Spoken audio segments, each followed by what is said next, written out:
What's up, hippo lovers?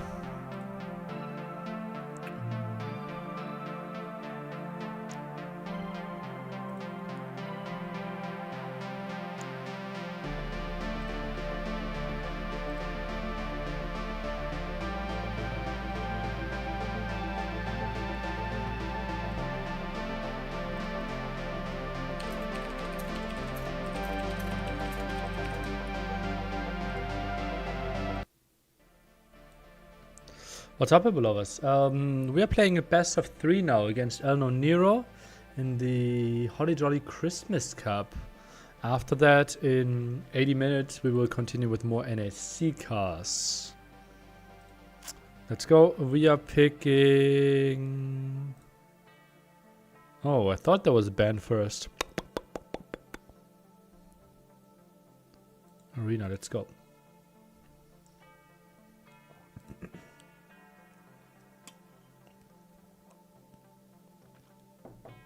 Um,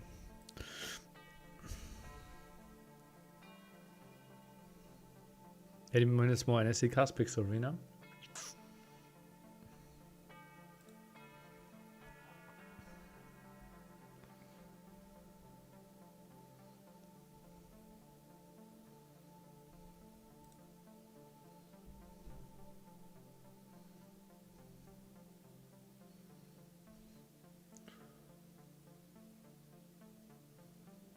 Probably want to take a look at Wolf Hill again.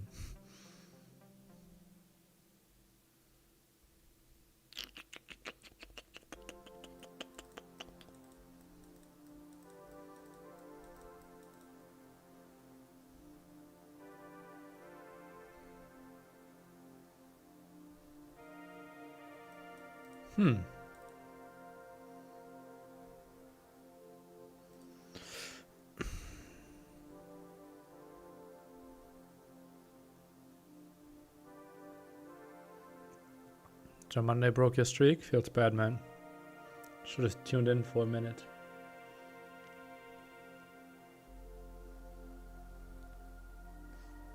Lisa's Frigid Lake. Okay.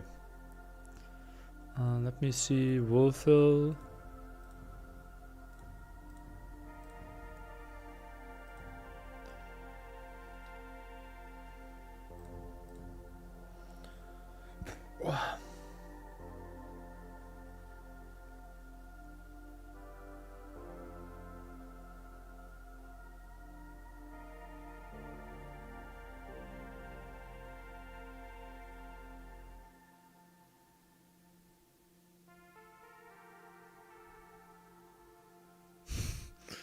Okay.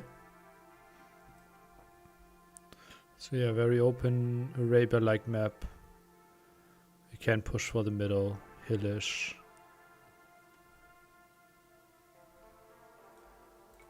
Kind of Arabia Civs. Okay.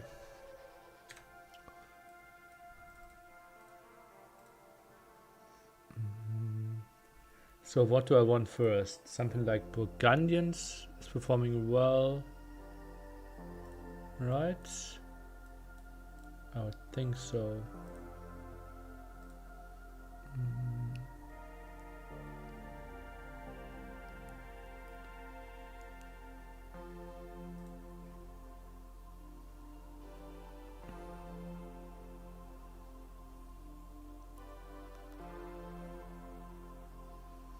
That's 6 for Wolfville.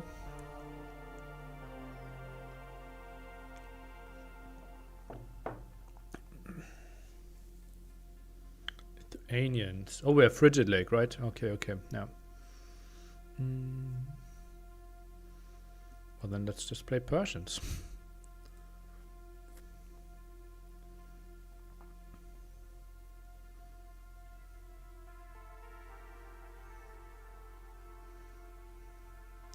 Okay, we have good civs for Arena.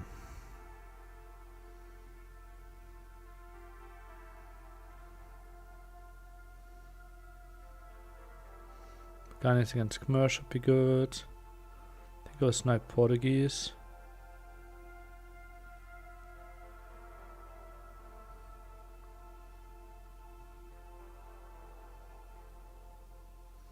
Yeah, he has good Frigid Lake, Sieves.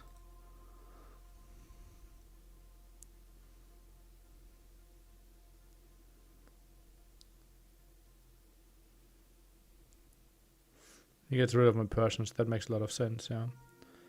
So we should be winning Arena. Now how do we distribute the rest of the Sieves? Ancient is better than Persians and Frigid Lake? Ah yeah, we learned that last time. Or we should have learned. I just didn't remember. So yeah, now he owns Frigid Lake. With Lithuanians and Khmer. We have nothing there. And we own Arena. So basically it all comes down to Arabia game, right?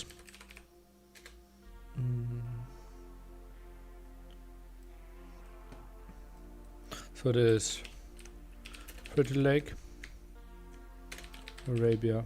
Oh no, is it Arabia? It's Wolfhill, right? Oh boy. Arena. So I can get Burgundians.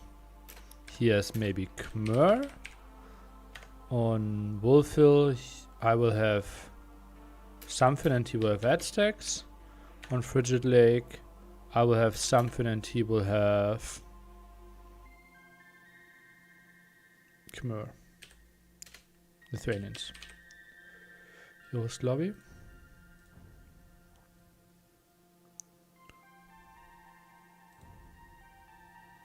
Can we do something with Bengalis on Frigid Lake? Not so sure, not so sure, right? Bengalis are really lacking mobility. Which would be nice.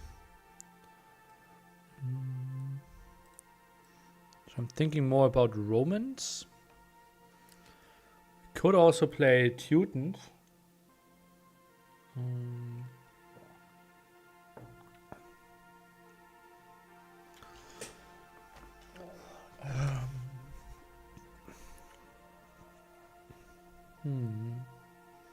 Burgundians on Wolfhill?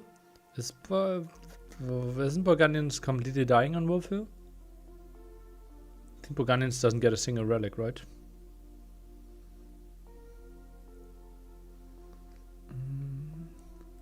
I think Wolfhill might be Romans.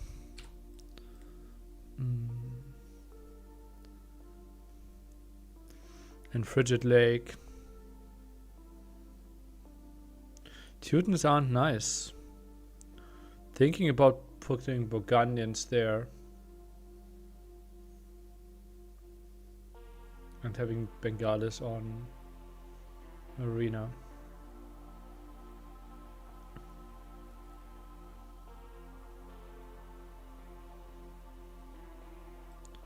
Or Teutons on Arena.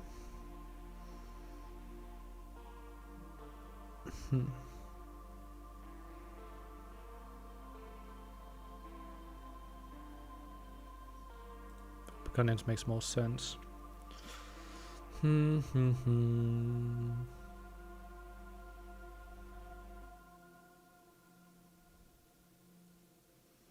Frigid Lake. Are Bengalis any good? Mm.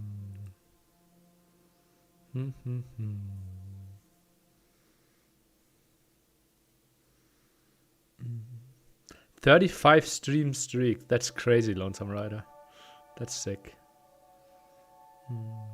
He can go Aztecs on Arena. I think he will give up Arena. And we'll play Aztecs on Wolfhill.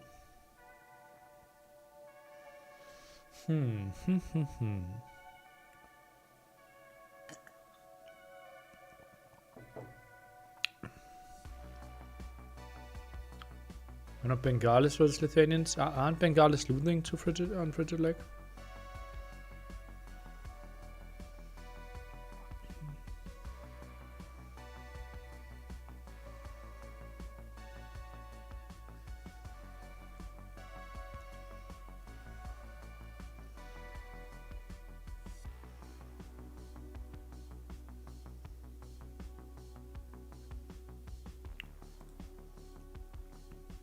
I'm clueless.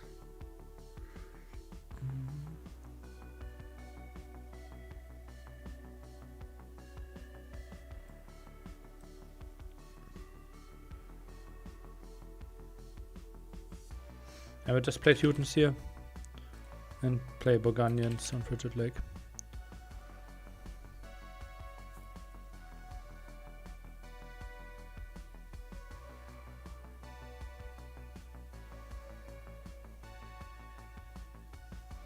I think that makes more sense. I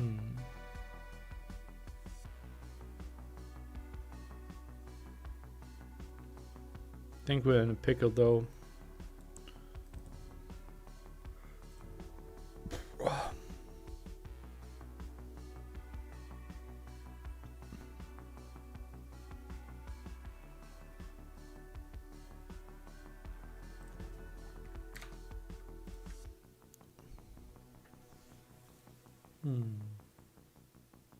Wouldn't Teutons make sense on Wolfer without the relics? Why?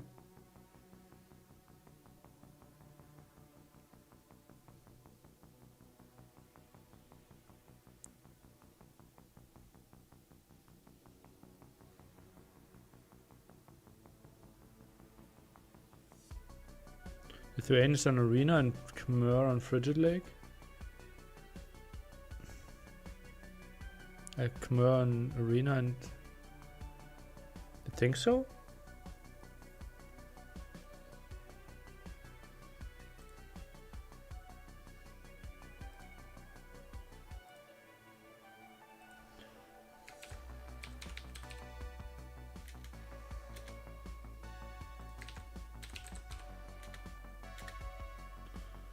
I can't find the winning condition if it's standard victory or not. Okay, I can see it. Ah, yeah, victory standard, yeah. He is right. Well, if it's that way around, then we just play Teutons here on Frigid Lake. Teutons are okay-ish against Khmer, and Burgundians are still top. Yeah, I have 2 chances, right? I need to win Arena, and I have 2 chances in the other games. Yeah. Let's go for it.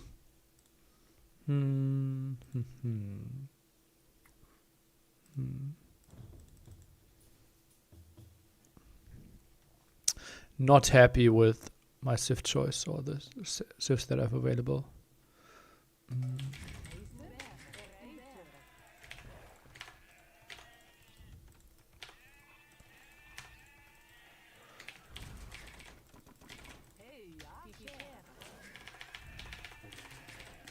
But okay.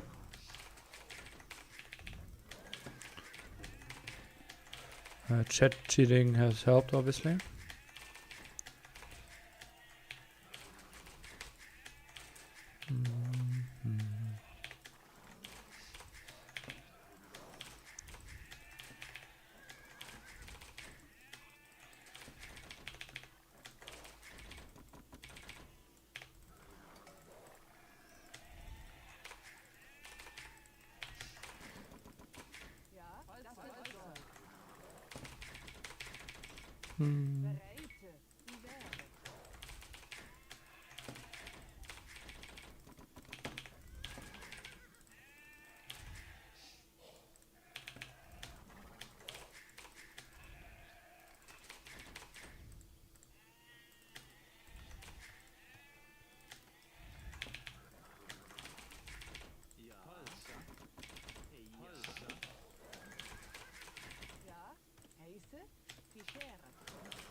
There's a Khmer super fast build up. He knows that one. We have no chance of contesting. How many boars are there? Is there only one?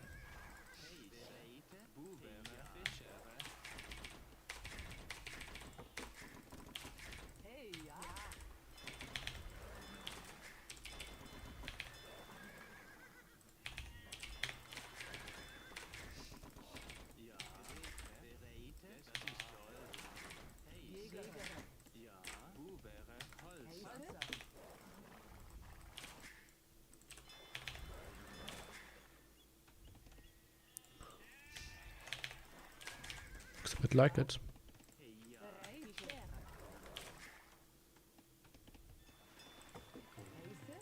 How did I not know this?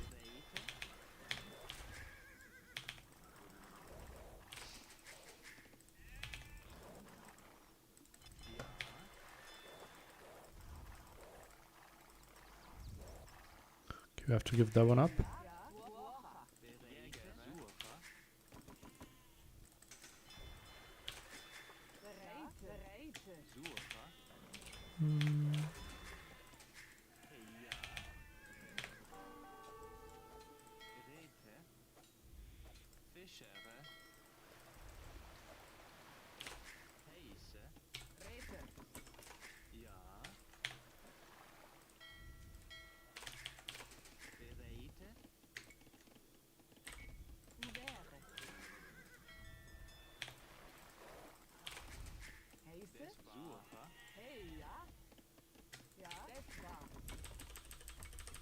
Maybe one lumber camp might have been better.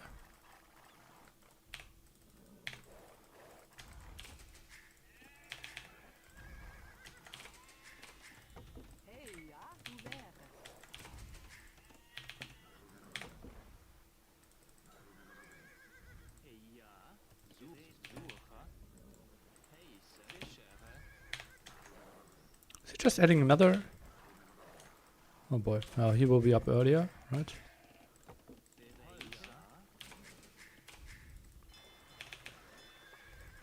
Kind of want to see if he has add scouts. And let's just run with our scouts.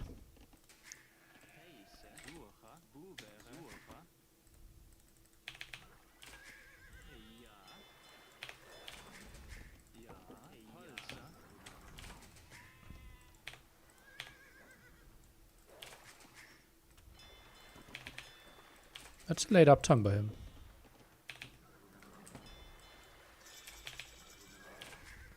Okay, 3 on gold. Oh, no loom. Only one lumber camp. Yeah, that's going to be multi-dock, right?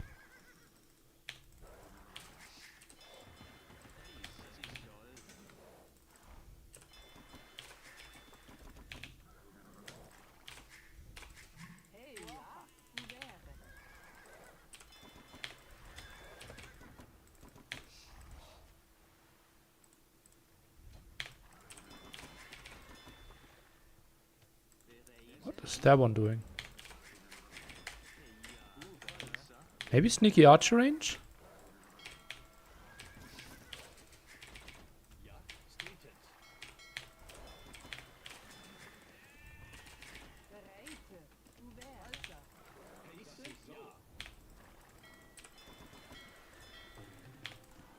It's not fast castle, right? Oh, it is double multi-dock, yeah.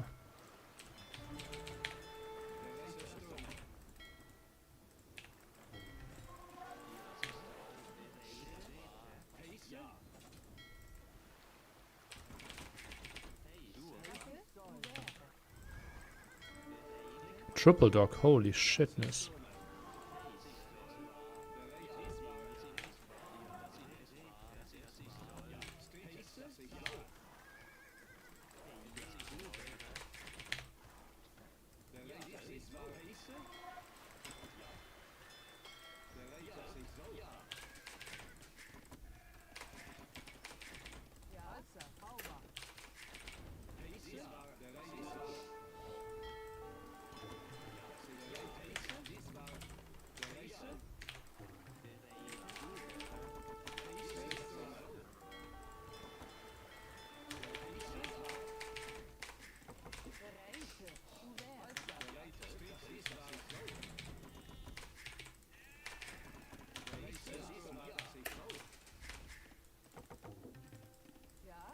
triple docked quite a lot. In case you didn't know.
That's bad.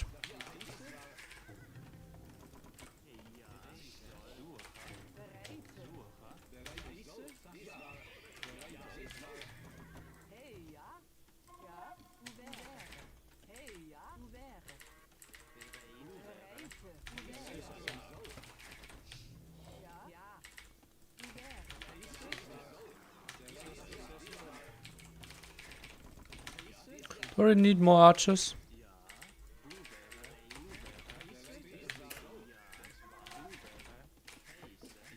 Am I fully walled? I think I am.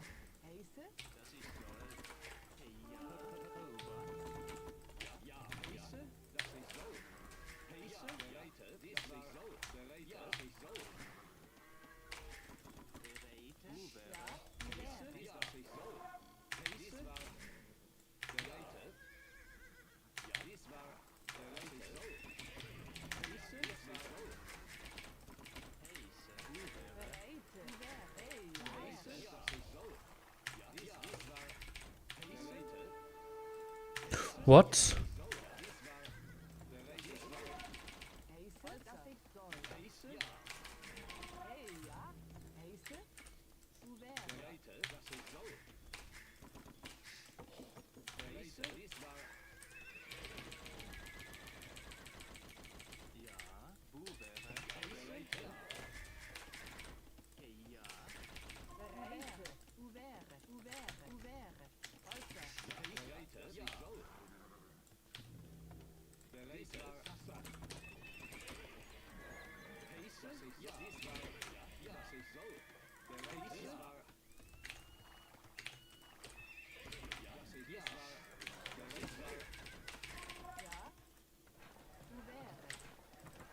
Oh no, he's already up.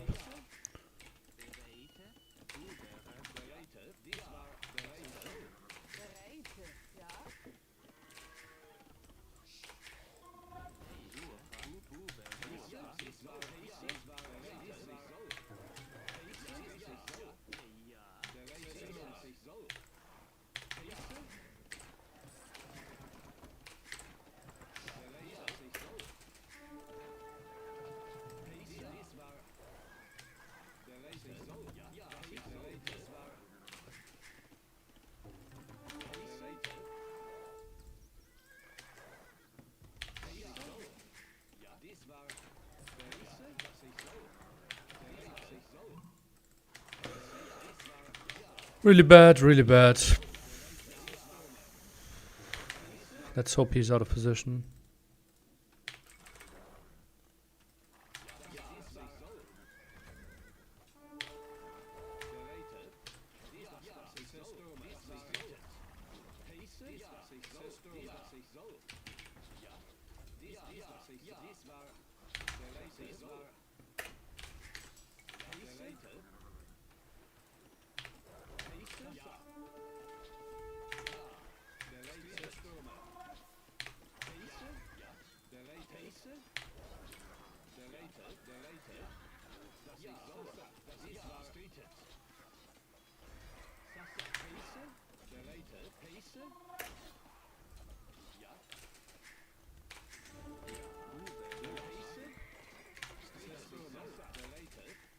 Okay, we are just dead.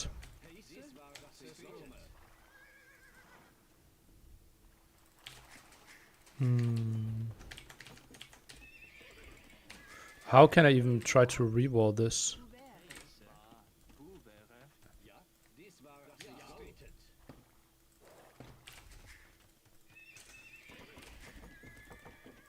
Like we also want to seeing this.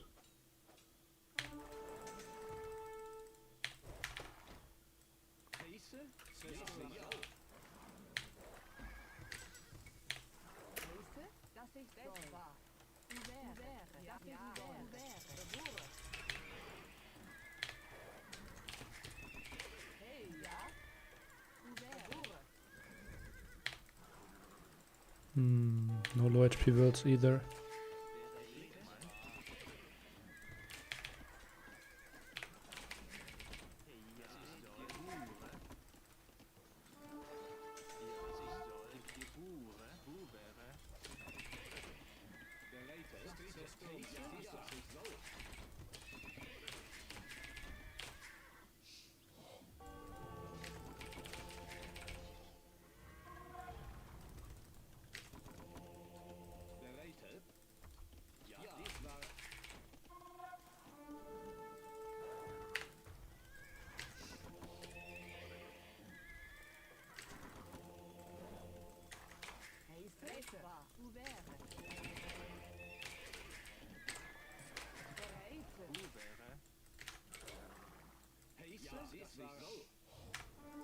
No, that's bad that she spots this.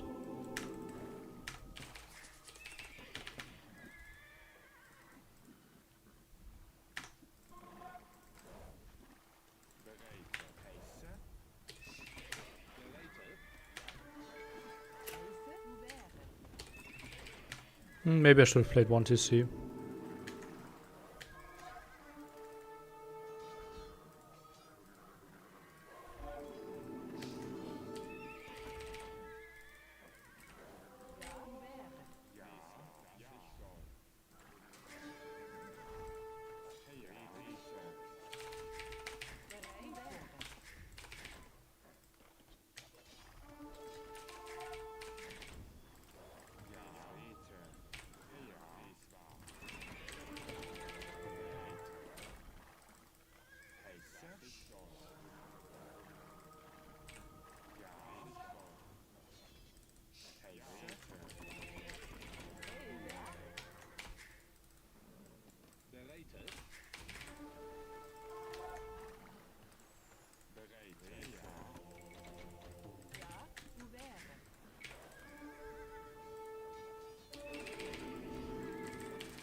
Could easily be demo.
I think I'm completely toast, right?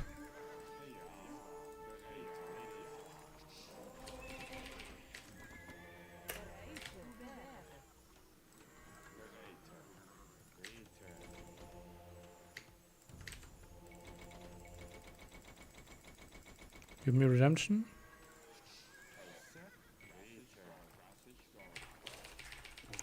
Bit surprised that he didn't demo me yet.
Yeah, isn't this like I'm just waiting till he reaches him to resign game?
Okay. Seems like we need to win Wolfhill.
there a small chance?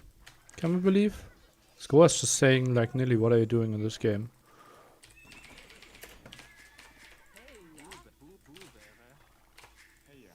Maybe Score is right.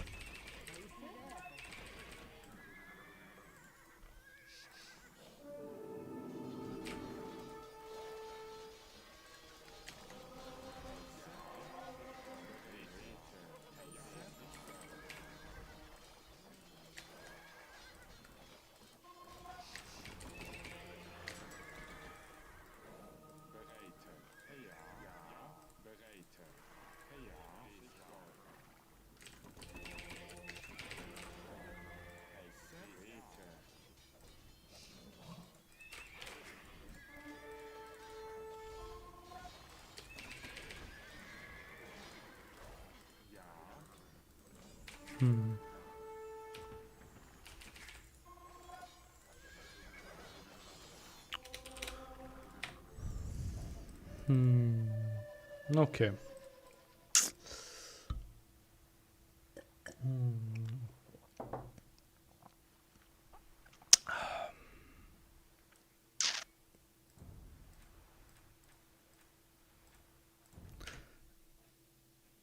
My GG now? Well, it's imp and I can't force a fight. Yeah. No idea how we are going to win this one, but okay.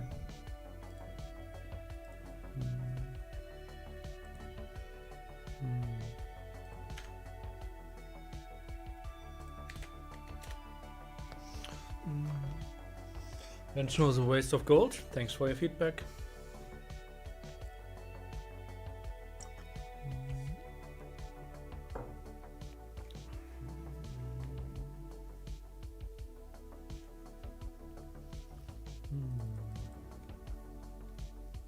So we'll be Burgundians, Lithuanians on arena, right?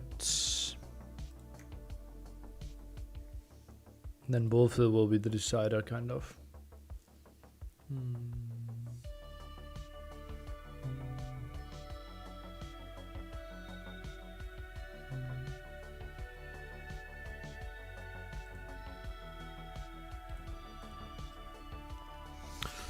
Are there more qualifiers today? Yeah, like 8 qualifying matches today, maybe 10.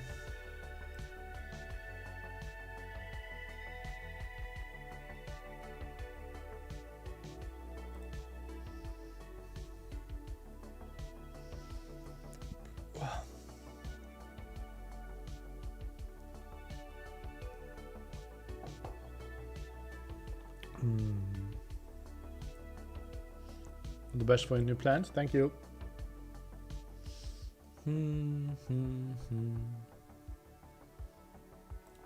Why purple?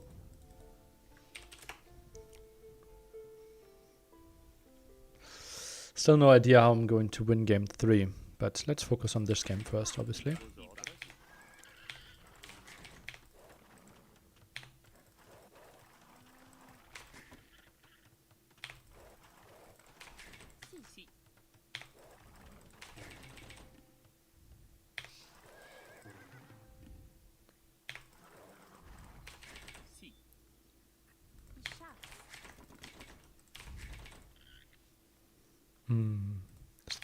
This is all relevant. Nilly, are you married? No. Together with my girlfriend for 3 years, 2 months though.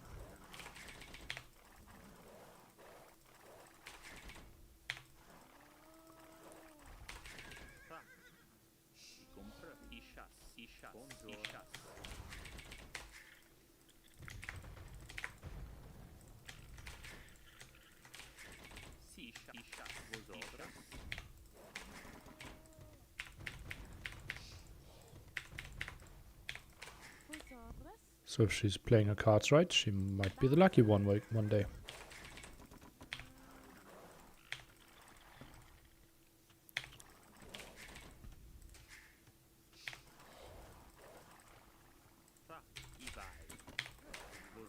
That was actually not clever, like the jumping through the TC thingy.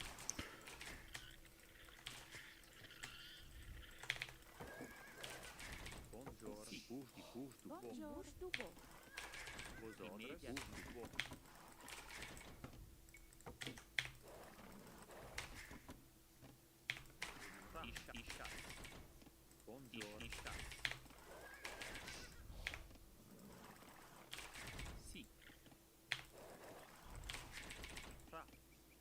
she ever play AoE with you? Yeah, multiple times we even played on stream.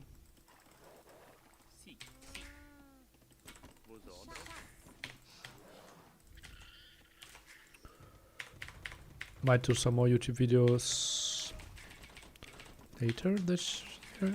Yeah, maybe if we can squeeze it in. Won't be that easy though.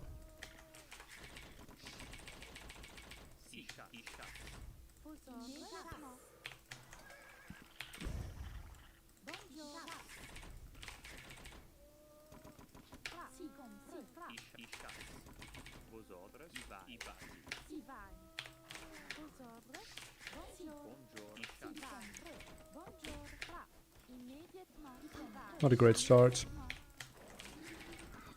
Upwards there, okay. Okay, that's one good relic.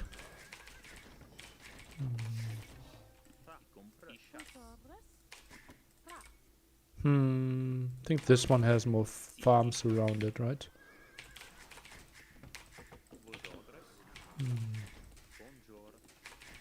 Just the normal arena.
Okay, relic spawn is relatively good for me.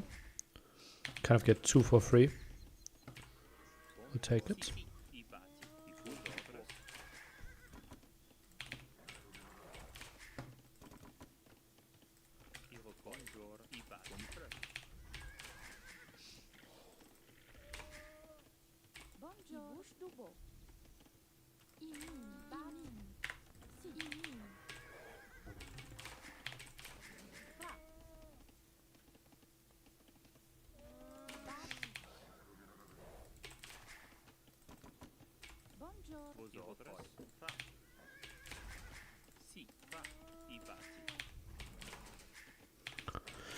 Two more food and then we're going up.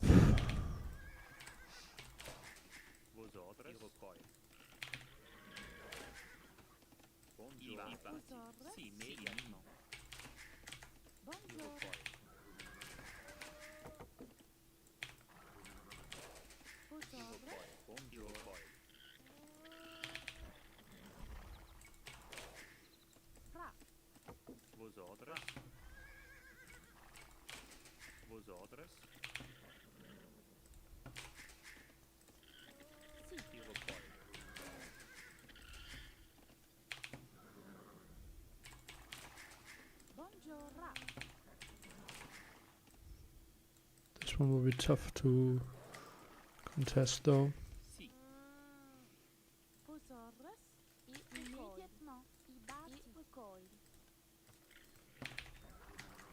That's a relic he will get.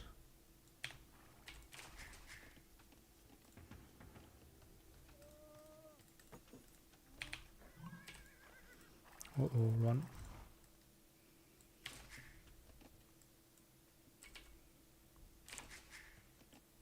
Oh wow, all at the bottom, so we need to build our monastery like here.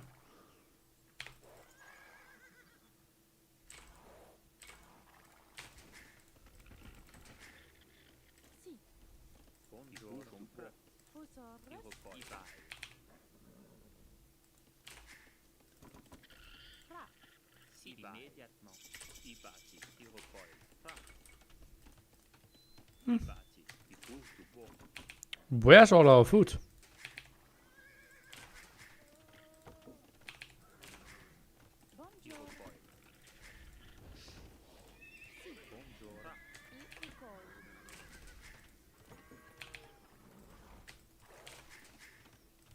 I need to sell 100 wood, sadly.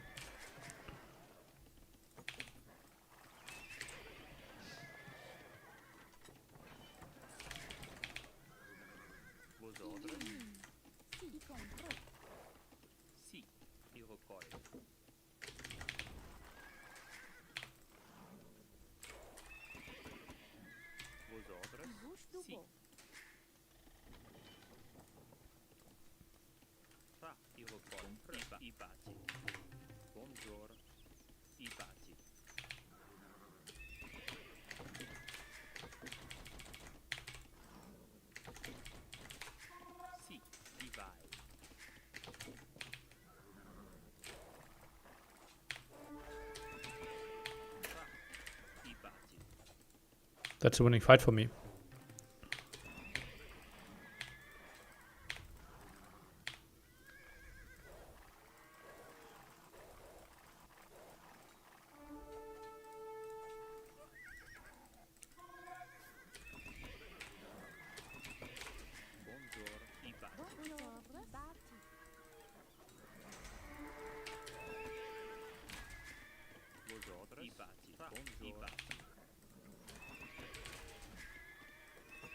Or was it?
Okay, he has a monk.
Isn't that comfortable?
I'm really late with my stone income. Oh wow, even gets redemption. Then we don't need another manganol. Oh boy. No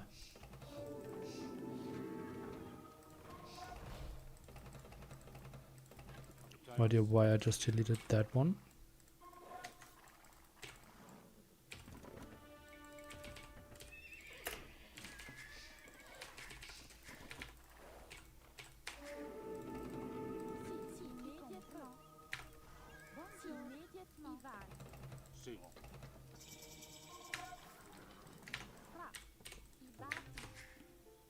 Did you?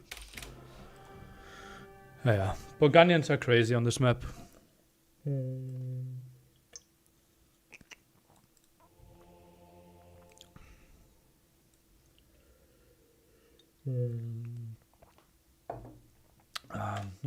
Nice. Don't even know what the KD is here. I think I deleted one of my units. 9-2. Okay, but now his home map.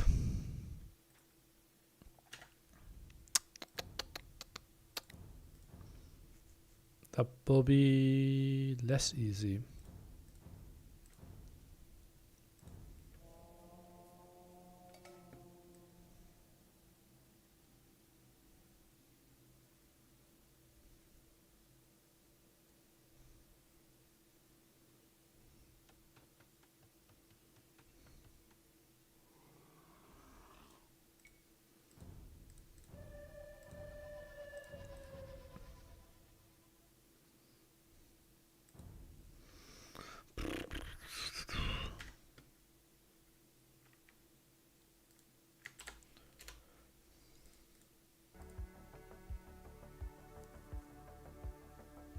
Looks like a Scouts into Knights map for me. Against Mass Monks from Mad Stacks.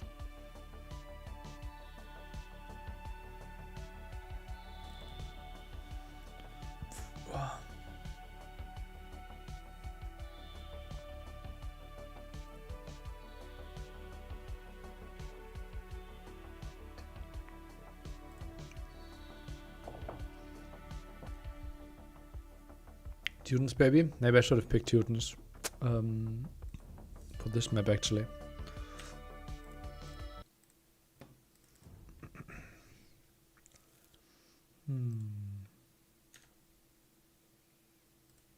Why don't we all take this moment to subscribe? You go first.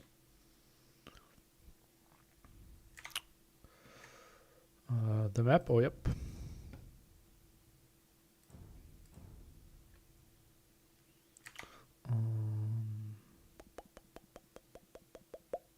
Where's the map draft? Oh yeah, here. Technically could go for Mongols as well. We also have Bengalis, but I don't see that having any value. Maybe Scout Skirm?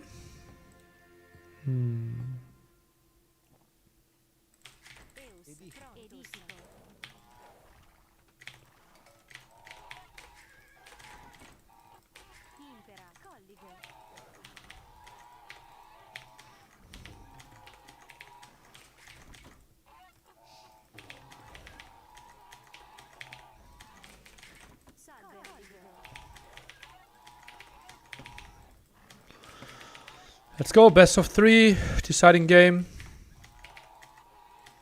It's like an 800 euro tournament or something.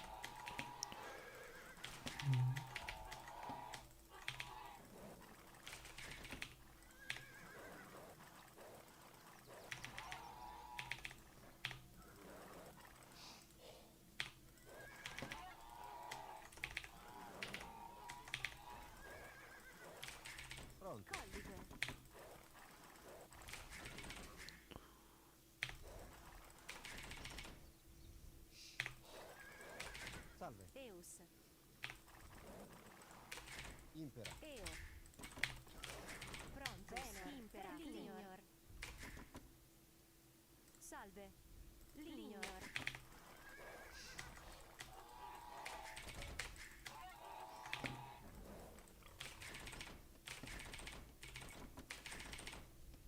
Impera. Edifico. Salve. Impera. Venor. Eus. Impera. Eo. Eus. Salve. Rette. Pronto. Salve. Salve. Venor. Pronto. Venor.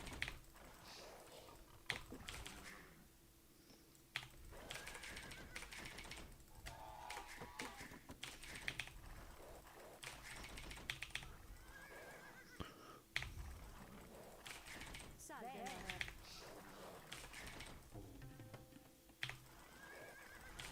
Impera. Eus. Venor. Salve. Venor.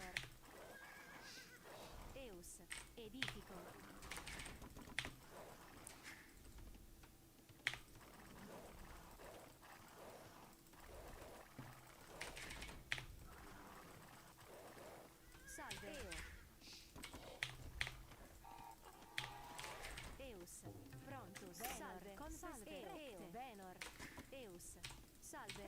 Impera. Venor. Eus. Venor. Salve. Venor. How did I forget to take the second boar? Impera. Salve. Pronto. Confestim faciam. Eus. Venor.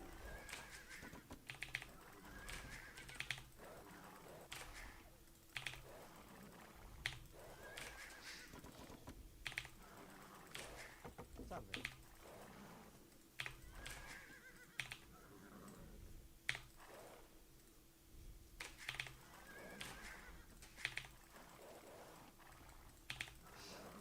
Pronto. Edifico. In Venor.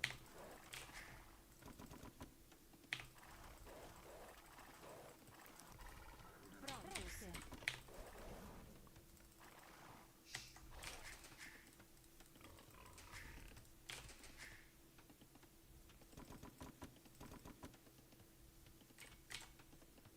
Salve.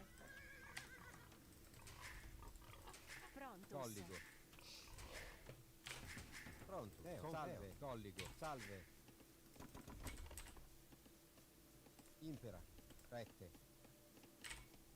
Edifico. Podio.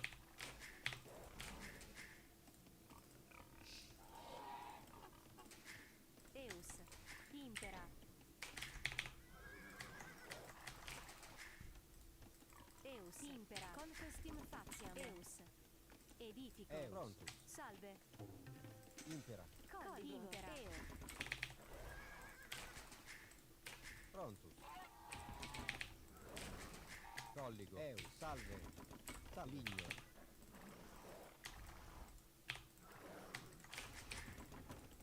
Pronto. Prontus. Salve. Rette. Eus. Salve. Prontus. Lignor. Eus. Prontus. Edifico. Eus. Salve. Edifico. Pronto. Colligo. Salve. Eus. Confestim faciam. Impera. Colligo.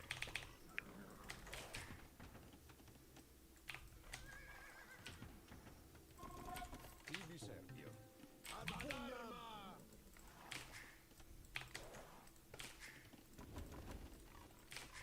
Pronto. Salve. Ibi Servio. Ad pugnam! Salve. Pugnemus! Ad pugnam! Ibi Servio. Ad pugnam! Impera. Colligo. Salve. Facciam. Salve. Pugnemus! Pronto. Edifico. Colligo. Ad arma! Ah, downhill hit. Helped quite a bit. Ibi Servio.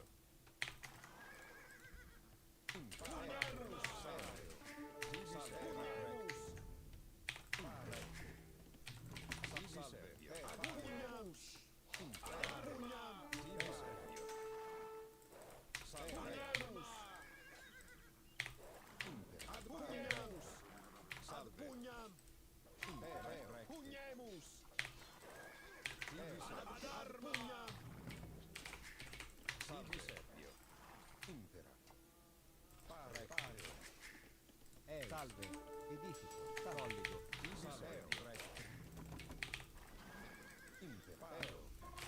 Salve. Colligo. Impera.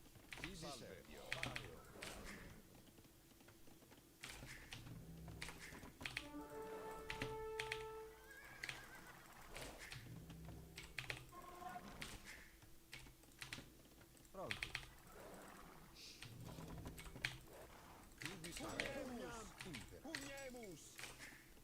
Edifico. Edifico. Impera. Lignor. Ad pugnam! Tibi Servio. Salve. Tibi Servio. Salve. Pugnemus! Tibi Servio. Ad arma! Impera. Tibi Edifico. Servio. Salve. Ad Salve. Ad arma! Prontus. Edifico. Tibi Servio. Pugnemus! Ad pugnemus! Salve. Ad arma! Eus. Edifico. Tibi Servio. Salve. Edifico. Tibi Servio. Impera. Recte.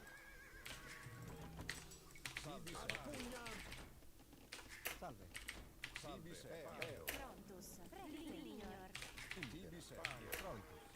Ligneo. Tibi Servio. That's really bad that he got that wall off. Tibi Servio. Salve. Recte. Pario. Eus. Eo. Edifico. Ligneo. Tibi Servio. Salve. Tibi Servio. Pario. Salve. Edifico. Prontus. Impera. Lignor. Edifico. Prontus. Tibi Servio. Recte. Tibi Servio. Pario. Ad arma. Impera. Edifico. Edifico. Edifico. Lignor. Salve. Tibi Edifico. Servio. Oh, what?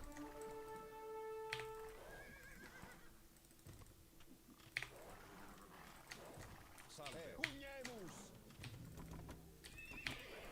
Tibi Servio. Oh, that's a fast castle if I've ever seen one.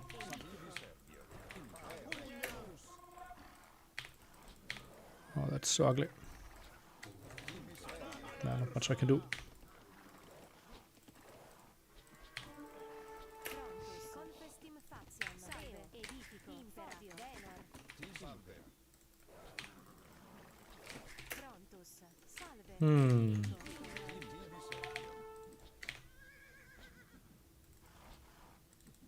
Salve. Tibi Servio. Salve. Eo. Prontus. Edifico. Tibi Servio. Salve. Tibi Servio. Salve. Eus. Edifico. Salve. Salve. Ad pugnam. Tibi Servio. Salve. Salve. Ad pugnam. Salve. Eus. Edifico. Tibi Servio. Tibi Servio. Salve. Impera. Venor. Venor. Tibi Servio. Salve. Recte. Impera. Salve. Tibi Servio. Salve. Tibi Servio. Salve. Ad pugnam. Ad arma. Salve. Edifico. Edifico. Eus. Colligo. Edifico. Edifico. Edifico. Tibi Servio. It's not pretty. Impera. Edifico. Tibi Servio. Tibi Servio. Recte. Salve. Salve. Tibi Servio. Salve. Salve. Ad arma. Ad pugnam. Ad arma. Salve. Ad pugnamus. Tibi Servio. Salve. Tibi Servio. Ad arma.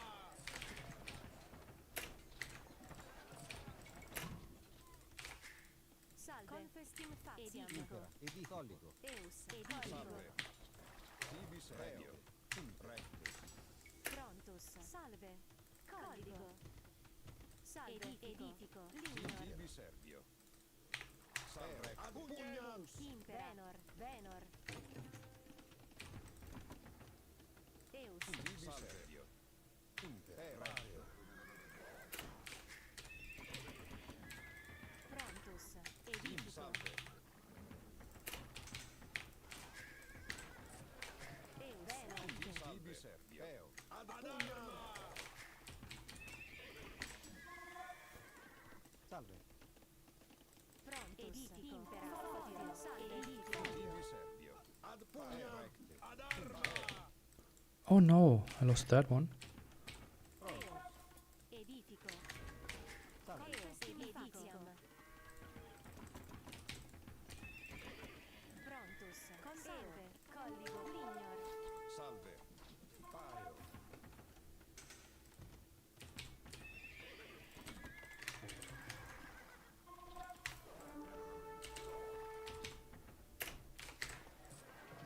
Impera.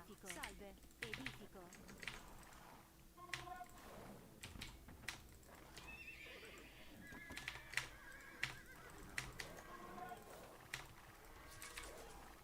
Impera. Edifico.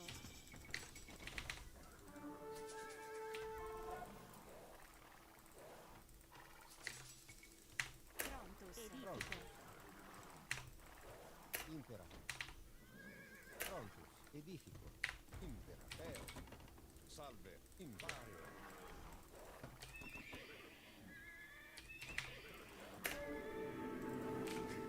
Salve. Eo. Pugnemus.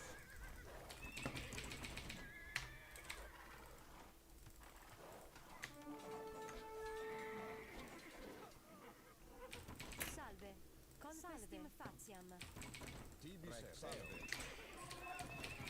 Tibi servio. Impera. Recte. Recte. Tibi servio. Salve. Ad arma. Impera. Prontus. Edifico.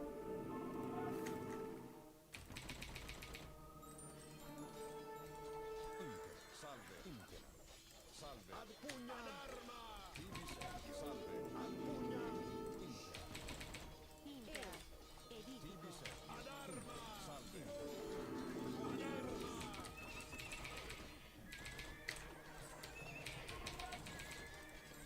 Tibi servio. Salve. Salve. Pugnemus.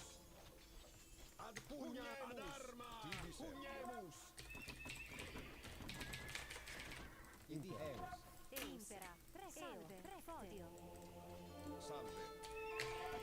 Prontus. Edifico. Tibi servio.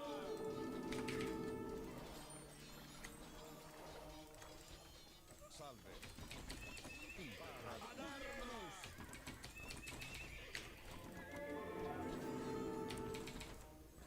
Tibi servio. Salve. Tibi servio.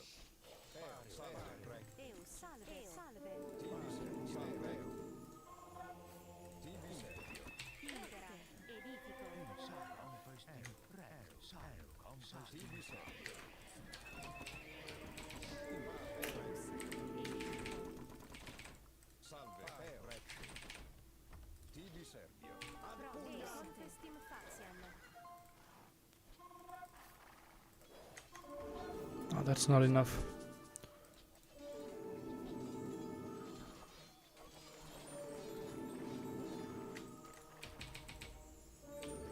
Pronto. Salve. Edifico. Yeah, I'm dead.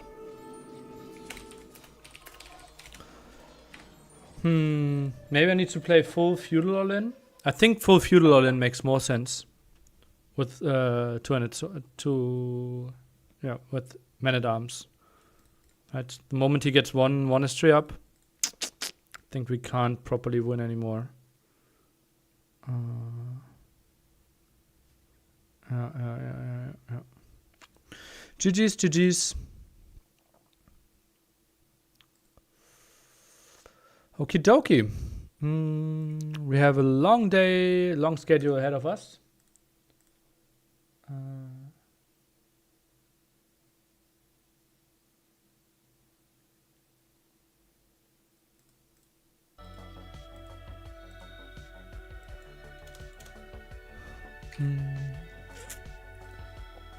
So what are we casting first? Vivi versus Peya. What seeds do we have?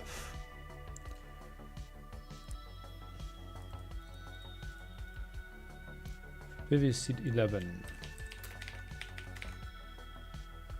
That means Peya is 38.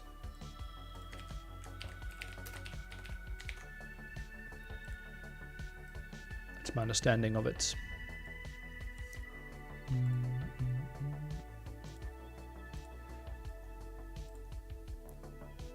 What happened to the running set? Is it not in Wikipedia?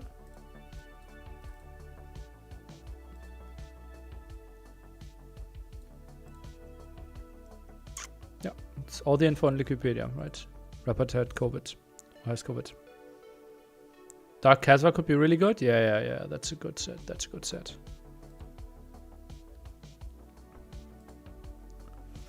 I set my phone alarm for this. Nice. Welcome, welcome.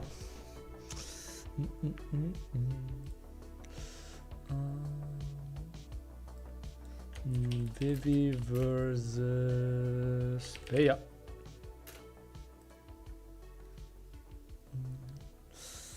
In round of 48, I played a different tournament. Yeah. Tried that start once. The monks counter the swordsman so well. Didn't go well for me. Yeah. I don't know how to play though. Yeah.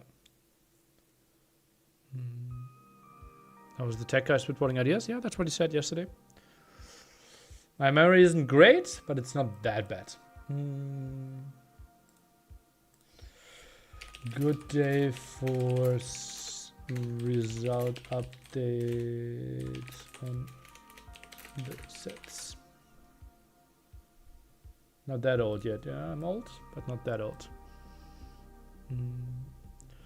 Seriously considering buying a watch party ticket. Train tickets are expensive though. There are like 40 left.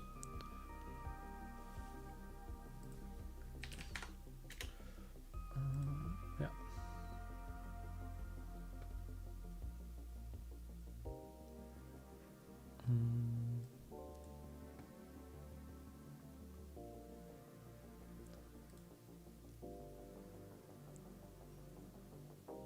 As long as you remember to start stream on 4th of January, everything is good nearly. You only want to see the finals, nothing else?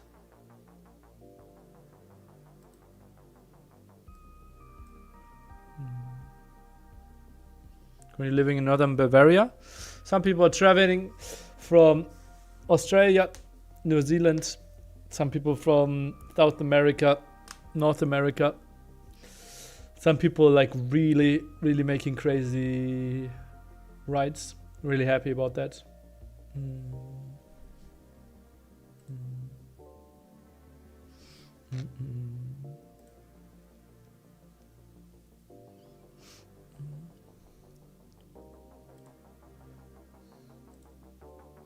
So waiting for the draft to start.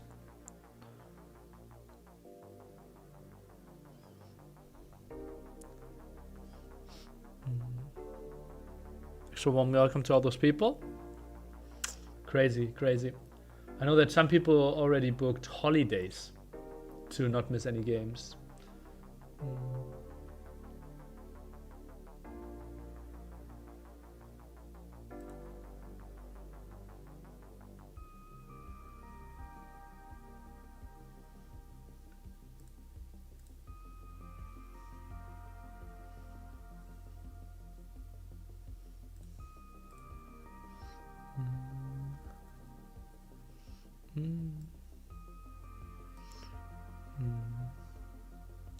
Bei dem free design? Yeah, short distance. If you had free design, stop by at Bye Cavalieri, a pizzeria of Age of Empires players, originating from Italy. Really good pizza. Has to be a really, like, potentially even walking distance from you. Train from Hamburg takes 2 hours. Yeah, that's nice. That's nice. Okay, we'll get a lot of updates from all the sets that are happening today. I think I will quickly give you an overview on all the sets. Let me prepare the screenshot. Magugo Ozone, rescheduled to 17. Okay. I think that could be a good set to cover, no?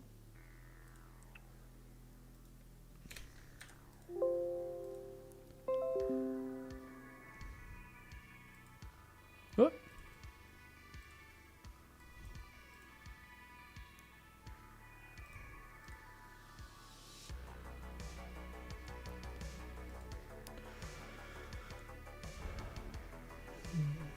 Car sharing? You can ask in the Discord and maybe we can get something rolling. I wanted to do something. Let me think. What did I just... I wanted... I didn't check if the game category is right.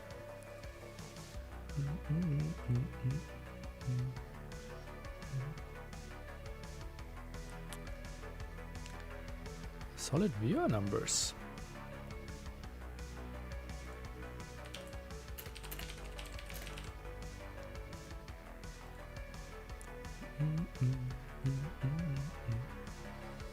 Google Ozone sounds great. Yeah. Run of 24 and Run of 12 tomorrow, yeah. Home by Kamigawa is actually just 3 streets away from where I live. I've been there multiple times. Great pizza. Nice, good to hear, good to hear. Was not expecting my favorite pizza place to be mentioned there. We had meetups there, right? They might do watch party on Friday again. You will even get prices off during NAC. So if you want to stop by at the pizzeria, say hi to them, talk about Age of Empires. Yeah. The owners are big Age of Empires. Like, they are playing in the national team for Italy. Right.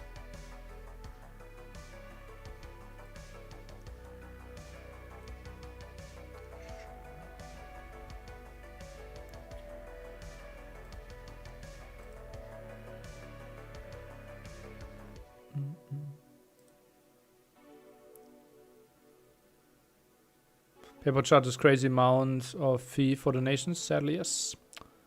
Don't have a better option. Sadly, meetup fees were way higher than expected as well. Not pretty.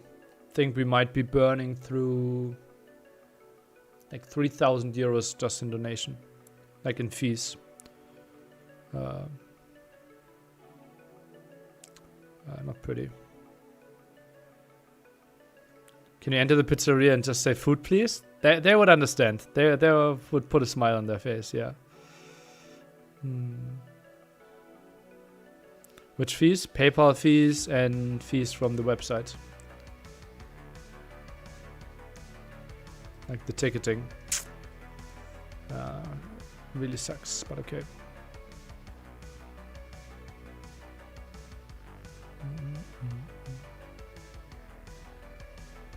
Remember how hype I was when I discovered Forgotten Empires? Good old times.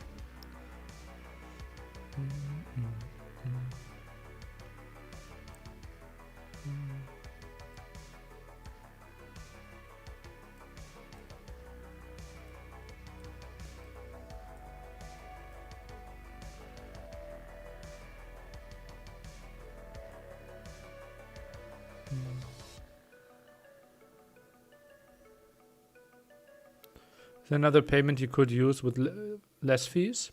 Not to my knowledge. No, like bank wire. It's the best. And we did a lot of bank wire. And every ticket sold via bank wire only cost us 3 euros. Like out of the 95, 92 actually ending into financing the events. Or like the meetup. But PayPal fees are something between 3 till 6 euros per transaction on top of that. Find a way to take crypto. Yeah. The location is not accepting crypto though, it won't really help me, right?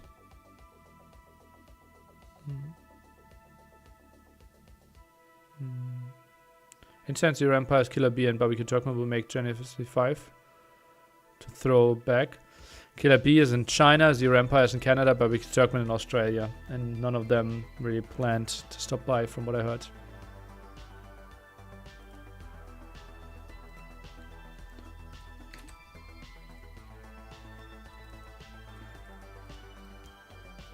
By the way, how many civs are we thinking have been played out of 45 so far in NAC qualifiers? 45 civs. What are you guys expecting?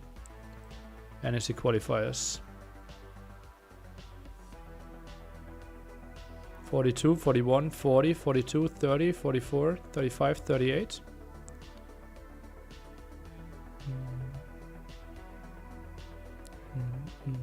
15, 26, 28, 28.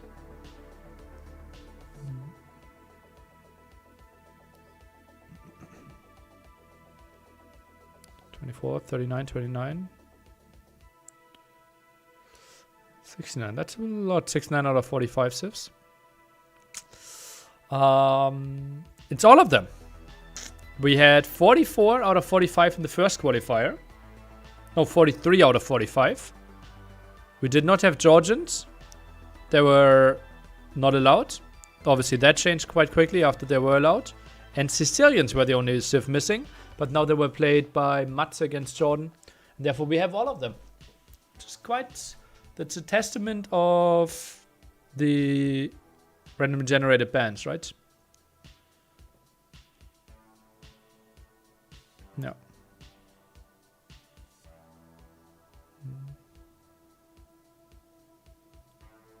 How does Teutonic Hippo put that helmet on? Maybe it's forged around. Just set together. Yeah, around the head. Just doesn't take it off.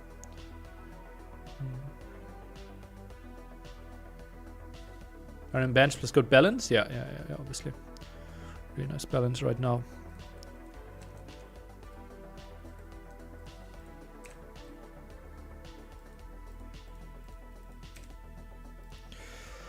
Copenhagen by Vivi. My man. Dry Graveyards and Arena. That's a weird combo. Like you want to play one of the most defensive maps. And then you want to play one of the most aggressive maps. It's a bit of a surprise. Vivi is the man of extremes. Yeah, both of them are. Like we kind of have to end on Northern Isles now, right? Northern Crossings. But no, that was an early ban. Canberra as well. Canberra might be most banned map. No, it was Fortified Clearing even over... Yeah, and Arabia is the opener. That feels so fair. Yeah, okay. Part of me really wants Vivi to qualify. I wouldn't mind it. I think he's a great entertainer. Did I cut this one off as well at the top? I think so, right? Ah, yeah. Let's move that down a bit then.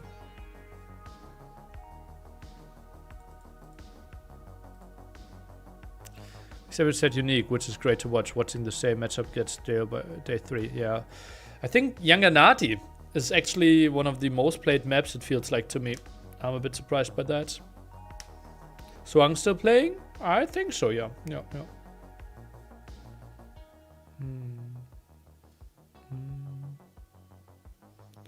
How much donations to put deathmatch in the main event? You can pick it as a home map for 20k. No. Exclamation mark. NAC 5 supports. Generated idea is clever. Otherwise, we keep seeing the same matchup on the same map. Are you keeping this for the main event as well? We will have a feedback talk on Monday. Right now, it seems like yes. The map you are most excited for, one I disliked in hindsight. I like Copenhagen the most. Which map do I not like right now?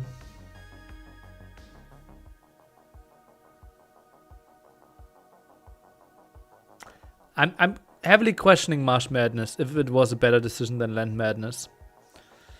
And I think people are really split. I think Land Madness is a great map. I thought we would update it a bit by going for Marsh Madness. Not sure if we achieved that. That's the biggest question mark out of all maps for me. Yeah. Have another day of AO2, then you came to the right place.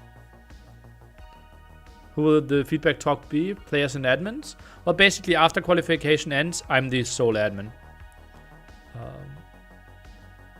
So, all the players, casters, and me. Yeah. Something about the show match, before the finals, what they want to eat and drink, if we do best of 7, best of 9s, how they have to behave when they have to take pictures and such, trying to talk to them, and obviously draft format and maybe some map changes.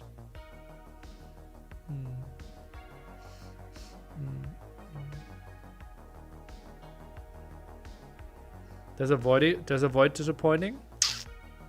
Maybe need to move the gold out even further. Is Villesse be reset today? This is the schedule for today, yes. Exclamation mark NAC 5 is probably what you're aiming for. Oh yeah, we're co-casting with Daniela. I forgot.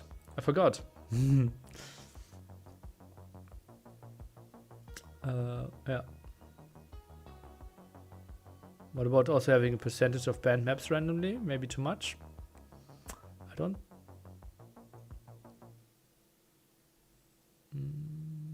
It feels like more of a punishment for players. Yeah. How can we see the results of the previous matches? Exclamation mark Wiki. Exclamation mark bracket. Bulgarians taken away by Vivi. Interesting. Do we have Portuguese? Portuguese is still a strong pick here. Malay taken away Bohemians and Burgundians. I think a Portuguese ban is not unreasonable here for Vivi.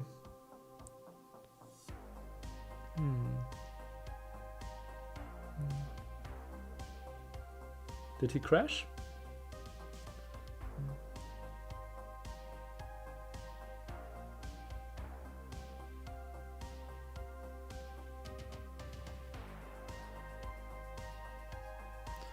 Is random Swift ban the same for each round or for each individual set? Georgian ban, interesting. So Mongols for Nanganati or Dry Graveyards? Slavs. Am I not seeing Portuguese? What's happening? Magyars for Dry Graveyards? Oh, I'm a bit confused. Shall we start streaming tomorrow? Probably 11:45 GMT.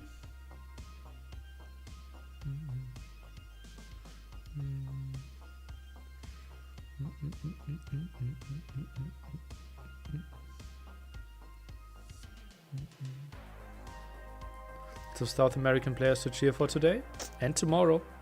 Thought Jordans were banned from the tournament. You were wrong. They were banned in the first qualifier.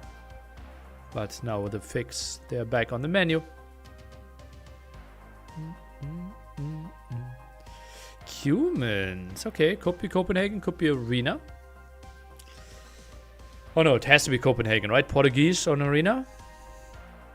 Mongols, I think Dry Graveyards. Interesting. Turkey.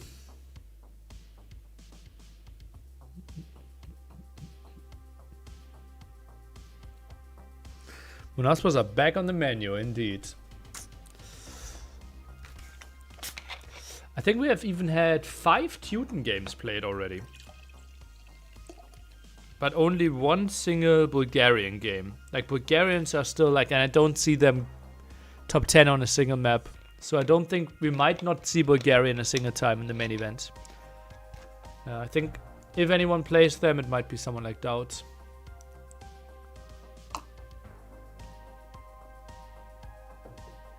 Yeah.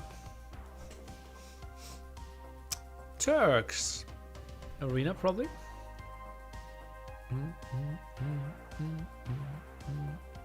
From his perspective, what do 2.22ish players not get when they play you on ladder?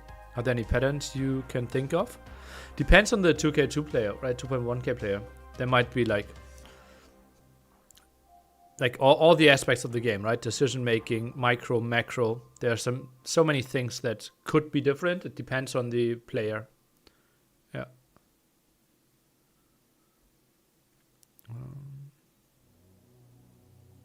Most of the time, macro is worse. Yeah. Yeah. No Persians. Well, which map would Persians be good here? Don't think any one of them. Arabia maybe the most. Yeah.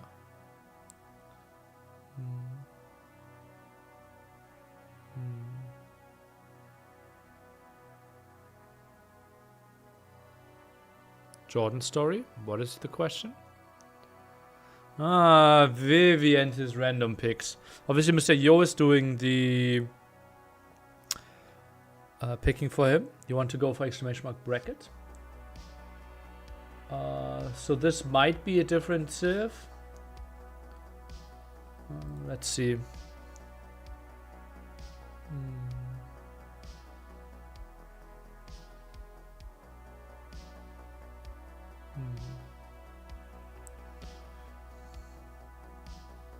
No Persians? On which map do you think they should be played?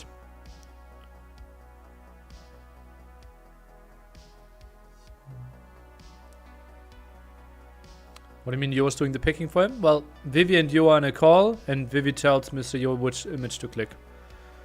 Because he doesn't know what Italians means. I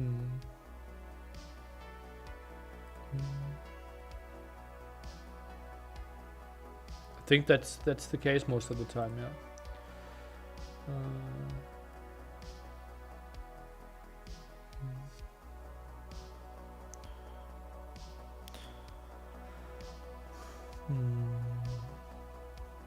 Daniel versus Stark.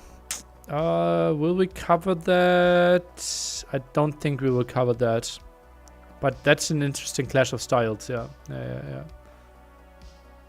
How will we survive traveling to Europe? Well, probably goes to Yo and then flies with Yo.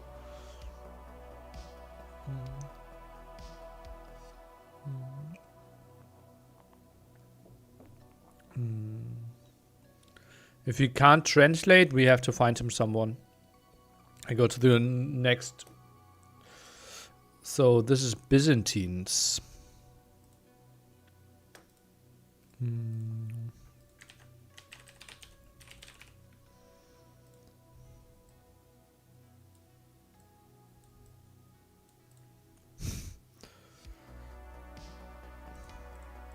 Can we angle this? Oh, I've never tried this before. Can we properties? I don't think so, right? No, probably not.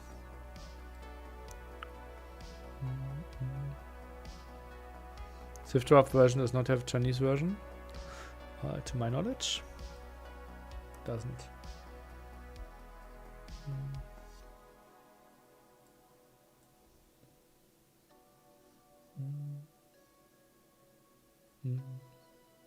If any Australian player qualifies, please get Robo as translator.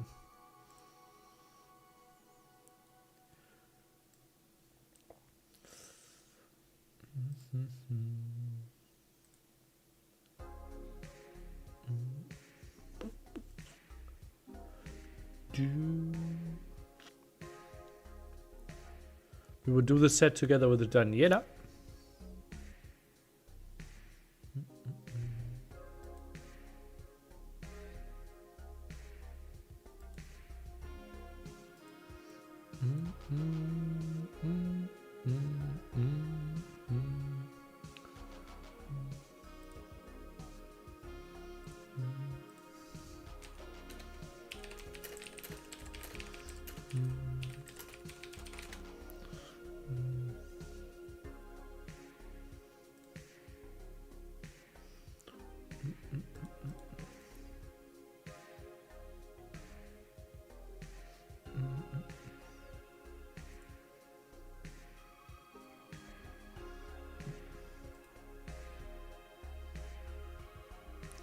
Arabia the opener. Gets us into the set nicely, I would think. Me like you. Any top 16 head-to-head in this round? No, this is impossible because we have a seeding system.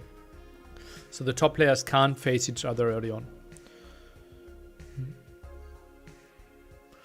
Isn't Hypo with Expo an international sign for Italians? What? Is AoE4 popular in the AoE community? In other words, was it a hit or miss like AoE3? Very popular AoE4. Sold millions and millions of copies. Has something between 50 to 80% of the player base of AoE2, I would think. Something in that ballpark. It's growing quite heavily right now. Yeah. If you want to see the exact data, I posted it in my last YouTube video called WTF Happened. It's a monthly recap that I'm doing, where I'm talking about all the happenings, and I also included the development of AoE2 and AoE4 compared to last year. Is it surprising that AoE2 doesn't have many top Italian players? No. Why?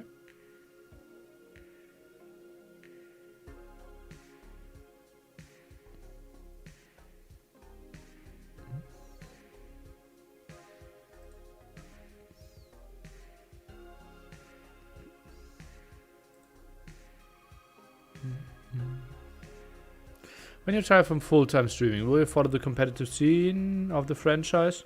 Depends a bit on my job, right? How much time I have. I'm obviously really interested in it. Yeah. Any exciting AoE4 matches or sets you'd recommend watching? I find it harder to get engaged like with AoE2. Well, I have not followed the scene for quite some time. The best set that I've ever seen was the Mister against, I think, the Muslim in the group stage of N4C. I think that's the best set I've ever seen. Yeah. Which type of profession will you try to enter? Let's see. I think there's a pro player that's Italian. Yeah, like a top 5 player is Italian in StarCraft. Yeah. Did you win against Nono Nero? Nope. Who's this Italian? He's Mexican.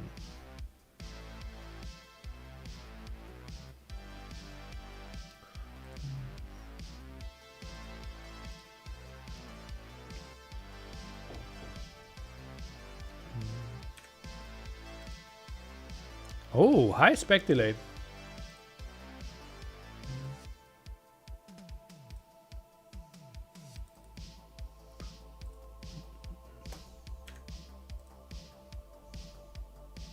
Is there any top British player in AoE2? There used to be some. Geek used to be one of the best. Bling used to be really good in his time. Right now, there's none in the top 50, I would think. Yeah.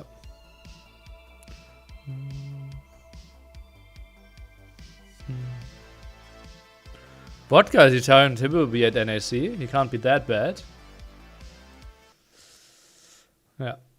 I just asked PCQD about the current state of AV4 yesterday on his stream. He said the game is peaking players and looking pretty solid. Peaking players since start of 2022, I would say, yeah. Yeah, so peaking players in the last 23 months. Yeah. Vodka is not the official pizza partner of NAC5. No, that's Kamigawa. Hellas? I don't know.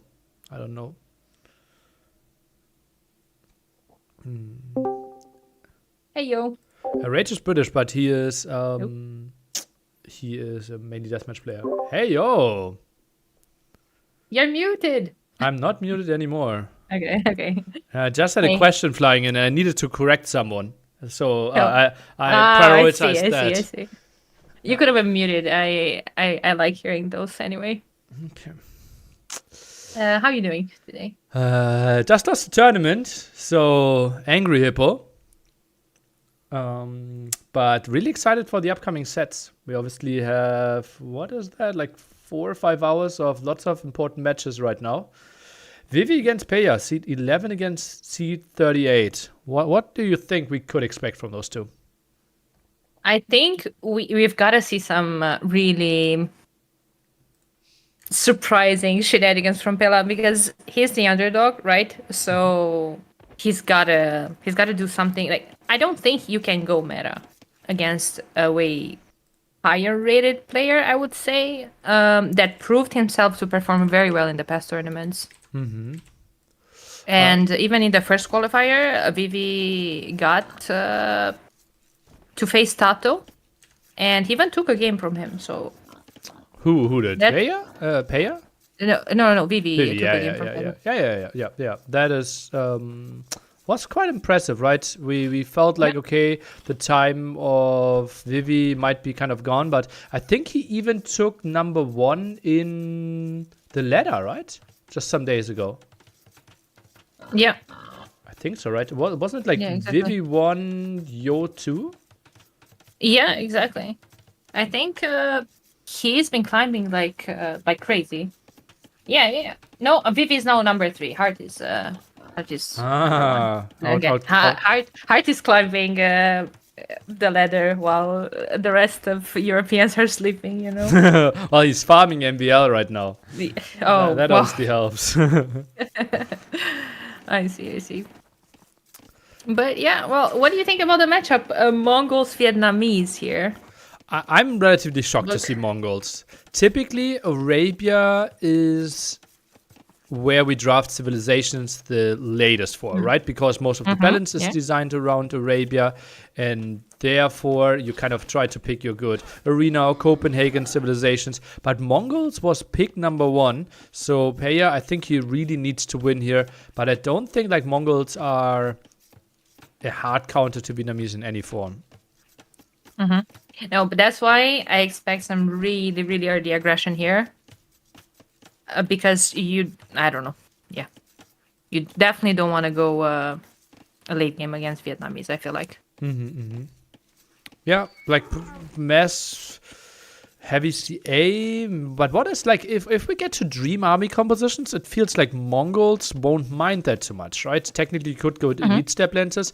People most of the time are going for elite Mangodai, Hussar, some siege. So I would think actually Mongols wouldn't mind if it goes super late game, but obviously early game should be good for Vietnamese. And yeah, what do you think if we will see a push in Castle Age with Stab Lancers and Siege? Vietnamese, I feel like, could struggle a bit against that since they don't have Redemption. I think that could make a lot of sense, especially if we feel that Vietnamese wants to make a CA switch, right? It is not too great if Vivi is reaching Castle Age, has 20 archers, upgrades them to crossbow, and then you start with your production of those step lancers. But if there's a CA switch, I think some mangonels and step lancers can put a nice amount of pressure on our Vietnamese player. Yeah. Yeah, and especially because Vivi's main gold is very exposed. That's something I just noticed right now. And it's under a hill there. Stone as well. I'm not a big fan of Vivi's map right now. Yeah, he might need to go for the gold at the top, already walling off the right side. And I'm curious to see what he will open with. Seems like a stable opening from both here, neither player on gold. Yep. Yeah, definitely. And if you, like you said, if he's thinking about going into a CA play, it's good to have that stable, right? You want bloodlines, you want husbandry. It's good to have a stable opening into maybe an archer range later. Oh, what was that bell? Okay. Oh, he walled small. Vivi walled small, so he does not include a single gold spot in his walls. Will go spear skirm. No, I don't like it really. Okay, what's the problem? No, I personally hate spear skirt. That's it. Okay. Yeah, it feels like the opponent can dictate the fight a bit more, right? But you should be more cost efficient, and your skirms have more HP as well, so you can survive two more scout hits. You take, relatively speaking, less HP away from your skirmishes as well. If archers are hitting you, so if you want to go for spear skirm and have such horrible golds, I think this might be one of the better times. Yeah. My OCD is a bit triggered by Vivi's walls, but... The one, right? The one pile in I'm there. gonna let that go. Like, why? Yeah. Well, he didn't have the vision there. He had a black mark, and then he just put it one tile off. But yeah, I would have always built in a line as well. It's not only OCD, but also, if there's ever pressure in this area, more scouts can attack this palisade wall compared to if it is a straight line. Exactly, yeah.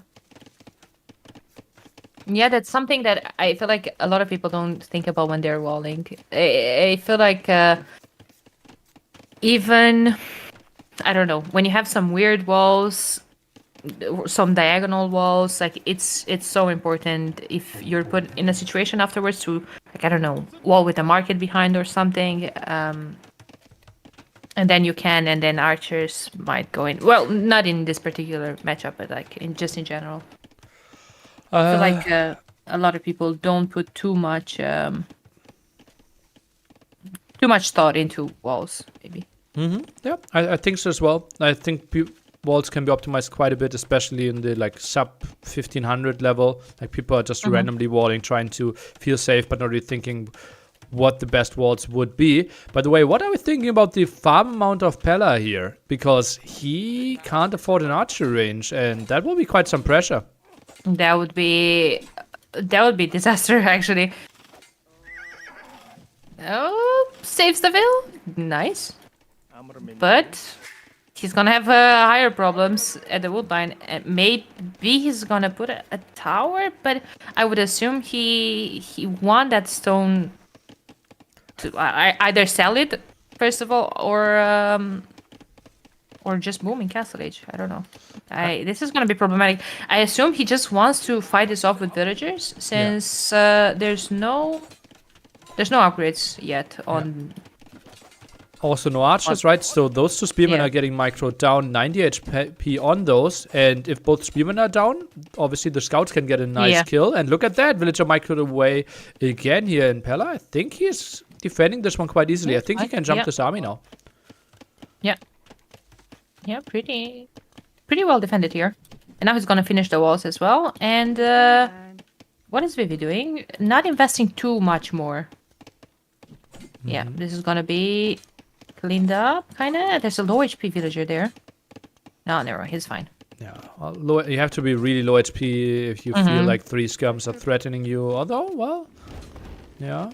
I think if we would have seen a full commitment, it could have happened. But this one will be what could be a 6-0 KD. Oh no, Vivi gets the kill against one of the scouts. But doesn't really Nice. matter.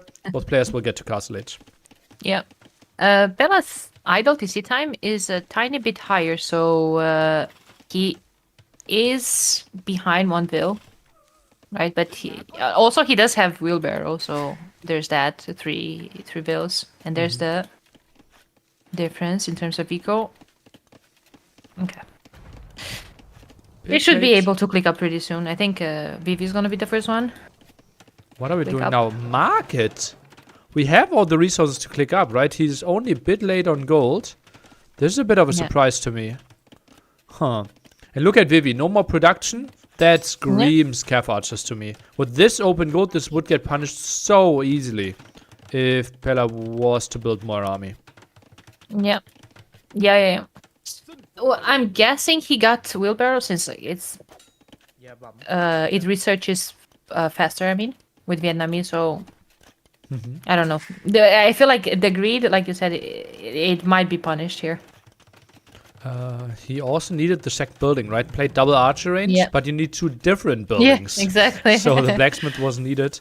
And, well, Vivi just sent a spearman skirm out, now goes home. And Pella built the market. I think it was just a bit of wood sold, nothing else. The big question, what is Pella going for? We feel like step lancers would feel like Yeah. the reasonable thing to go for, and he is adding farms. And he's adding farms. Has 7 people on gold. I think that's more than enough for a double production for step lancers. They're not as heavy in gold, right? Yeah. So yeah, I think we might see a second stable here soon. Oh. What's happening? Okay. No, never mind. I just saw Vivi adding a stable, but yeah, that should be for bloodlines. Indeed. And walls, some more. Yeah, and walls in front of it. Yeah, he knows he does not want to see step lancers getting in. But this could still be a lot of pressure on the gold, right? With the step lancers there. I think you needed to wall a bit further forward. Especially if Vivi should know, okay, it's only 2 scouts on the map. Would feel like he has the timing. You now see the second stable. Only 15 farmers, though. I think Paya has a bit too much on wood if he wants to go heavy step lancers. But no, he wants to add a town center. Or maybe no, it's gonna be a town center since he deleted that that piece of wall probably. Yes, no, maybe forward. Yeah, okay. A bit of indecisiveness the way he wanted to build it. This feels like, okay, it's inefficient for the stone and inefficient for the wood. Protects both of the resources a bit though. And, well, if you have wheelbarrow, you can justify it a bit more. Oh, opening camels. I don't like that. Yeah, what are we achieving with that? Like, opponent is fully walled. It's not really the unit that we want to go for in the long run. I think with Mongols you want to go step lancers. More HP, such a mobile unit. The opponent has a really tight base. This feels like such a like very natural choice. So I didn't even consider camels as an option. Yeah, me neither. And usually I'm not a fan of camel opening unless you are up behind and the opponent is investing into knights. Yeah. That is like the prime example for exactly. camels being added. And here we already have, look at that, and Vivi doesn't believe in camels either, right? He stays so patiently, so defensively because he thinks step lancers are around the corner, but Yeah, not really exactly. And happening. he even has a monk behind the walls just waiting.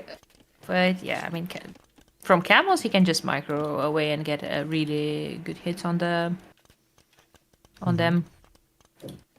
with the CA. Third TC. Yeah. Yeah, Okay. I think Vivi is expecting more of an all-in, right? He will play heavy army, Yeah. and Yeah. it will be the Mongol player with the better economy. Needs to see some more farms, though. Right now at only 16. That won't be enough for 3 TCs. Yeah. And especially if he wants to invest a bit more into military as well. Definitely not enough. And people Do feel you like... think it's, Yeah, go ahead. I was gonna say, do you think he's gonna invest into more farms or maybe invest into a siege workshop at home and a couple of scorpions? Scorpions would make a lot of sense here. Obviously not that great against Vietnamese, yeah, because they survive another shot. But it feels like at one point he needs to add them. I think especially if you have... Oh, camels now against the shade. That's really nice. That's really good, yeah. But he was not patrolling, then he saw them, and then there was a bit of a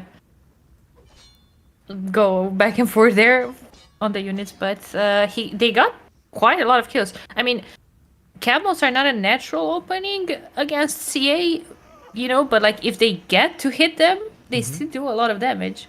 Yeah, and that's a mistake by Vivi simply, right? Going for the raid there. He didn't really know. He was expecting other units. And the thing is, like, camels, we criticize them so much because they can never do damage, right? We had monks at home, CA at home, so we questioned the camels, but Pela also went for the 3TC, and that is the real counter to what Vivi is doing. Yeah, exactly. And we do have the siege workshop. We have a Mangonel in the queue, and that Mangonel can get a really good hit here on the units. Some of them low HP, camels are moving in. Oh, look at that, popping there. Oh, ground attack completely whiffed. Nice. Nicely done. It's gonna go back now. That was quite a big waste here, and now we see the scorpions added. Some villagers on stone. Feels like Pela even wants to go for 4th town center. Jumps against the monks. Yeah. Monk is down. Oh, he was moving all of them. He was moving... oh, God. That was a disaster. He was moving the monk along with the CA. This is so good for Pela. Yeah. He gets more damage done here against all those CA. Another monk might die. Scorpion might even kill the monk. Tries to finish this off. And now with the 10 villager lead. This is good for the Argentinian. This is good. And Vivi lost, what, 2 monks? 3? 3. Yeah. Just, the third one just died. Maybe even 4, honestly. The fight was just really underwhelming for him. Sits on 0 monks right now. 1,000 wood in the bank, floating quite some resources. Camels now going to raid. That's not really a thing, though. Yeah. You can't. You just need to run and heal your camels while you still have them. Anyway, I gotta say, I didn't know too much about the Argentinian player but there's so many of them growing in Elo. Like, there's a bunch of players that have been improved consistently in the past months, and I was expecting a way more one-sided game here for Vivi, but I'm telling you, Pela is doing an amazing job. You might know Pela under the name Levi, Levi. Maybe, yeah. Like, I think he would be 2.4k. Yeah, I think his max was around that, or just a tiny bit lower than that. Yeah, something in that ballpark. So we obviously think Vivi should be the good favorite here, seed 11 against seed 38. But especially Arabia, I wouldn't be surprised to see a really good game here, and he's delivering. Oh, that's a good raid here by Vivi. Pela lost 3 villagers there. I think with ballistic he could have killed more. No. That's not something. Has the universities adding more archery ranges now? Has the resources for ballistics? Can the camels get the kill in? There is a really nice way to go next to that pond, and I don't think the camels can engage here. But maybe some siege can get there? Yeah. Not really. Maybe. A couple of scorpions behind. Would have been nice, but yeah, the siege workshop is very far away. And suddenly there's Tammering now on those CA, and it's gonna be a bit trickier for the camels to engage. And they are getting home. Meanwhile, stables added. So will be the 4th stable play. And Vivi, like technically crossbows would be good. Pikemen would be good. Maybe just chilling a bit and trying to upgrade them. And imp would be an option. Mm-hmm. Kind of Well, an now we interesting approach to go that heavily on camels against an archer civ. Yeah, lost 2, maybe possibly 3 now scorpions against the Mangonel and the CA.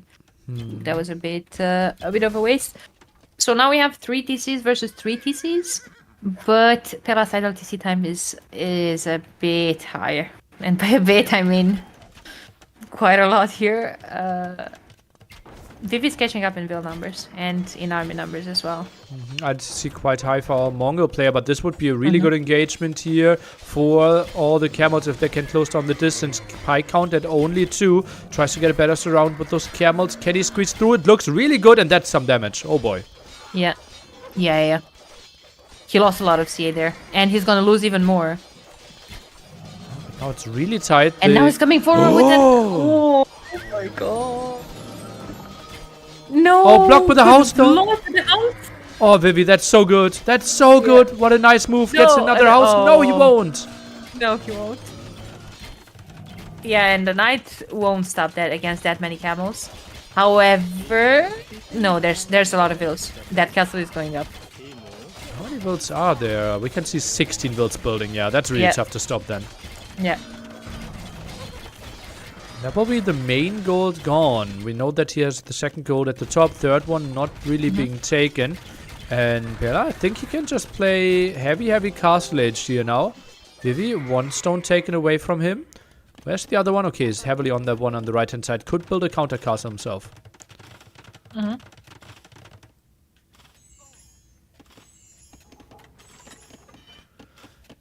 Maybe even has a relic behind all this aggression. CA really low. Might need to stay at home. Go for some healing, but a single monk only. Camels might find some villagers at the right side. Oh, that's a nice pick. Oh, yeah. Yeah. That lumber camp is a bit exposed. It's gonna... Vivi's not reacting to this. Oh, he goes for wild castle. Vivi goes for wild castle at the left side. He's pulling Vivi so for a much. wild castle? Never saw that coming. Population relatively even. Oh Look my at god, that that's pillar. really what. Pillar has 0 villagers on gold right now. What is happening? He can't build any he's- units. He's building town FTC on center. gold with, all of the villas. Oh, and this castle will be so good. Blocking the stone, blocking the gold. Pella now wants to block this on with houses, but no. No. counter castle. That's good for Pella. Oh god. Yeah. Or will it? But Is it? at what cost though? At what cost? Camels are not attacking, and those CA are feasting.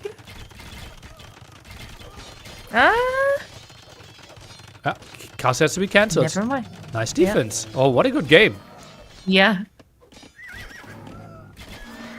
A lot of army for. Oh, where is he going? Oh, we're going for another one. Okay. Well. Okay. Camels are blocking, so he can't put the castle, and camels are still picking up on a couple of villagers, but castle is gonna go a tiny bit in the back, but Vivi has the resources to click up to the next stage pretty soon. It's crazy how Vivi's resource collected is actually better than the one of Pela. Yeah. Although he was behind the villagers basically all game long, at least since Castle Age. Equal working efficiency was just not there, I guess, for Bella. Work efficiency all game long, 74 was 68%. Yeah, it's simply better for Vivi. Oh, we're putting another castle. We're putting another castle on. Wait, Vivi's trying to block again. Where's the MTC? Okay, the one in the back.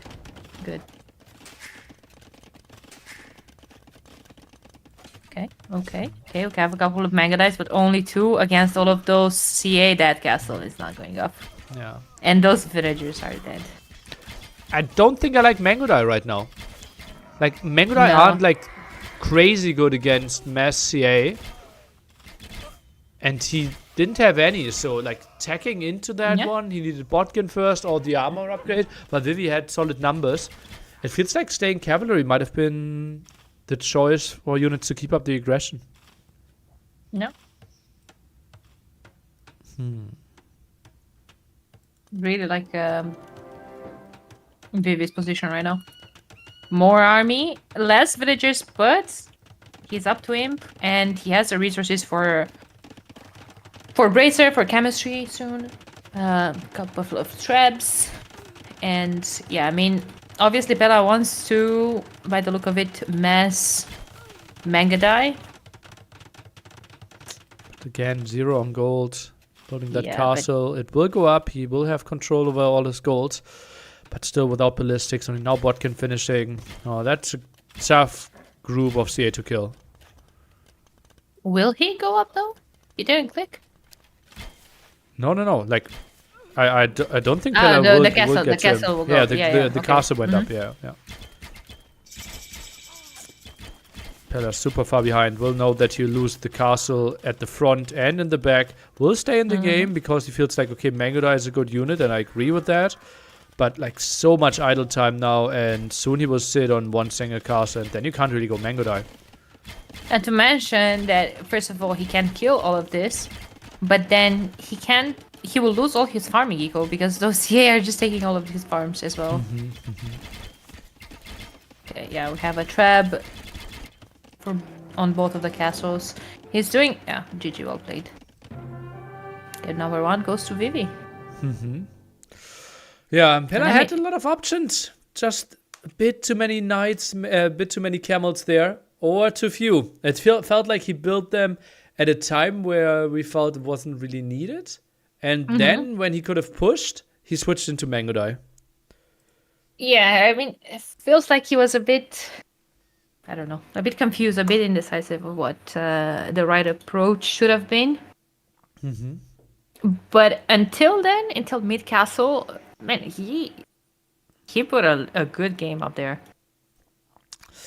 I was really confused. Like, if Pella scouted the map of Vivi better as well, I think if he just plays Scout Skirm Aggression, he punishes Yeah. Vivi's map so hard. I think he didn't really play to the strengths of Mongols here. I think we should have seen more aggression.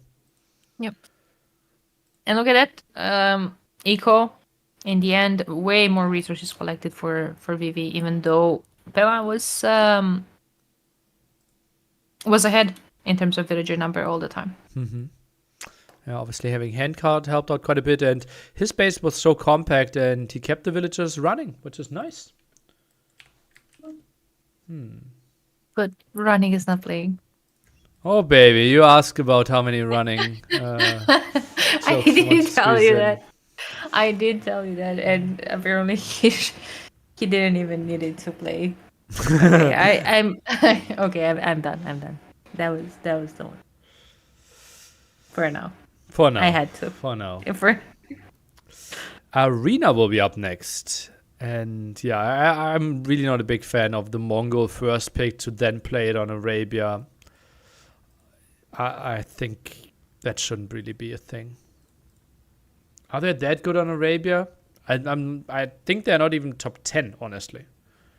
yeah, probably not. I mean, I would say they work better on lower elos, since I don't know. You can put a lot of aggression early on. One of my mods says the joke was so bad she got a follow from it. A follow? Yes. Oh, yeah. What are we gonna see now? Arena or Tri Graveyards? What do you? Arena is loaded up. That's arena. Okay, so maybe Cubans, I already maybe see- Bengali, Portuguese, maybe. You already Yeah. see?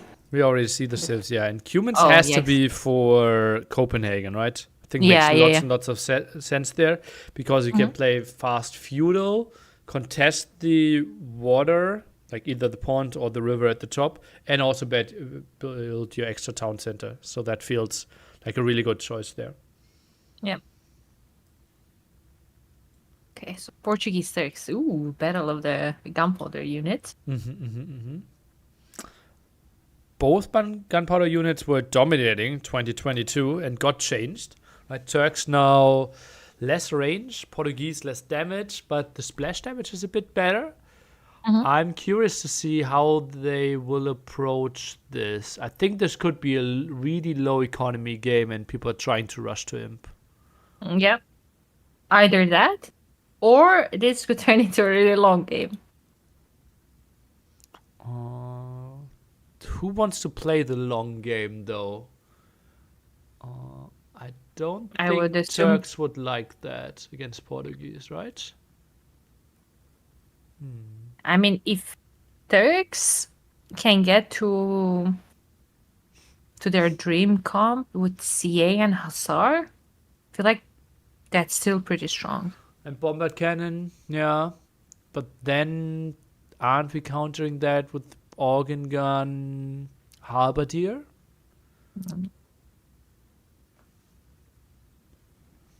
Could be, yeah.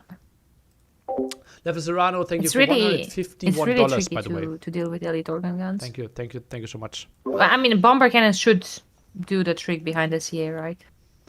In Yeah, theory. true. Then you would need bombard cannons yourself or monks again. It is not that easy. Yeah.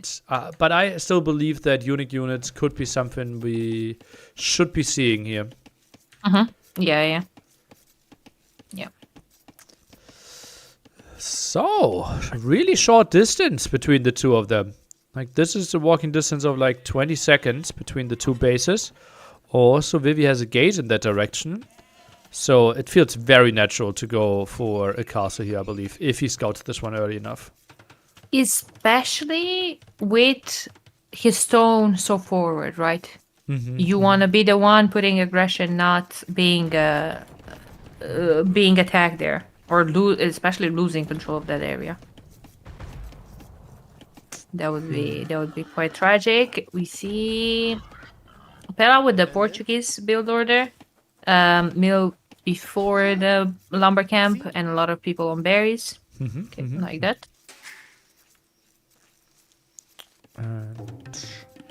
Already more houses by Vivi at the front. That is a house I don't understand at all.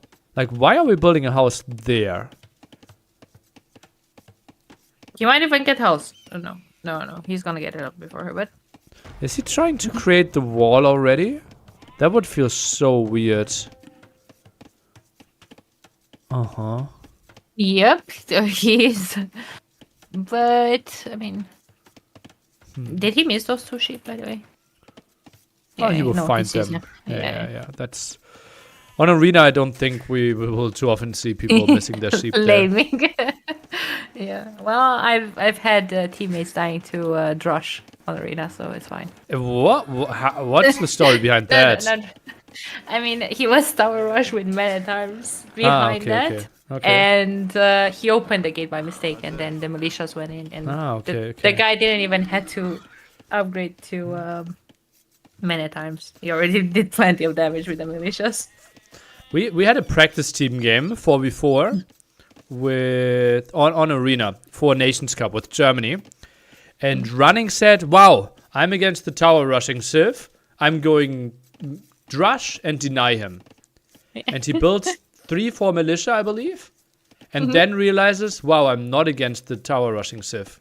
I've built militia for nothing." But the guy is tower rushing on the other side. So he sends his 4 militia across the map and denies the tower rush, and we win the game in like 22 minutes or something because the guy is instantly dead. Nice. Yeah, well, crazy things are happening. Yeah, and that's why every single time, like, that was actually relatively early in practice days as well. So for like a whole month, every single time Running said like, "Oh, I'm against yellow." Like, everyone was checking if he was really against yellow, and they were saying like, "Running, are you really against yellow?" Oh. Emrin? Okay, so nothing too crazy, just Arena Dark Age shenanigans. Relic distribution seems equal. Slightest of advantage for Perla, but as I said, I don't expect this to be too important. Oh, but Perla plays an early uptime. This won't be organs. This is going to be a Monk Rush from him against Turks. Interesting. Oh, baby.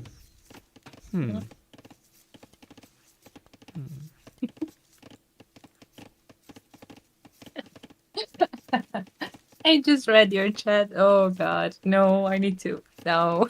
Your chat is better than mine. Like whenever I say something like that, they just have minus 20 viewers. What did you say? Or what did I say? No, someone said in chat those militias will be running hard. Okay. Yeah, I didn't even read that, but Yeah, you're used by default to ignore those. yeah. And also remember, like, the more viewers you have, like, there will be just by chance someone will write something funny.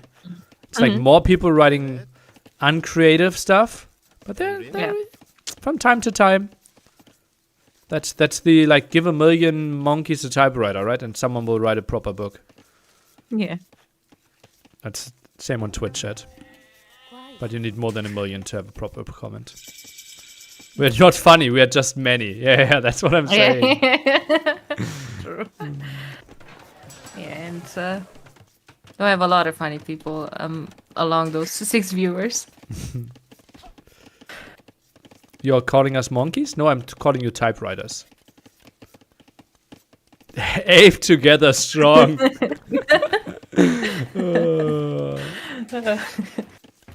And it will be the light cave opening by Vivi. He plays pop 28. That is really high. Yeah, that's late. That's late, and Oh, and it will be Estou pronto. it will be organs. Oh baby. Oh baby. That's a 23 plus 2 into organs. Did not sell the stone. This is a solid build order. Right. Uh-oh, Vivi could die to this. He will be so late. yeah, maybe he thinks he can stop that with spears and scouts, but I don't think so. Well, Bella's gonna be up way earlier.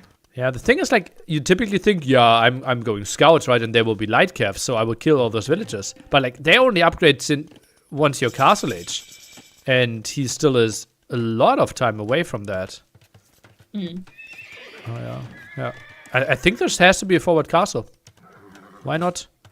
Yeah. And Vivi doesn't want to take this fight. He wants to have the scout to deny the castle. Oh, this is really good for Pella. Yeah. Really good. This has to be a forward castle. Even if you didn't plan with it, I like- think you should change his plan. Yeah, the stable is up so late. Like there's no chance this can be denied. Ooh, there's a spear there. Run, Bella! Okay, he's running. Yes. Yeah, Well, no, it's Bella. Has Loom queued up, and oh baby, that's a good timing. Needs to buy himself stone though. Oh, I think he pulled those Yep. a bit too early. Needs to buy 200 stone, but how do you get there? Do they have stone in their hands? Look at Did he Vivi's, drop? look at Vivi's scouting. He doesn't know. He sees the gold of his opponent, but he doesn't know where his Doesn't know opponent about the is. stone. Oh wait. Oh, and now the castle is up. Oh, that will be tricky for Vivi. Oh, baby, I like the spot from Pella. Yep. Absolutely. That's okay. Loom is in, and like I said, stone is denied, Oh, and yeah? you don't have his Turks. And I mean, well, not denied, but Well, kind of denied, right? How do you kill an Yeah, organ exactly. there? exactly. I assume we're gonna see organs and maybe some petards as well. No, I don't think we need a Petard, right? Because the castle is going to shoot down the walls anyways. It might even get like 2-3 volleys in, as long as we are still in feudal age. So look at the low HP. He's getting them down quite quickly. Like Yeah. this low HP feudal balls. He's getting Exactly. through there so quickly. Holy moly, Vivi is in a big problem. And you only need one. Okay, maybe more for the gate, but you only need one petard to get through the feudal age walls anyway. But not even that. It's not gonna be necessary. That even villagers coming in tries to rush it down because he Yeah. knows I can do so much damage down feudal age. Castle age And jump it's did done nothing. exactly in time. Holy. Okay, Loom is queued up immediately. And yeah, I mean, now looking great for Vivi. Yeah, now the big question, how is Pella trying to play this one? Is it going to be the fast imp behind it? Is he playing mass organ guns? Is he adding monks? Lots of options here, and it is a tough guessing game for Vivi. Yeah, the issue is now that a couple of mangonels could deal pretty well with those organ guns, right? And Vivi is already creating one mango. Has a couple of light cap as well.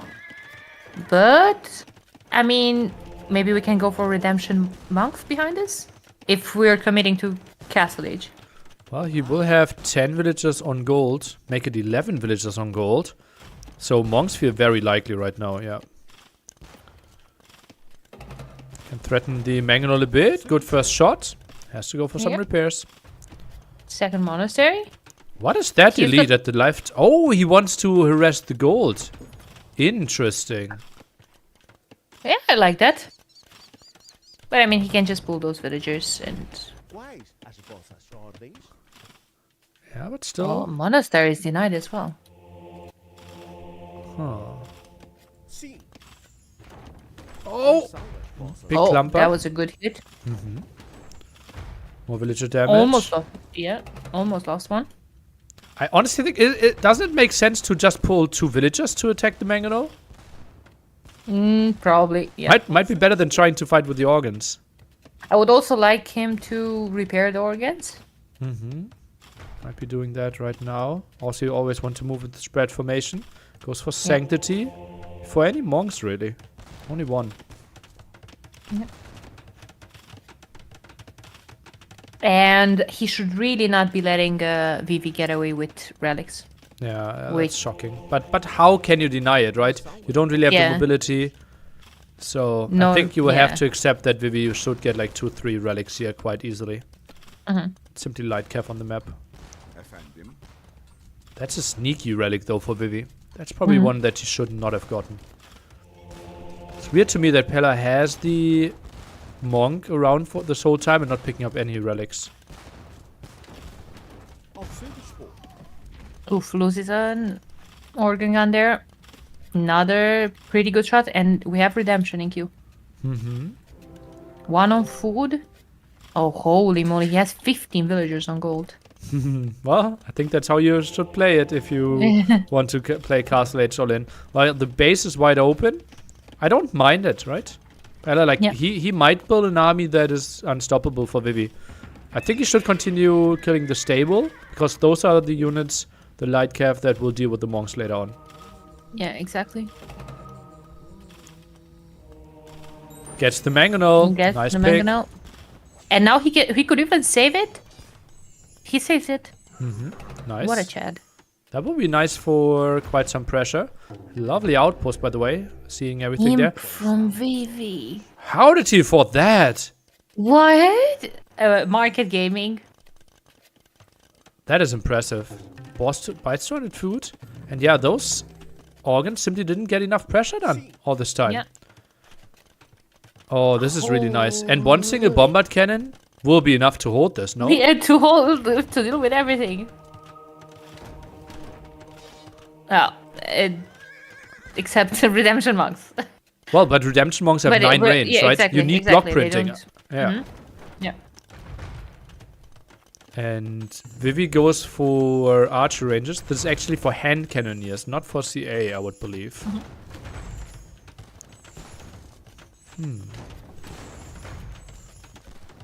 What a smart play from Vivi. Yeah, but also he He could got even so much go- time, right? That is crazy. Yeah, yeah. That should not be a thing. I don't think he should go in with the light if he should save them. Thinks differently though. Monk out at only 3. Single relic picked off feels quite underwhelming right now. Yeah. Have double workshop. This is obviously the MTC, right? Full mangonel organ pressure would do quite beastly things here, but doesn't think that Vivi's up to imp apparently. Yeah. Doesn't want to commit too much. That's so annoying, converting the houses and then breaking and deleting it to break through the other side. Doesn't really go deeper though. Crazy amount of resources for Vivi as well. And he prepared double siege workshop. I love this so much. Yeah. Has crazy resources. Look at that. He has perfect resources to just put everything out on the map instantly. Yep, exactly. This is so well played. And he will. And I think Bella must be so confused. Like he's imp at 22 minutes, and now he has. Oh, but Vivi didn't build much, right? He built like 3 light cav, 1 spear, 2 mangonels, a monk. It's not a big investment. Oh, could convert but to he's siege converting workshop. the siege workshop. This could be so good. Oh my god, no, they're out. They're out. And now it doesn't work to change from buildings to units and the other way around. This could have been tragic, actually, for the bombard cannons. Okay, so it's 2 bombard cannon gaming here for Vivi. That is kind of it for that's now. it. That's it. We're dodgeballing. That's it. Why are we not having No, more he monks? converted. Oh, gets 1 bombard cannon. Yeah, that's massive. 1 bombard cannon for Vivi. Builds another siege workshop. Gets the monk though. Gets the monk, and now there's only 2 monks. Okay, it's fine. As the hand cannoneers there snipes both of the monks. That's huge, and that's What? That's like what are you What? doing against it? Did he GG, just GG. Did he just delete his organs, or was there a shot? I don't know. I think he did it. Let me go back because that was sus. What? It was bombard cannon shot! 1 shot, 5 kills into GG. Sick! Oh my god. Yeah, I mean, he got another one earlier on, and he got a lot of HP. Yeah. But, I mean, that one was just less. Oh my god, yeah, that was insane. Yeah, very well played. By Vivi. I mean, by Pella as well, actually, in the beginning. But then, I guess he just didn't expect Vivi to perform so well under the amount of pressure. Yeah, Redemption simply was way too late. He needs to pressure all this area. Like, Yeah. Vivi can't just reach Imp, uncontested economy, and just gets to bombard cannon there with 3 siege workshops. That shouldn't be a thing. Yeah, the thing is, I guess you wanted double monastery forward, not for one for production and the other one from the techs, and the second one was denied. Just build it home. Just build it home and make redemption and sanctity and all of those from the one at home, I guess. Or build 3 villages against the Mangonel, right? There was nothing Yeah, there. or- there was or 1 that, village or of that, yeah, yeah. protection. Mhm. Yeah. Absolutely. Oof. Well, that was something to watch. Yeah, good game, right? And Turks, well, Yeah. they you think they need a castle, but in this situation, simply going for bombard cannon, hand cannoneer was good enough for him. Yeah. Yeah. Absolutely. And now we're probably going to see the other home map, Bella could pick something else. Yeah. Something from Vivi's home maps, but I guess I doubt. Yeah, Dry Graveyard is loaded up, so Yeah. that will be the map. And expecting like Magyars versus Lithuanians here would feel reasonable. Magyars Lithuanians was my initial guess when I saw the draft for this map, yeah. Yeah. I don't know. And it will be Yeah. Slavs versus Lithuanians. Okay. So Magyars saved for Yanganati. Langanati, yes. Okay, And okay. they have been picked quite a lot actually on Langanati. Okay. I quickly go to the restroom, be right back. Yeah, sure.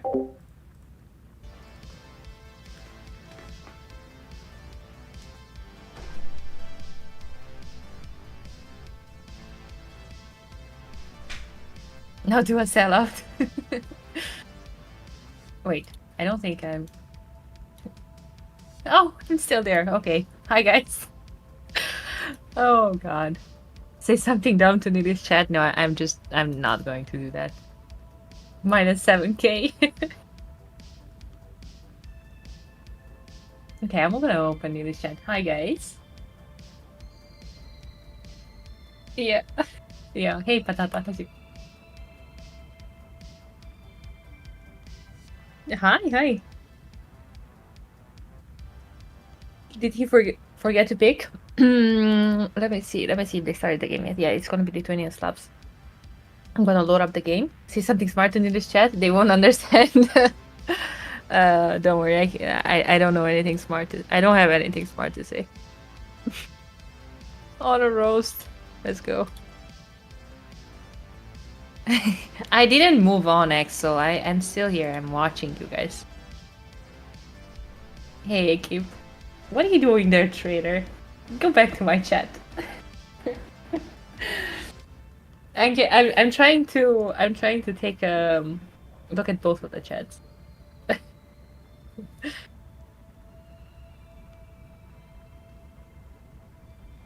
Yeah, you just got insulted by my chat, but they're special.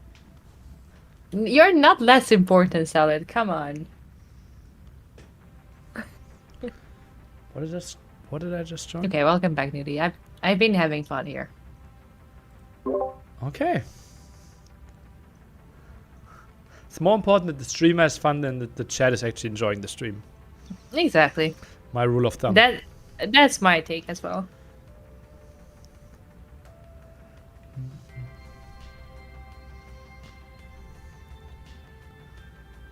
I could see the sun in Teletubbies being nearly. The sun in Teletubbies, like this small, like 2-year-old baby, has a baby itself by now. What? Yeah, that's how old you are. That's how old you are. Oh god. Oh. That's how wise we are. Really? Really? Okay. From Okay, moving on with all the Teletubby watching? Oh god. Здравствуй. Ас готов. So Slavs over Magyars here. Oh, I can see why Magyars are good on Yanganati as well. Vivi actually needs a house as well. Okay, builds it. No big surprise there. Lithuanians obviously great on this map with 11 relics to get at least 4 for your knights, for your lightest. We've seen a beautiful game on fire on this one, but obviously it's really tough to wall, so mobility is really nice, aggression is really nice, and that's where Slavs will shine with their crazy farms, expecting lots of scouts, lots of knights. Yeah. Yeah. But what if I don't know. I see Lithuanians. What if Pela is gonna do a spear skirm rush? Which I didn't see too much on this map, actually. It wouldn't make too much sense. But it can be quite annoying with such an open map. Yeah, but it's not an uncommon strategy here, right? We've seen it quite a bit, especially like Mezzo like to open it with it and then transition a bit. So Spear Skirm, absolutely an option here. And Slavs, well, they don't really have any advantages till those farms are kicking in, right? Yeah, you save 1 house per barracks and stable, but that's like 50 with some opportunity cost, 60 wood saved. And that's kind of it. So Spear Skirm from Lithuanians should be quite a nice opening. Yeah. Аз готова. All right. Loom by Pella. And we have- So he will yeah. play pop 19, double lumber camp. Maybe. Probably scouts, yeah. Let's see. He's still scouting. That's a bit surprising to me. Okay, wants to push more deer. Yeah, that's an indication Yeah. of a scout opening.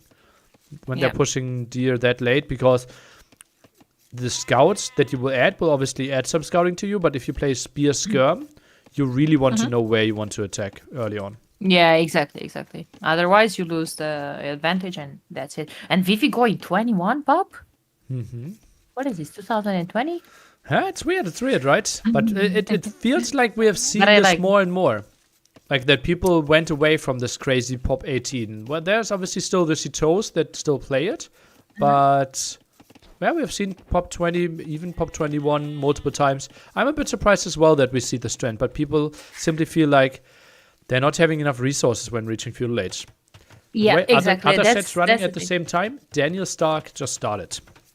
Oh, nice. Oh, that's That could be really good and really close as well. I was about to say that meta is keep changing, and we see faster and faster uptimes. And like you said, they're struggling more and more for resources. And now you need to choose if you're doing 2 lumber camps and getting horse collar, or just staying on 1 lumber and not getting horse collar. I meant, or just staying on 1 and getting horse collar, and all of this shenanigans that you wouldn't see in the past. But I feel like Vivi is one of the players that likes to go up later and have a better eco setup, maybe wall a bit more. Like I remember seeing him play in TTL versus Sobek with Burgundians. I think. He likes Burgundians on this Yeah, map. he quite a likes bit, Burgundians. Yeah. Wasn't that But against now- Sobek's Mongols? Yep. Yeah, that was a Exactly. good game. That was a really good game, yeah. Yeah, he likes to play this more defensively. He also played against Viper. with Mongols was on Burgundians. Coast to Mountain. Mongols was on Coast to Mountain. Because I remember that game in particular. Okay, okay. Because Sobek didn't have ballistics for half of the game. Ah, okay. So apparently Yeah. it was versus Magyars. I think Viper Yeah. played as well. What did Viper play? Like Mayans against Burgundians there against Vivi? And Vivi also like tried to massive wall and maybe things of the old graveyards that was way more open, way more closed compared to this Yeah. one. Yeah. And apparently it's a scout opening from Pella. Which I don't mind. Yeah, exactly. Like, bigger walls here from Vivi. He's gonna be able to close all of his map. He's just staying in defense to secure those walls. I like that. Has some gold inside of his base, so he's just gonna chill with his eco now. He has a pretty good setup. Already has all the eco upgrades, and well, now he can move forward. Yeah, both players went for both eco upgrades. Wanted to make sure that he's fully walled is Vivi here. And Pela went for the small walls, has to build some more spearmen. And the question is, are we seeing an archer range here in Feudal Age, or are they just both happy to play the Castle Age and boom a bit? I'm really not a big fan of small walls on this map, because I cannot even begin to explain to you how many times I've seen overchops on those sparse wood lines. Well, big walls are just so much tougher though, right? Just imagine, also, like, yes. how do you want to wall the walls at the front? Oh boy. We have a lot of quick walls that, well, failed, and now this is annoying.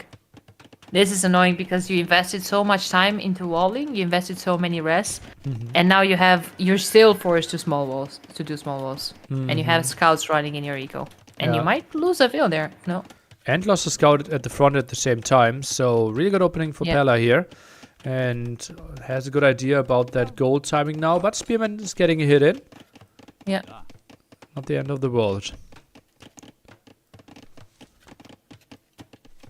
And I think you don't need to chase those scouts down now. It's more important to have a spearman next to your gold than you actually getting another hit on there. no, he's making another one, probably to keep it next to the gold. Yeah, Okay.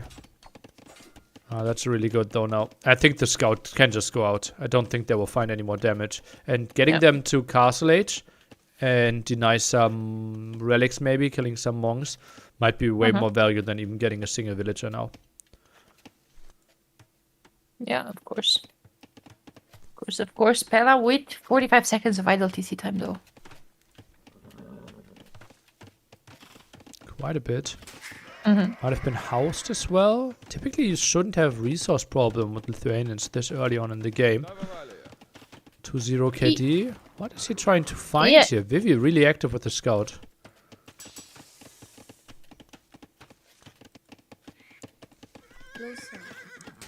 Is there a super low Right. HP somewhere? I think. Yeah. There's a 3 HP bill. He wants to dive for that one.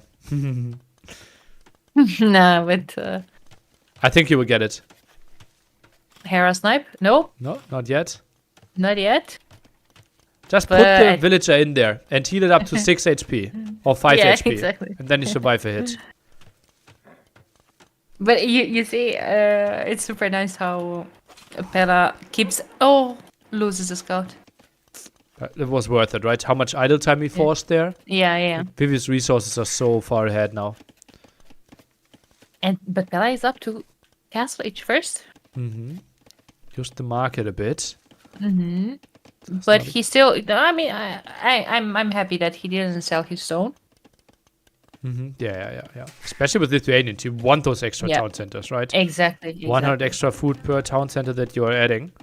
They feel so smooth after they added that. Yeah. Your boom is just like you basically, if you play low eco, it feels like you get 2 extra builds. Yeah. Okay, and now he's gonna work his way on bigger walls to secure more of his base. I like that as well. How's the... Okay, relic distribution seems quite even. Let me see. Yeah. Do we have this?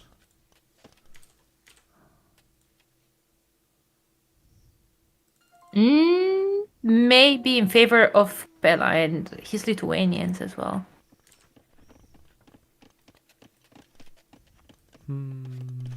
Yeah, I think Vivi is slightly behind in that. Yeah. I think Pella needs a town center at the stone. Because Vivi, he could be really dangerous if we see Boyas here and we don't have lighters on the map. So I think 1 TC at a gold and 1 TC at a stone would make me really happy. And he has like a really good... Well, which stone would you town center? The front one or the back one? The back one together with the wood line, but he goes for the front one. That means he shouldn't have a lot of gold. Yeah. It feels like we won't see a lot of knights. Might be full light cav, monk, triple TC play from both players. Maybe, yeah. Or Oh, well, second he towers... stable. He town center them both. Yeah, okay. Yeah, I don't hate this. Yeah, because the first TC kind of works in a bit of a like protection purpose as well, right? Like units can dive. Maybe even if he walls between those wood lines above the TC, I would like that even more. So then you kind of secure your gold that you're currently taking, and then you later maybe you want to put a castle in front of the gold in the front. Yeah, wouldn't hate that. Spearman now against the light cav. Do they really want to dive here? They are back for the low HP villager from earlier. He really wants to take that. Some walls, villager, low HP. Does he want to commit? Did he just kill one? He killed a vill. Okay. Not too bad. And yeah, the spearman obviously scaring those away. And this will be a relatively passive game. Against a 3TC player, both go for heavy monks, go for heavy light cav. Like, you don't really have the options to do a lot of damage. I think this will... Like, the earliest we could do damage is if someone gets a wild castle up. Yeah. And, light cav diving in again. Nice move. Snipes the vill. Okay. Nice move. And if he gets them out of there, tries to take a snipe at a gold, but that was costly. Don't think that was necessary with that amount of army there. But now he's just gonna run away. And I think, I think you're right. Maybe we're gonna see a lot of Lycav and monks here, and working their ways towards unique unit probably. Maybe not on stone though. So maybe he realizes Boyas won't be an option. Something like a pike monk push. Like, the distance between the forward town centers isn't that long, right? Siege workshop in the middle, 2 extra barracks at home. And I think you can pressure the siege workshop of the opponent quite a bit. Yeah. You're definitely right. Vivi on 2 relics already. Pella gets his first one now, but obviously only for gold generation. Won't really get any extra attack on any of his units that he has on the map right now. Yeah. I miss if Vivi got husbandry. I just saw Pella finishing that. I guess we can click on the unit. No, he has it. Yeah. Both at the same speed there.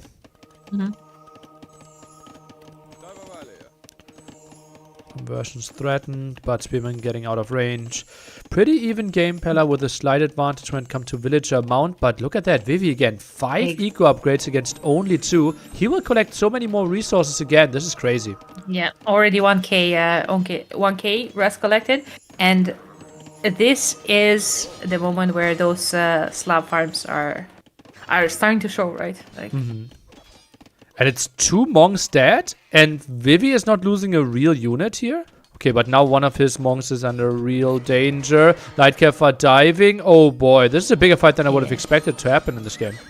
He lost so many monks there. The conversions are now coming in harder since the last patch, right? Like they got extra conversion resistance. Yeah, units now the maximum time got reduced by 1 second and the minimum time got increased by 1 second. So basically less variance in monk conversions. Plus we also got a new upgrade that can also increase the conversion time by 1 second. So mass monk, something we wouldn't expect to see that much more anymore. Yeah. Yeah. We mentioned that we felt the relic positioning was better for Pella, right? And still, Vivi gets 4 relics against 2 already, and now is heading out to get even more. He might get the relic advantage here. That's really impressive by him. Yeah, and look at that. Pella has 2 monks there chilling, but good job from Vivi keeping a Lycav around that relic. That Lycav could take both of those monks. Even all 3 of those monks. Or 3, yeah. So a couple of more kills on the Lycav in the middle. We have the pikeman upgrade from Pella. He doesn't even know about the relic at the top. Doesn't know the one at the side. On that side. Yeah, there are 4 relics still on the map, and he doesn't see a single one of them. Oh god. And Vivi's gonna take the one in the south as well. Yeah. Holy. It could be, honestly, it could be 9 against 2 relics. Yeah. That's sick by Vivi. Okay, castle going up. So latest will be probably something that we'll see. Vivi sniping another Vil, even though there were 3 pikemen there. And possibly another one on the farm. Maybe he sees her? She's weak. Nope. He's gonna get the mug though. Quite easily. God. But pikemen get some revenge in. Yeah. Get some good revenge in. Yo, quite good. 2 Lightcav. 2 Lightcav. And Vivi floating a lot of gold here. Hallelujah. 15 on gold. Could buy himself up to Imp. Now goes with the Lightcav through the middle, but sees the bad news. A castle waiting for him. Yep. Vivi at 2k gold putting up a market. Will we see Imp now? Why not, right? He has 34 in food as well, so food should be coming in quite quickly for him as well. I think maybe buying 500-600, and he could go for a forward castle behind this as well. 40c. Oh boy. And he has 7 relics with the 8th one on the way. And so only I kept 1 relic is still up for grabs, kind of, right? The one at the corner. Neither player sees it. Oh no! Now Pella sees it. Pella sees it, but barely. Yeah. So 8 versus 3 relics, most likely for Vivi.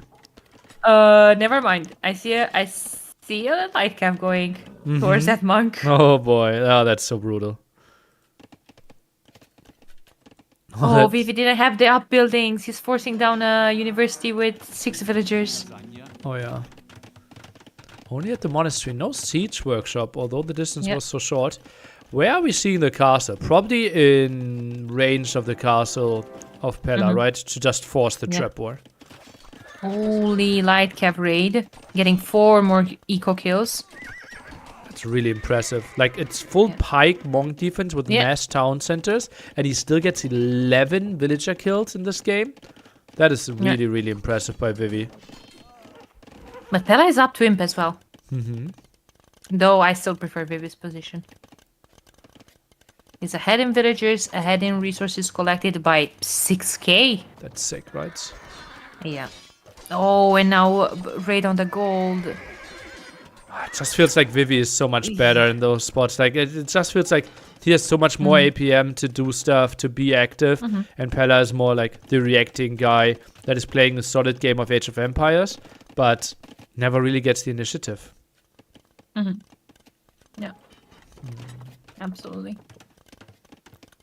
So as I said, if it's full Lightus, it's will be tough for our Halberdier player, or like our Slav player, if he goes for Halberdiers even.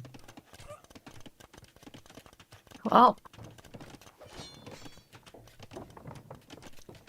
has 2 of them. Only 2 Yeah, and relics? That means... Oh, that will be enough. 2 relics will be enough to 3-hit a Halberdier. He needs 2. That's the magic number. Well, the 2 relics are basically... Man, did that thing happen again? Did that latest teleport 3 tiles in the back again? Like, I've seen... Am I tripping or that really happened again? I've seen the clip from Hera when that happened. It's happening a lot the last days. Yeah. Yeah. I was gonna say that, well, having those 2 relics basically keeps place of Blast Furnace, right? Now the M timing goes for Dirty Nets, meaning his casts will be way cheaper when it comes to stone. Crazy amount of resources for Vivi in the bank. When he builds the castle before the upgrade? Really? Oh, I'm not sure about that. Like, why do you get the upgrade in the first place then? Yeah, that's a full 650 stone castle. Oh god. Yeah, he placed it before. No, what? No. Vivi, no. Alright, well, we still have... I don't know if I like Detonets in this scenario, nearly, because he has the stone for another castle, but now he does... Okay, now he will have the wood, I guess, pretty soon. Alright. Another castle at home. Maybe if you plan with Jetty Nets, having more than 25 on wood would have been an option. He is at 34 now. Okay. It just felt like a bank would have been nice to go for more traps and more castles instantly. Yeah, and well, on this map, there's a lot of resources you could take a lot of map control with Chip Castle. That's why Frank's was picked a couple of times as well in the previous tournaments on this map as well. Yeah, castle obviously gives you lots of control. Lightus gets away there after 6 kills. Not too shabby at all. And the trap ward through the center most of the time goes to the player that has bombard cannons, but I don't even see chemistry yet for Pella. Nor University. Oh, that's really rough. Vivi, by the way, takes Dragina already. That's pretty sick. Splash damage for his infantry. Yeah. And then Halberdier, like if we get to the 40v40 fights that Vivi ideally wants to go for, it's not even fair. Pella needs hand cannoneers ASAP. Ooh, Pella is out of stone.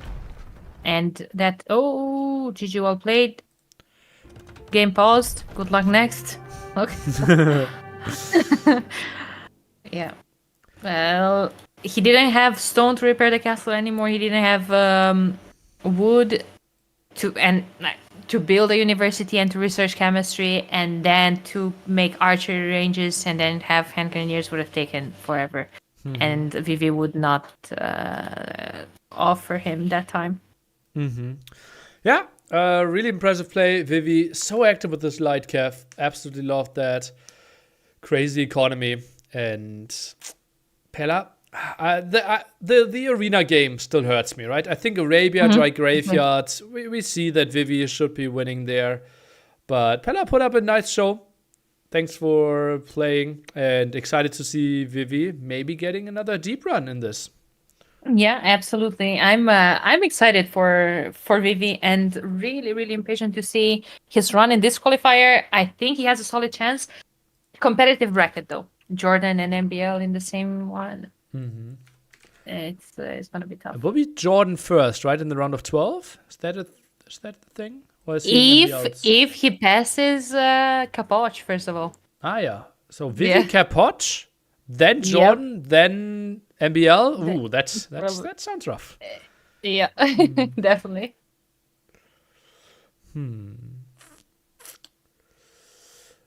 Okay, then thank you so much for the lovely cast. Thank you so much, Nili, for having me. I was a bit nervous at first, but I definitely enjoyed this a lot. Thank you So so did much I. for having me. Again, congrats for the amazing job that you've been putting for this tournament. And yeah, wish you good luck with the next sets today and have fun. Thank you. You too. Okay. See ya. Bye See bye. ya.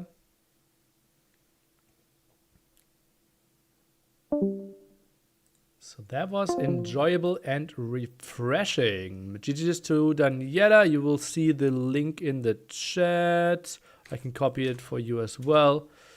And yeah, we can think about what we want to see next, right? So let's go to a beautiful website that gives us all the scores and all the updates. And then we will probably pull what we want to see. Right now, running is Daniel Stark and Magugu Ozone. Daniel is leading 1-0. I will make a poll here. Magugu Ozone just started. What to cast? Daniel versus Stark. I will include the score as well. Daniel versus Stark or Magugu 0-0 Ozone. Although 0-0 does make a lot of sense if they're scheduled to already have started. I'll give you 2 minutes to post what you want to have. You can vote now.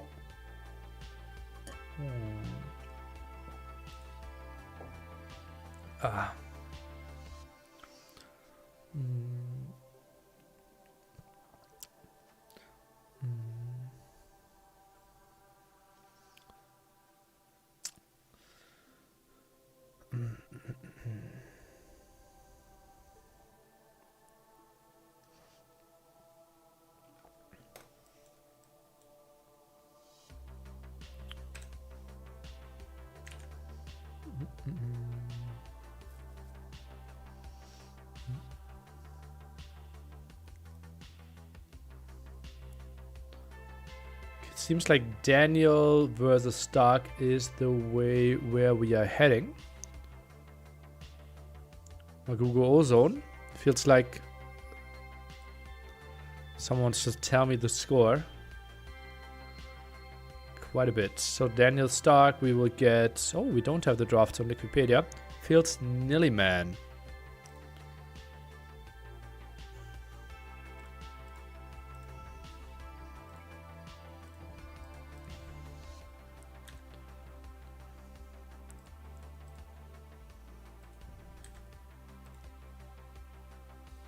And it is Daniel winning. Daniel Stark winning. 40 seconds to go on a reader. Turks against Burgundians. Okay. I will get the Civ draft for us.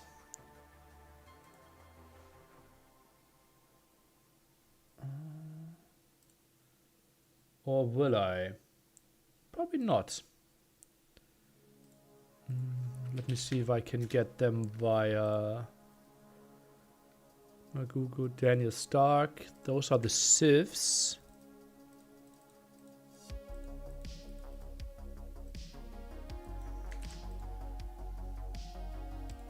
And Daniel Stark maps are these. Stark's home map, no surprise. So Golden Lakes played already. That was... Golden Lakes was Persians versus Dravidians. Persians winning.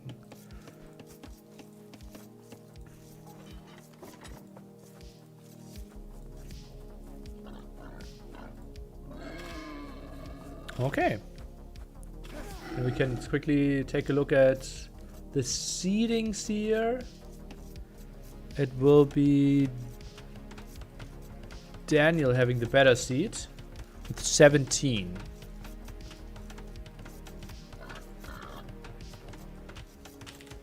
Daniel 17 and 49 minus 17, 32. for Stark.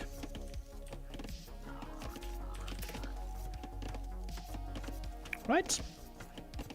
I would think so. Everything loaded up. Everything looks good. Well then, mod can update the title and we are jumping into game 2 here. Daniel against Stark. What colors do we give them? Brazilian Stark. Do we have to give him an A? Huh. Feels bad, man. So it doesn't really load up there. Maybe he didn't play NAC4 qualifiers. Danny Boy gonna win NAC5? Oh boy, you would get some good odds for that. And I will update the title. It will be Daniel versus Stark.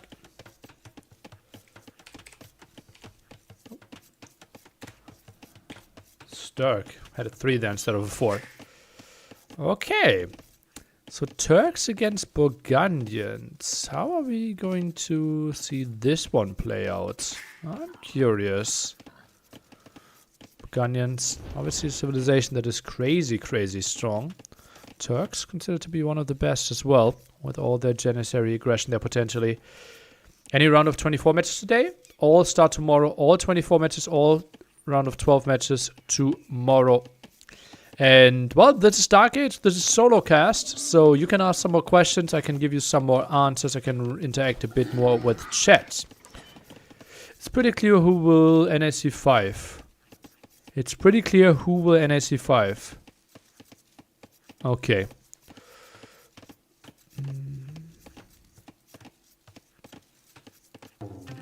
You put so much effort and then forgot a word.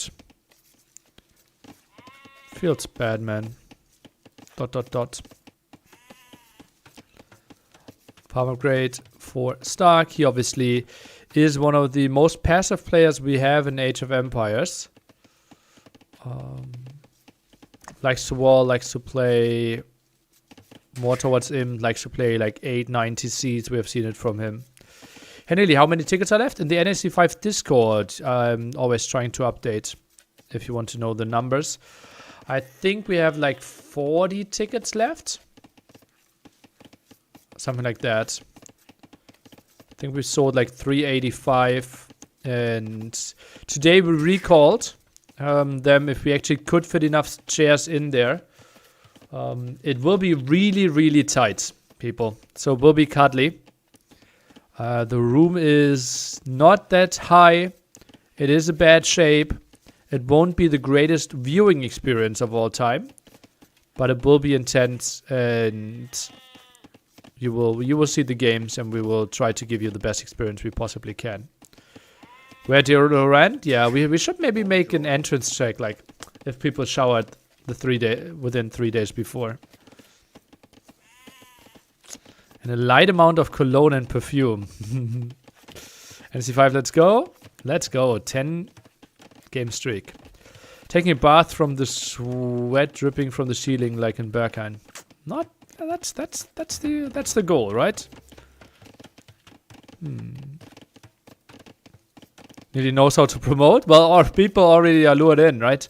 So many idiots already bought the tickets. Now I can actually say what's happening. Already got all their money. Italian food, drinks, and cuddling. Sounds like a romantic weekend, indeed. Do you ever go to Berghain, Nelly? I tried to get in once. And was too drunk to get in. And then wanted to get away from Berghain again. Wanted to go to another club and climbed over a fence. And yeah, I still have a scar from that on my hand. It was not great. It was not great. But I had a good kebab afterwards. Like 7 AM in the morning. And then I came home. It was the night from, I think, the 24th onto the 25th of December. In like, I think like 2009 maybe. And I came home together with my cousin. And my hand all bloody. And my mother screamed at my cousin, "What did you do to my son?" Yeah. And like he had no bad intentions, right? We even tried to go to late night pharmacy, but they didn't accept us in because we weren't too drunk. But yeah, I only needed a small bandage. For the players who like to drink, that usually go to NAC. Most people like to drink water, for example. No flag for Stark? No flag for Stark. I remember Berkan having a pretty aggressive door policy. Yeah. It's like one of the main features, right? Berkan, for everyone who doesn't know, it is a club in Germany. One of the most famous clubs in the world. I think it was Club of the World twice in a row, like something like 2006, 2007 or something. It was an old, I think, swinger club. It's a really nice location in the center of Berlin. And yeah, famously known nowadays for its techno parties and the door letting in very few people and typically non-tourists. Also got quite a bit of fame when Elon Musk was there and did not get in. Like, I would say a year ago, 1.5 years ago, something like that. Yeah. Stark is Brazilian. I think he simply didn't play NAC4 qualifiers, and that's why we don't have the flag in our folder. Exclusive access, something like that, yeah.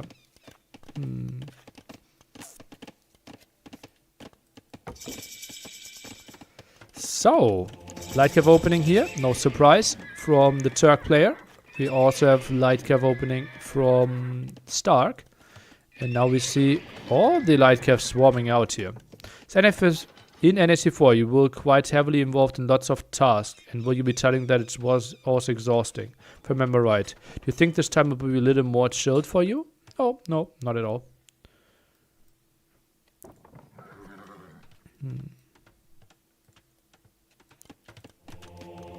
I wouldn't know why. No.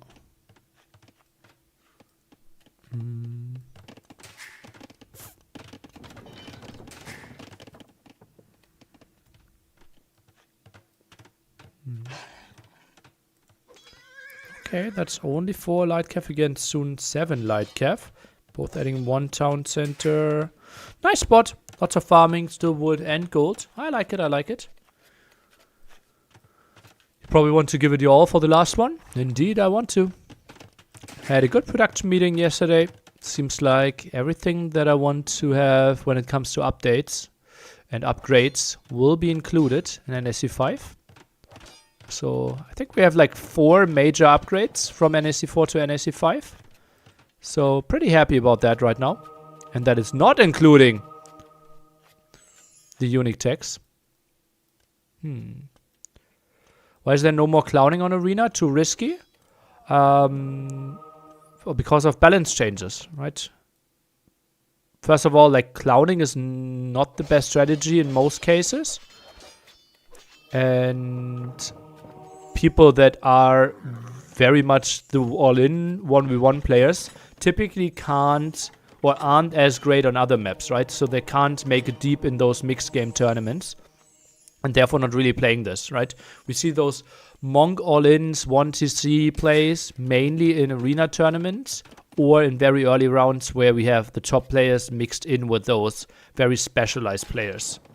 So those players, they're simply different, having different approaches. Also, last balance patch made monks worse.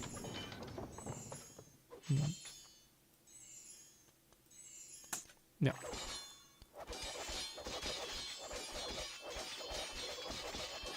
Ooh, that's quite some nice micro with Daniel. Oh, but the regrouping didn't help him here.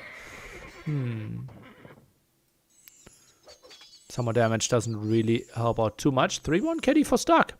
Can't complain about that. Sits on 4 eco upgrades against only the 2. Now goes for wheelbarrow as well. Resource income will be way better for Stark. Does not have a single relic to his name though. And that's a nice light cap moving around. Oh, that's a nice one. Should get a monk. Perfect timing. Perfect timing, perfect awareness. Is it the new patch? Hera wrote something about really good pathing now.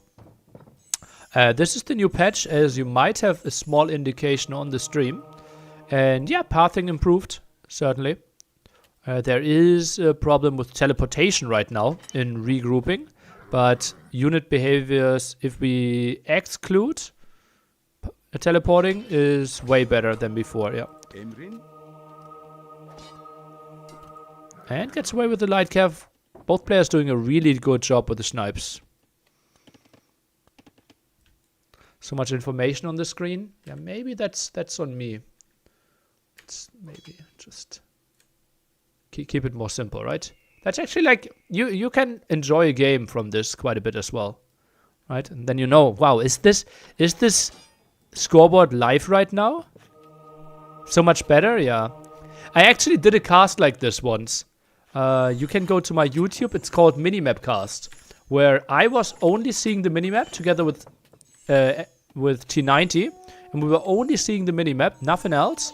But viewers could see everything, and we also like had to learn what is the shift that they are playing, because if you only look at the dots, that won't really help you. I think it was a really fun cast. I think minimap only cast with T90, something like that, on my YouTube. It was quite enjoyable. I think we had Spanish. Yeah.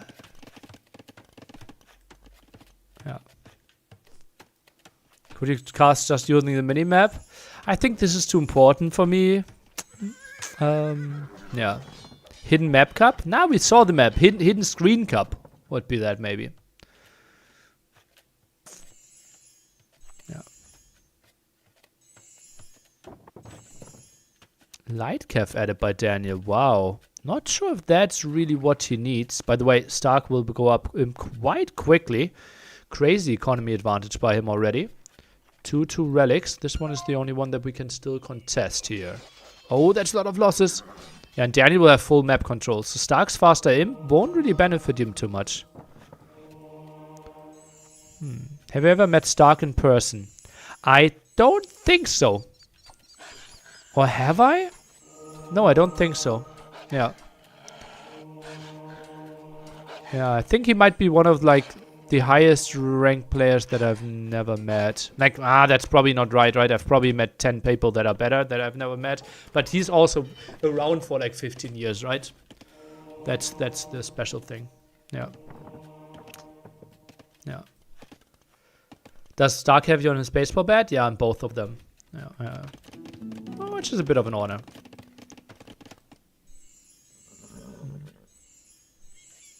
If you broke the wall, well, breaking the wall is really, really tough in Castle Age if you don't have siege or a castle. Ooh, and Daniel goes for the aggression.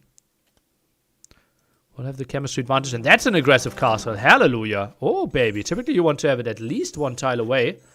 And if you don't have atonement... Yeah, and builds it 1 tile away. Okay, that makes so much more sense. And if you don't have atonement, those 2 monks could have gotten some villager conversions. The last relic, please? Yeah, it's shocking, right? That neither player really committed to that one. Pikeman tech now for Stark. Janissaries could be so good.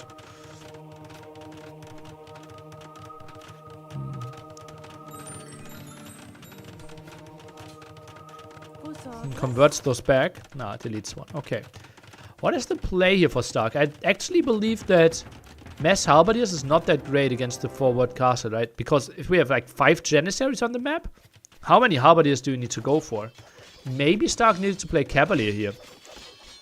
Then Daniel would be forced into Camels, which wouldn't be that great.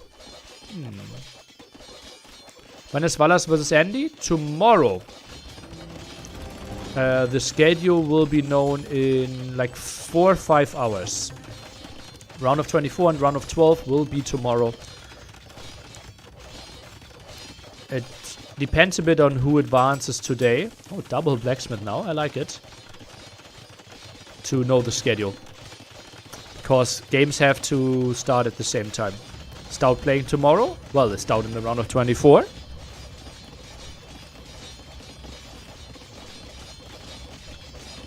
Yes, he is. So yes, he's playing.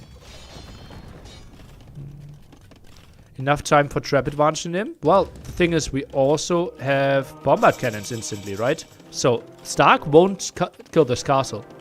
It will be instant bombard cannon. So I think this will be actually relatively easy hold for Daniel against the trap, especially if it's only the one castle play. And it will be paladins behind. I like this. I like this. Yeah, I think this makes lots of sense. Militia at it. Let's go. Militia, Janissary. We see the proper units. And yeah, this was an necessary break so that the bombard cannon can get in there.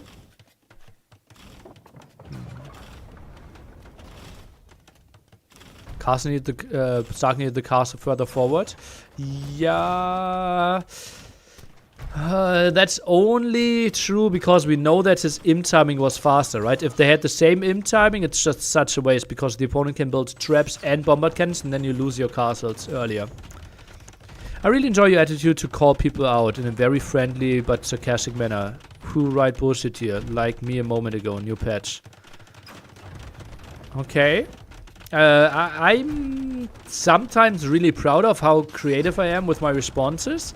Sometimes I feel like I'm just unnecessarily rude to the viewers that actually like spend their valuable time here. So I think I'm often funny, but there have been more than one instant where I crossed the line. Yeah. Kasva Machi Borada Mi Bela. Correct. I would agree with that. Acres of Acres. He apparently got insulted and still is butthurt from it. And now the jump here. Hassas. Do they really want to take that fight? Pikemen are joining the party now as well. Goes for the trap kill. And I don't think those are the right units here. Daniel, he will lose the castle. Bombard cannons not finding the kill. Monastery in quite some problem. And that's a lot of monks. Janissary count simply not high enough. And those paladins are now pushing this one away. Daniel fully housed as well. And not building any houses. This is a really nice move here by Stark. Loses the castle though. But that could loses the monastery though. And that could be some dead bombard cannons. If only added some more light cap against the monks, I think they would have been really nice as well. Traps shooting a bit here. Bombard cannon goes down. And the second one probably as well. Archer range being added. The poor militia died. Rip.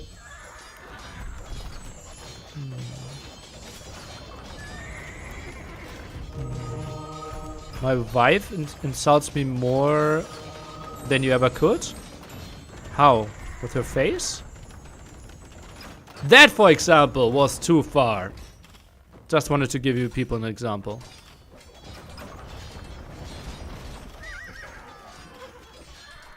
But he wanted to brag that he had a real life. Had to put him in his place. Bloody hell. Oh boy, boy, boy. Now this is again the thing where I feel like, did I have to go there? That was not necessary. Wives don't need to be real. It is GG, right? For whom?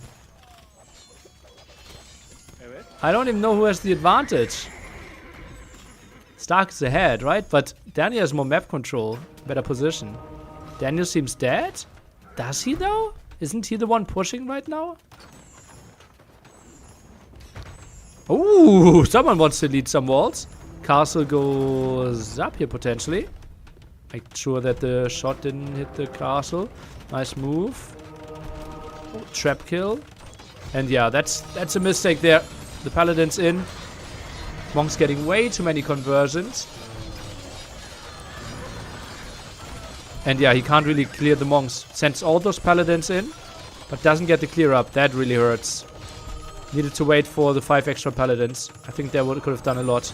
Another bombard cannon dies, but another trap is around. And Daniel actually calls it here. Stark takes the 1-1. That is surprising to me. Like, why did he feel like he couldn't continue with the conversions here? Looks like it.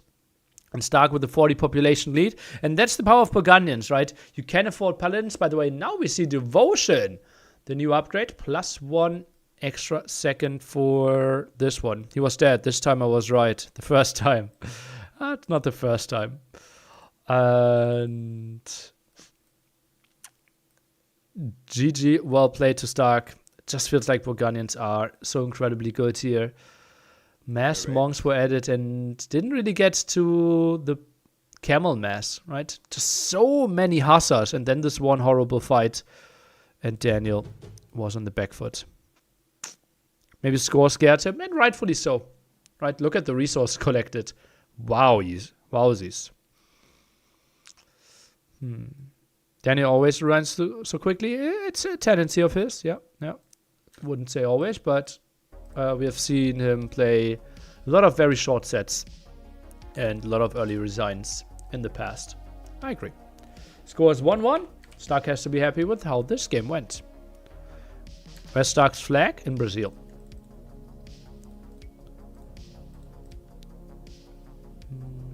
Could Daniel have possibly backed off for a bit and was able to eco disadvantage too high? I think he needed to have this push, right? You lost 2 castles there.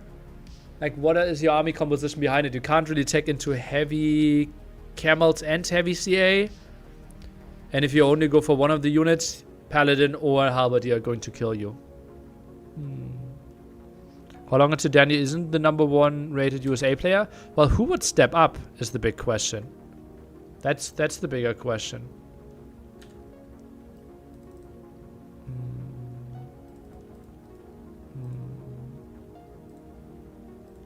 Yeah. T90, of course. Luckily, you put that 11 behind that message. Who even is #2 in USA? Maybe T90? I don't want really to say that, but maybe T90? Wonder why there aren't a lot of great American players. There are plenty. Hera, Dogao, Miguel, Stark that we just saw, Pella that we just saw, Nikov, Hart. Yeah. Is T90 better than Spring? Yeah. Spring is wild right now. Right. T90 versus Nili show match when? In the goodbye week. The week after NAC.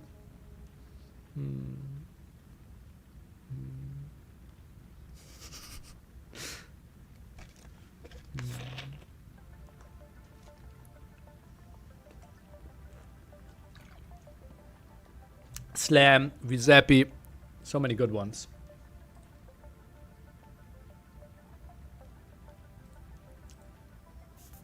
Okay, up next will be Malians versus Franks on the Yanganati. Let's go. Best American player is Hera? Yeah. So Daniel, what colors did we have? Was it Daniel Blue? I think so, right? So, Yanganati, as you all know, very limited gold. We have to chop through those areas. We're still heavily discussing how to make this one look a bit more natural. Maybe we have something for the weekend, but latest for the main event. We see Daniel going for the Malian dock opening in the center. Same goes for Stark, who repositioned his dock to have a bit better access to the shorefish. Hera's Canadian, correct, and Canada is part of America. Thanks for your message. Hennedy, you look good today. What does the dice next to Hindustani mean? You have 30 seconds to pick a civilization in the draft, right? So that someone isn't like sitting there for 5 minutes, the other one has to wait. And if those 30 seconds are basically at 0 seconds, then the draft website just randomly assigns you a civilization from all the available civilizations at that point. Yeah.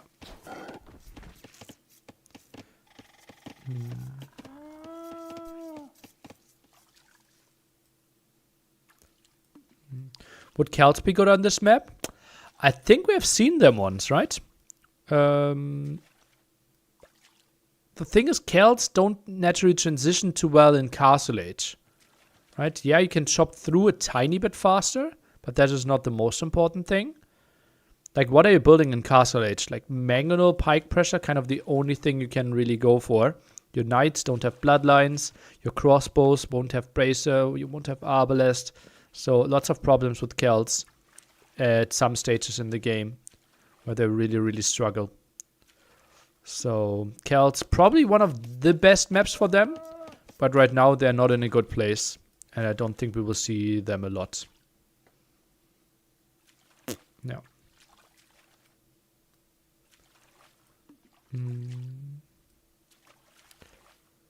Oh, what's happening here?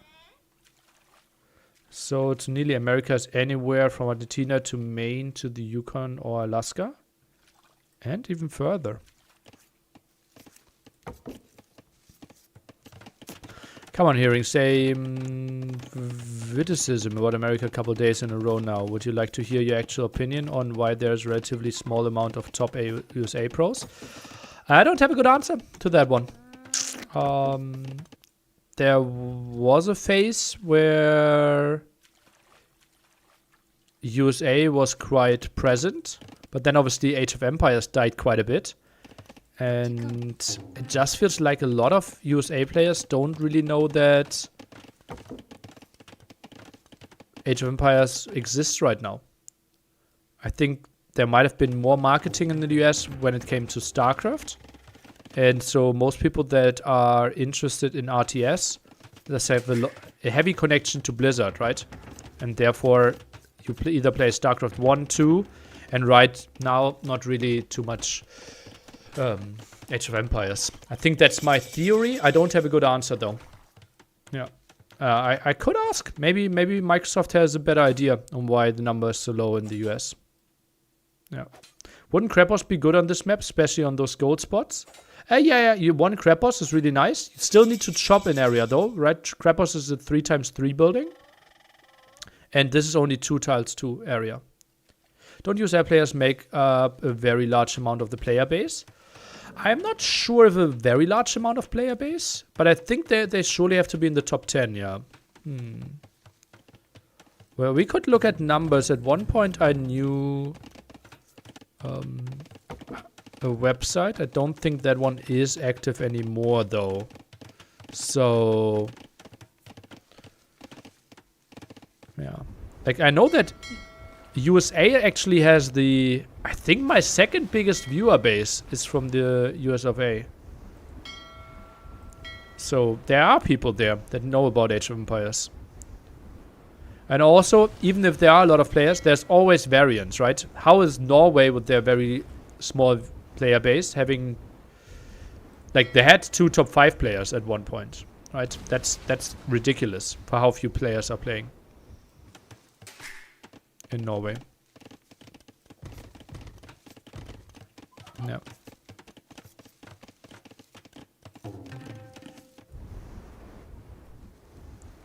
Or Austria. Yeah, Austria performed really well, like Nations Cup. For MBL, not top 5? Well, not right now. Why no UK players? Also variants, right? There are quite some UK players. They have a UK Hidden Cup. There's a strong UK community. They have a LAN party as well that has a very reasonable amount of attendees. So UK players are there. And there were 2 UK players really good. Geek was one of the best in the world at his time. And Bling was one of the best Age of Empires players in his time. Geek maybe even a bit better. And yeah. Right now they're mainly focusing on team games. What is your number 1 viewer nationality? Well, Germany. Right, there were, when HD came out, quite a big boom in Germany, or like everywhere when it came to Age of Empires, and there was a very big German Age of Empires show. And I could join that one for like 4 or 5 times, and suddenly my viewer count exploded. For example, on YouTube, my biggest video had like 3,500 views. And suddenly I do a 1v1 against one of the players there. And I had like 105,000 views. And it was a really bad video. But simply like having the title being like me against one of those big guys. And therefore I instantly generated a massive follower base that way. And that's also the moment I introduced my German Mondays, right? Because I just could get a lot of them to view. It was always Friday, was a show that constantly had, I think, around 10,000 live viewers every single Friday for like 1.5 or 2 years. And at a time where like Viper had like 2.5K. Right? And they had 10K every Sunday and every Friday.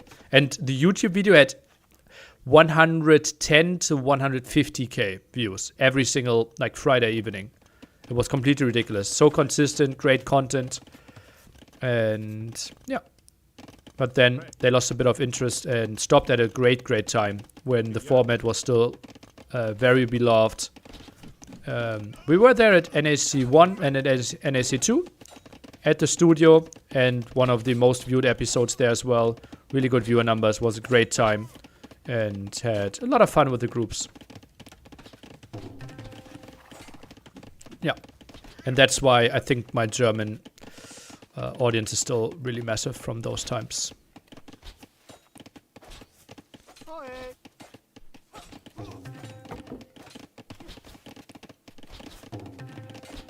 Ooh. Okay, Starks will be up to Castle Age a bit later. Archers being built. No more scouts for Daniel. Gets quite some kills. KD is 10 to 1. Obviously killed the 3 fishing ships here. Those are the Eco KD. So don't get too confused. Spearman's chasing this one down. And Skirmish, they have to find the kill. If those 4 archers are making it out, Stark may heavily overinvest it. Is on gold in the back here. Should click up any second. Latest after this villages. And yeah, this one is getting... He needs to kill those 4 archers. So important.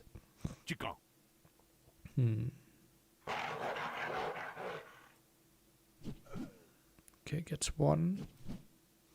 No kill yet. Meanwhile, archers are trying to find another opening. That could be a dead will quite easily.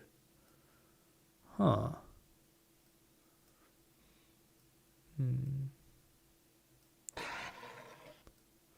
I think part of why USA doesn't have a large pro scene is Woobly was hard to figure out in USA. People are bad at technology.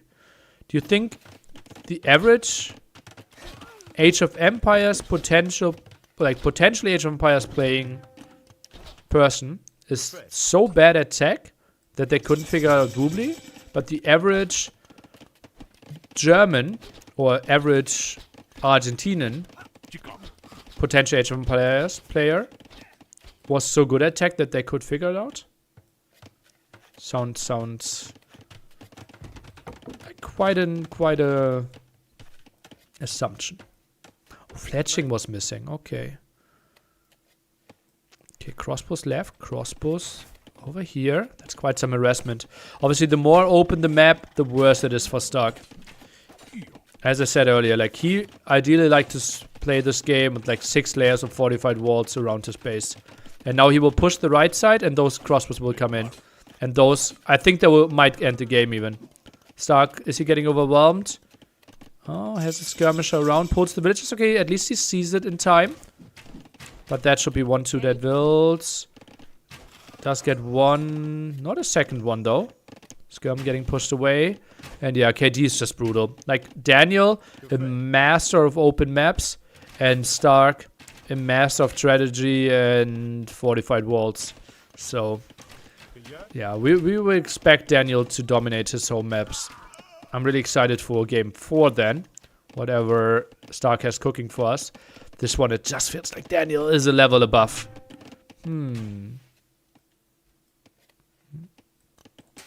Town center now here. Woodline?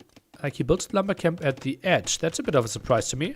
I always would have thought people would like to build it directly next to it. I've got another theory. There's casual relation between AU2 skill and football. What? I don't understand that at all. No, I'm not talking about the town center, which I'm not understanding at all. But what? Yeah, and Stark just gives this one up. Knows, okay, I'm playing Skirm, Spear, no map control. Now Skirm, Knight with Franks. Ay.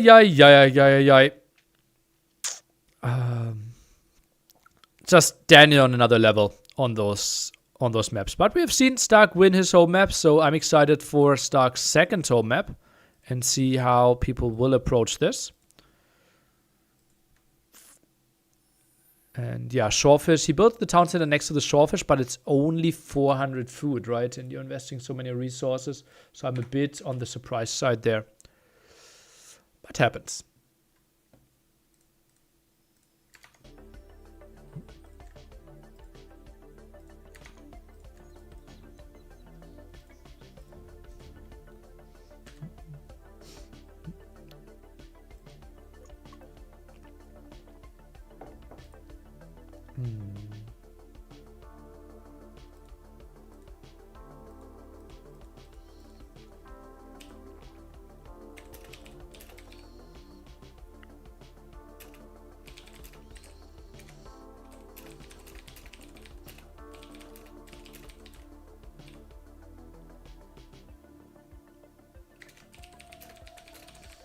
Okay, apparently finding playing times for tomorrow won't be that easy for the admin. Obviously, players are all around the world, and we have to fit in 2 best of 5s in one day. Not an easy task.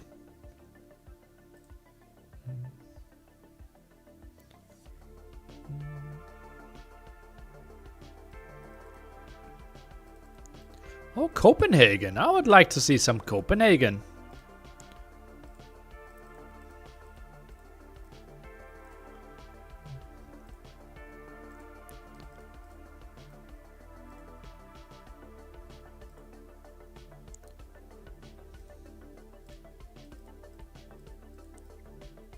Crazy. Oh, Turks is a very late pick. We're still allowed there.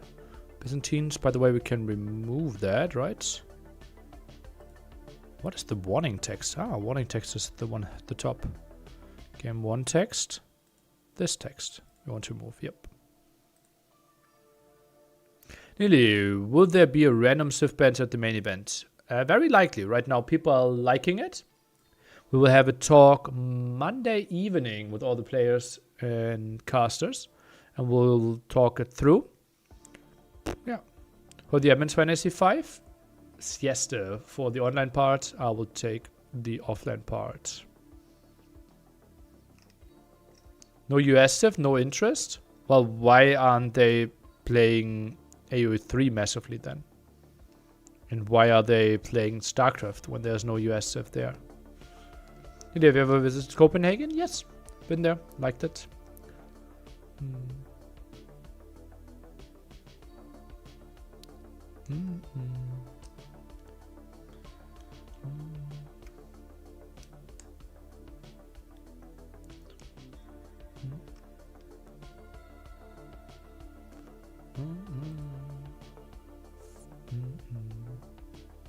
Okay, still didn't start the game.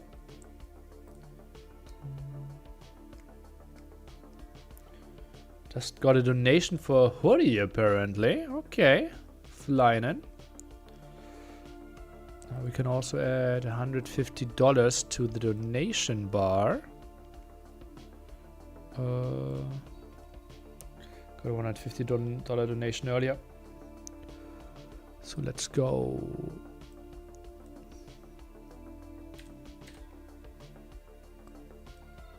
What did I just do? Oh. Okay. Okay, we are nearing 31,000. Nice, nice, nice. Who would you see as the up-and-comer now? Sebastian?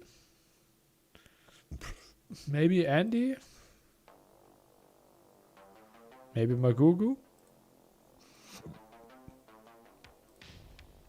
No. 50 seconds to go till Copenhagen.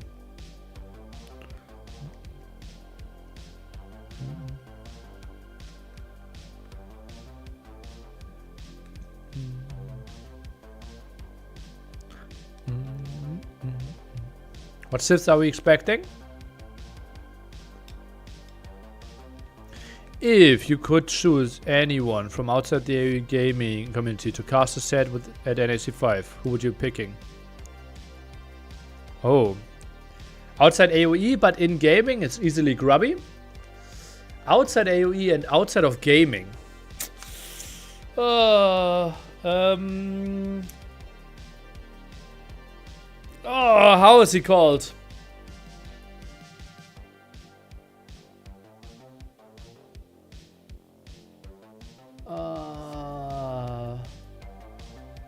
Bald basketball commentator for ABC.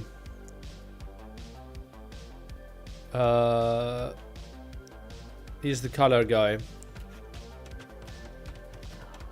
A white guy as well.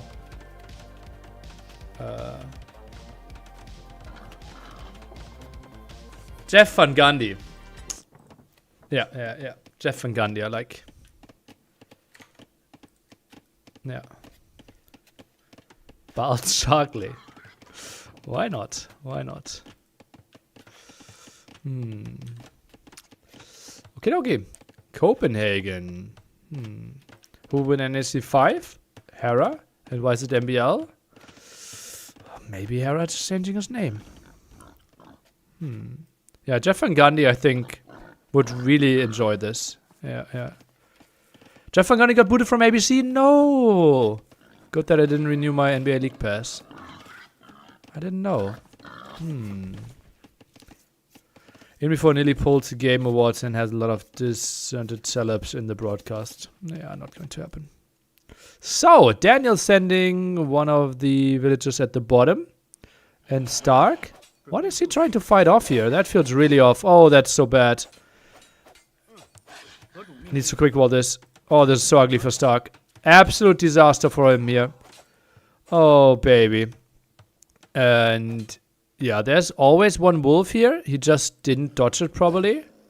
Like, you just want to send in your scout first, right? Oh, baby. And what was the result just flying in? Wasn't there one? I thought so, right? Yeah, this is really, really bad for Stark. So let's quickly rewind what happened. You see Daniel? He scouted the wolf, and that's why he moved around. And on the other side, Stark just blindly sent himself in. Like, he didn't use his king at all. That's yeah. Not great. And look at that, he's also not de-aggroing the wolf, right? He's just building in between. Like, he's not building those houses. This doesn't excite me, what Stark did. And this is now obviously absolute disaster for him. GG, good luck next. What? Oh, I didn't know it was that disaster. I knew it was disaster and didn't know it was that disaster.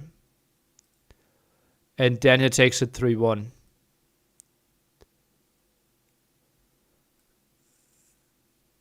Oh, baby. Okay, so more sets to watch for us. Yeah.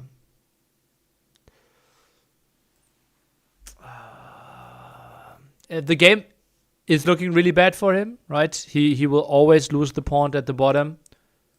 Right, he is not up to fuel. Oh, no, he was up to fuel age.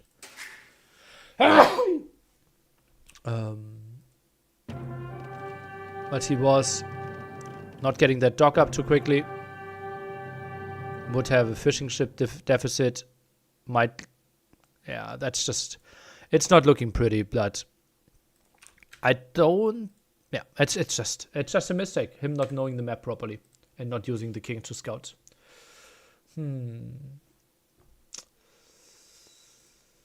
Okay, what are we covering next? What's running?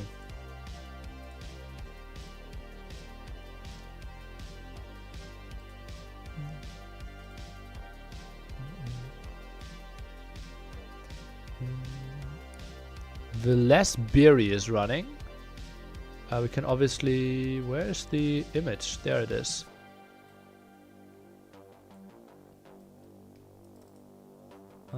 Dark Casbah, that is not... Oh yeah, it already started. Well, Dark Castle is a perfect fit for us, right? Or do we want to go for Miguel Kingston? But Timo is not interesting. Vidasbiri is nice. Dark Castle or Miguel Kingston? I will poll. What to do? Dark versus Casva. Miguel versus Kingston. I'll give you 1 minute to decide. Starting the poll right now.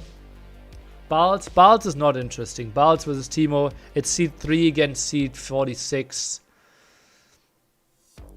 That's like, if Timo takes the win, it's one of the biggest of his life. Like, yeah.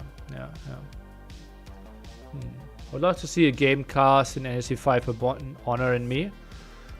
I would do something in German if you wanted to. Yeah. Not sure how comfortable you feel it's casting in English.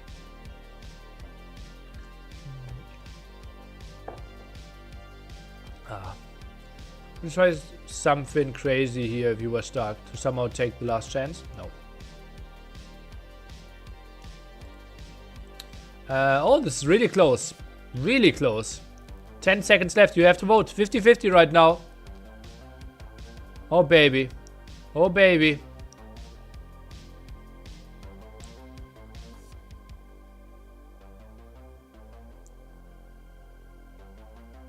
Miguel Kingston took it in the end. Wow. How did those 5 posts just jump in? Vote correctly? People voted correctly.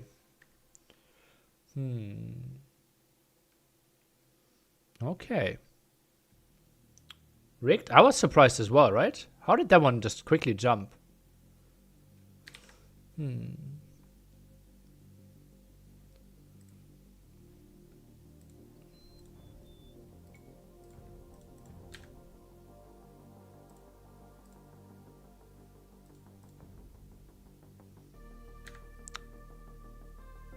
So we have acclivity. Persians against Incas. Oh, baby.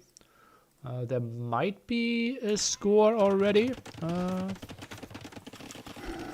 don't think we want to go that fast. I think we want to give Kingston blue, Kingston red, maybe.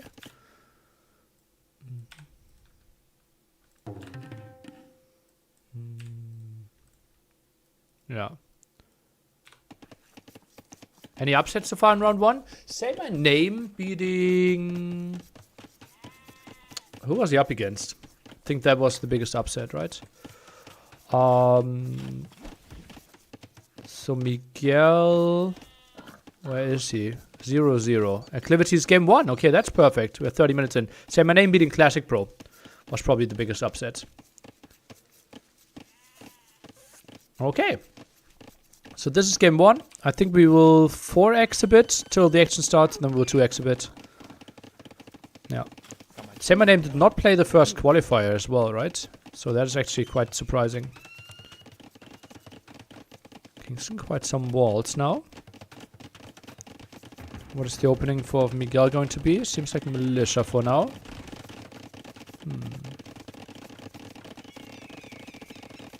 And Miguel vs Daniel is going to be fun. Will be quite interesting, yeah. Let's see how well... Oh, we are live. We are live, people. Okay, we will cover the full set. Well, isn't that something? Miguel versus Kingston. By the way, tonight we will have all the round of 24 matches confirmed. Plus, we also will know what time the matches will happen tomorrow. And oh, baby, Kingston has to give up his barracks. Deletes it and builds it further forward. Disastrous start for our Mexican here. Oh, baby, that already paid off. And this could be a lot of the idle TC, right? Kingston 6 on food right now, but those might be those at the front. There's only those in the back. Where is he? Oh, he's a deer. Okay. That's somewhat okay. Who's the favorite in this match? We can take a look at the seedings. Seedings are saying Miguel, seed 24, Kingston 25. So on paper, Miguel, but this should be the closest match of them all. Berry won the first game versus Velez? Jesus Christ. Okay. Berry leads 1-0 against Velez.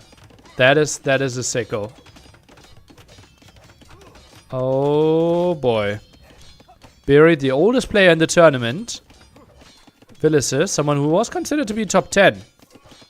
Sicilian's U-putting style? Oh baby. Well, it sounds like Berry.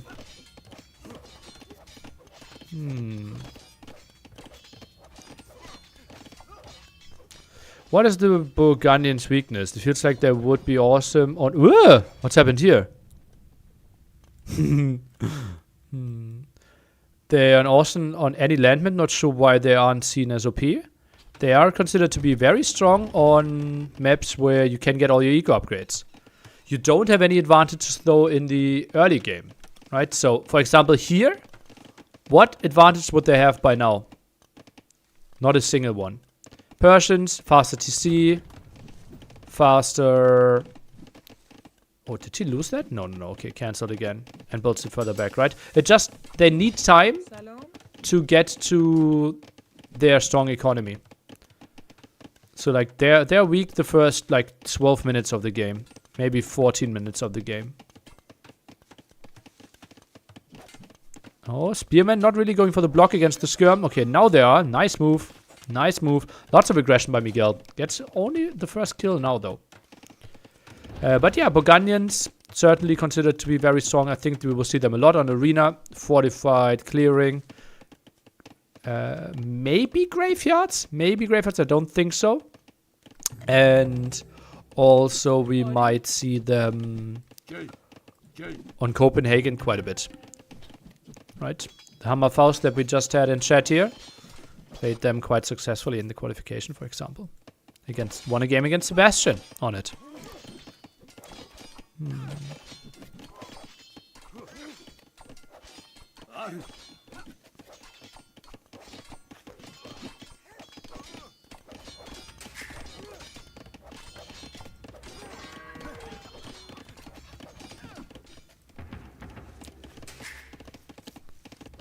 But yeah, Burgundians considered to be strong.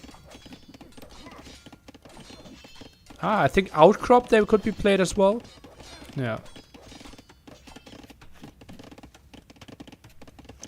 Kingston with only one single loss is doing okay-ish for him here.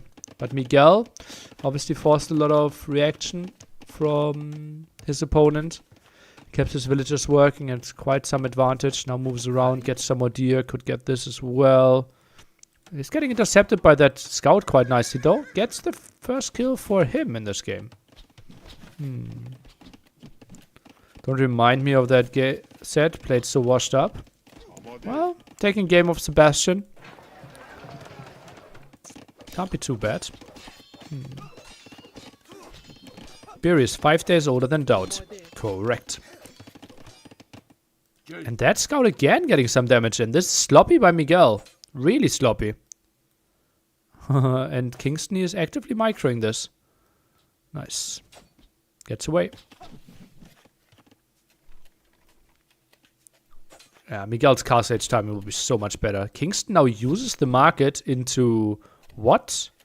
Bought himself some food. Sold the stone. Maybe just wants to keep the prices low for Miguel. But Miguel is playing this without the market. So he just continues with the aggression. Nice moves. Nice moves by Miguel. Very actively playing here. MBL is a big Berry fan. Yeah, MBL against Berry would be obviously a crazy match. I would be really excited for Villas against MBL as well. But that's probably something MBL would prefer. Facing Berry over Villas.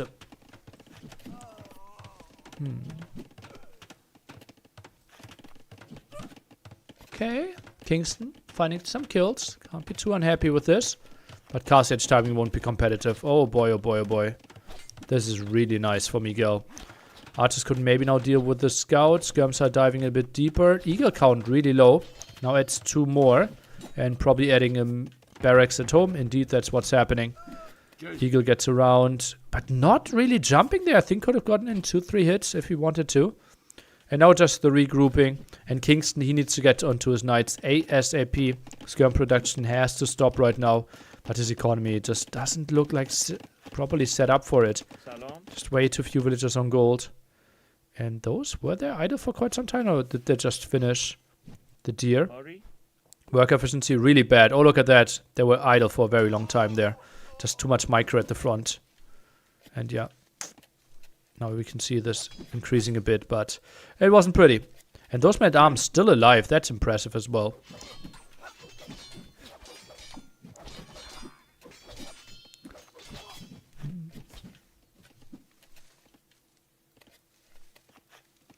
Forging now as well. No third? Oh, we have the third barrack. Okay, okay, that makes more sense. Moves around for more deer. Did he not scout this at the top? Oh, okay. So you might think like, oh, I'm fortunate finding another deer spot. And in reality, there might have been even more defensive one. And I think Beery just wants to waste this, wants to trade off his army here. While Balt is leading 1-0 against Timo. We will have all the updates flying in tomorrow as well, while all the sets are happening to keep you up to date. Obviously, tomorrow we will have, at the start, 4 sets overlapping at the same time. And once we get a bit later, it might be 6 sets overlapping at one point as well. And yeah, at 2 points, we'll have 6 sets overlapping at the same time. Monastery now for Miguel. Would like to get control of all those relics. Obviously, 2 spawning relatively close to him. So, should be pretty easy for him to pick them up. Do I not see the 5th relic on the map?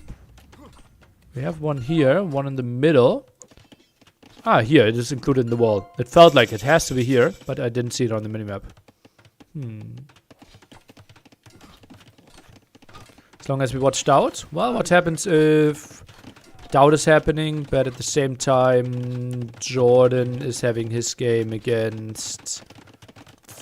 Who is Jordan playing? Well, running first. And then he might be playing... No, Nikov would be last. No, Nikov is in the other bracket. But yeah, we will see, we will see. Obviously, so many good matches happening tomorrow. I think we might not cover a lot out of the runner-up bracket. The Sebastian... Winchester might be there for Jordan, right? Or is that his final match? No, Winchester versus MPL, right? Oh, we have to cover that. Oh, baby. Oh, baby, baby, baby. Not easy. Picture-in-picture, stream both games.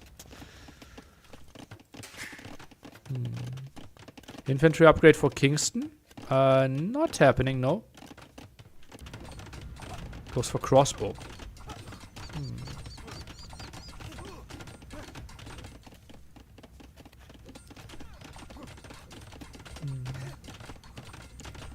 He did the speed upgrade. Okay. And now into crossbow.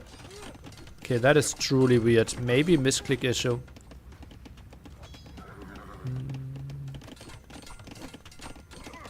Obviously, Squire's not really helping him out a lot right now. Goes for more crossbows. And typically, like, Persians never want to go longsword, right? You can't tech into... Champions can't even tech into two-handed swordmen. So, that's like a really off idea. He got men-at-arms, supplies, and squires.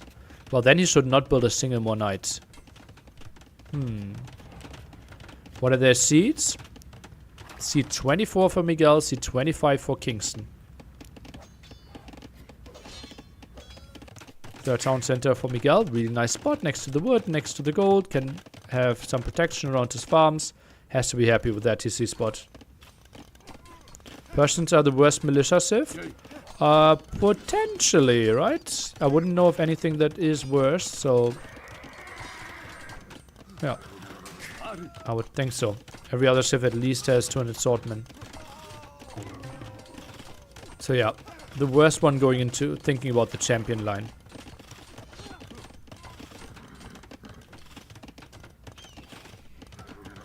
I think Tatars obviously have to be super bad as well.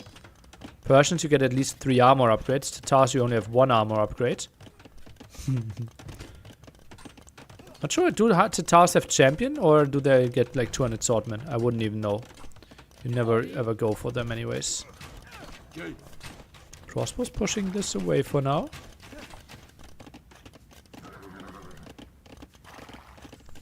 Two-handed?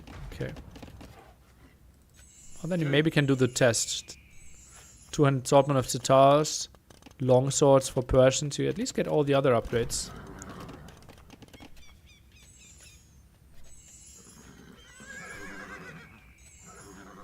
How many positions after decimal point of pi do you know?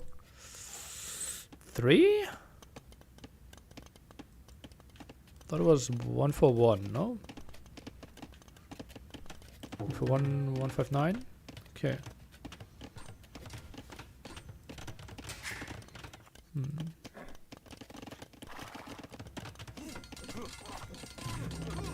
Yeah. I typically just round it up to 5. So, yeah, I don't care enough.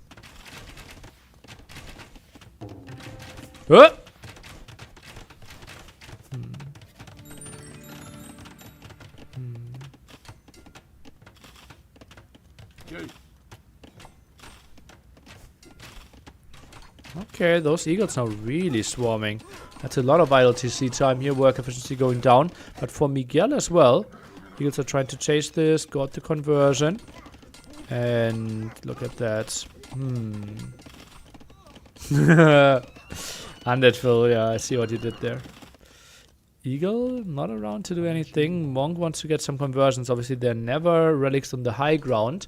Miguel gets 4 relics, so that's really impressive for him. Meanwhile, continues to sit on the town center. Not sure why the crossbows aren't trying to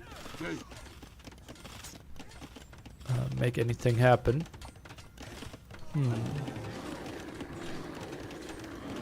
Could have jumped out there. Quick wall. Oh. Didn't squeeze that one in Kingston, yeah. Just overwhelmed, just overwhelmed. A horrible, horrible opening here with Persians. Like, having the first barracks delayed. I don't want to say the game was over there already, but Miguel looked just so strong after it. The men-at-arms never really got challenged because Kingston didn't have the archer or skirm numbers. Kingston, like, then the weird switch into all longsword techs, but didn't really go for longswords. Yeah, this is a game to forget. Not much more to say about that here for Kingston. Ay. And Miguel, looking good. That was a really clean play for him. Resources were close, but I think destroyed was a big difference, right? Yeah, look at that. 1,500 more resources destroyed. That's kind of the main story there. I'm trying to get the drafts for you.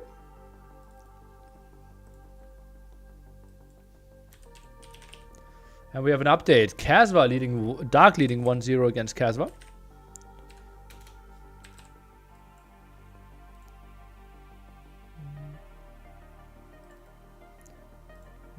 Miguel versus Kingston. 25.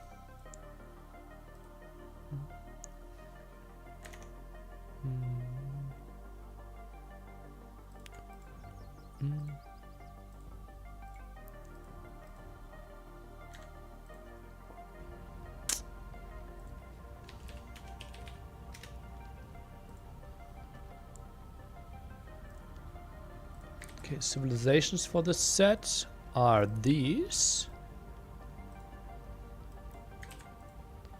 And the maps for the set is Miguel, Kingston, this. Okay. Bop. Clivity, done. And we had Incas winning. Early double Meso. And Persians losing.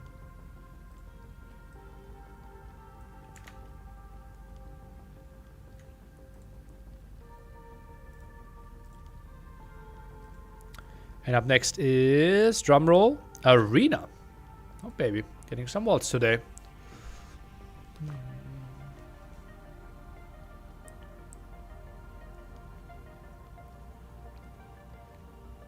It's an open question if every digit occurs with the same frequency. Ooh. I would assume it has to be very close, right? Ba,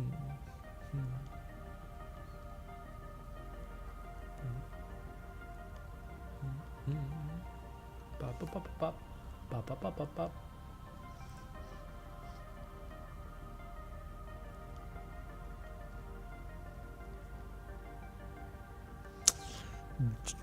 Monday, 14 GMT, the last Jam Monday of all times. We will start off with Germany versus Taiwan. Nations Cup game. Oh, not Nations Cup game. Nations Cup show match. Nation show match. Something like that. Bohemians against Britons. Okay. Matchup that I think I've never seen before. Maybe on the wall I've seen it. Yeah, I think I remember seeing it on the wall. That's going to be an interesting one here. I'm obviously a big Bohemian fan, but playing against Britons could be really ugly. Is Enclosed a good pick versus Kingston? I don't know. I think Miguel is more of a guy who picks in his own comfort zone rather than trying to pick against the opponent. Yeah.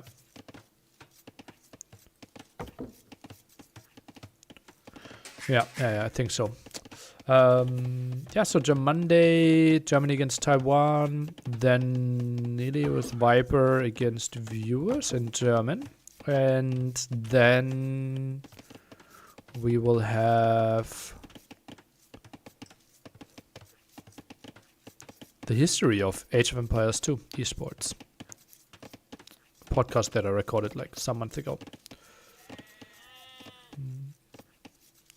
100 trillion digits. That's a lot. Against how many viewers? Well, let's see how good they are. The ones that are joining the party. Something like 5 or 6 feels reasonable. I would think so. Yeah. Will there not be a Jam Monday on during the farewell week? No. The Monday is where I travel back, right? No.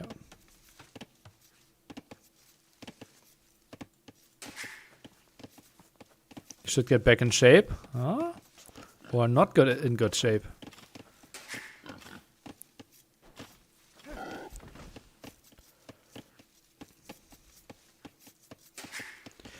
Beery leads 2-0 against Villiser. What are we witnessing? In the round of 48. Oh, baby. Oh, baby. What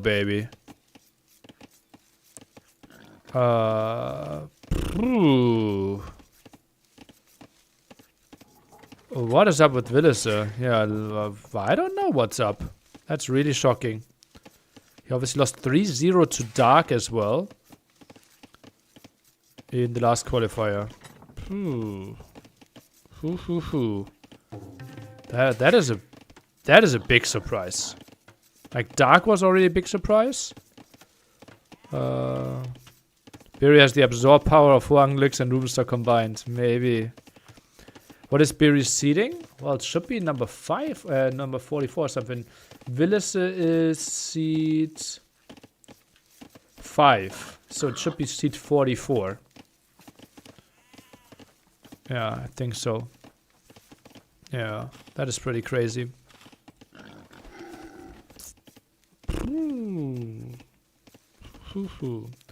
What's my favorite map to cast?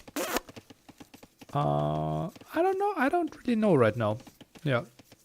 Did you watch this game versus Dark Nearly? Nope. No disrespect to Beery, but I don't believe Villas is in top form. Would ever lose twice this in a week. So no disrespect to Beery, but then disrespecting Beery? Okay.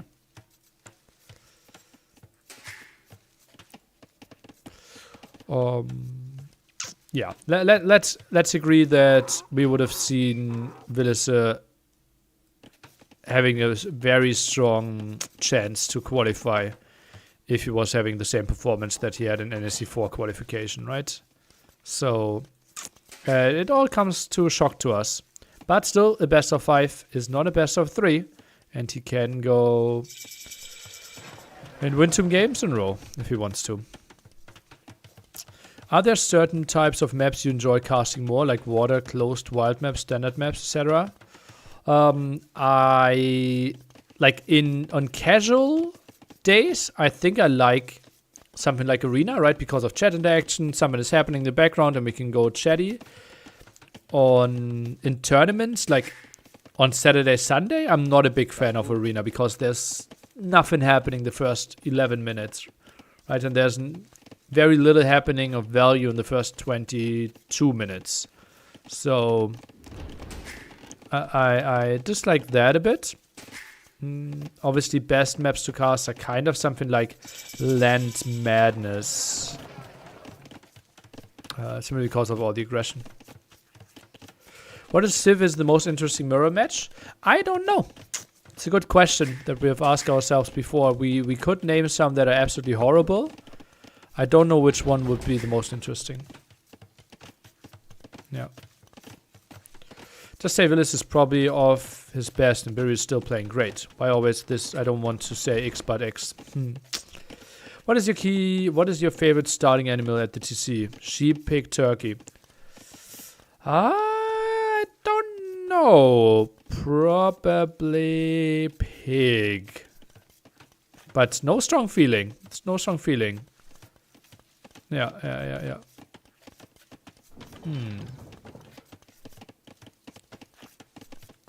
Cow is a bit too big for my liking. Yeah.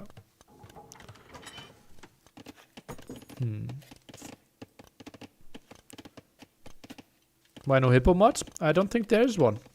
Feels bad, man. Yeah, I like llama for style points, obviously. So Miguel will play just a 3TC boom here. Not contesting relics. Thinks he might have the better civilization. Okay, interesting. Interesting. Wood upgrade here from him. Play 23 plus 2.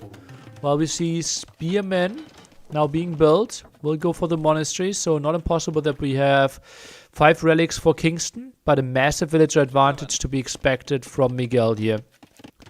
And obviously build the TC next to the stone. So maybe even longbow approach. And Spals is leading to 0 against Timo. No surprise there right now. Water Buffalo gives the most food. Cow and Water Buffalo both give 150 food. If you're not Mayans or Tatars. Yeah. Do you miss anything from the versions before the E? I don't know what do you mean?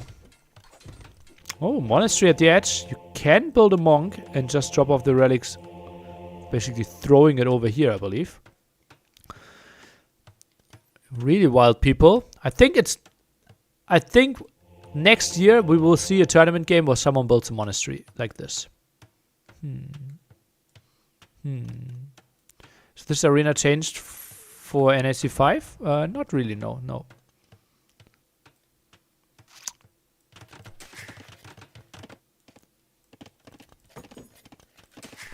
3TC play.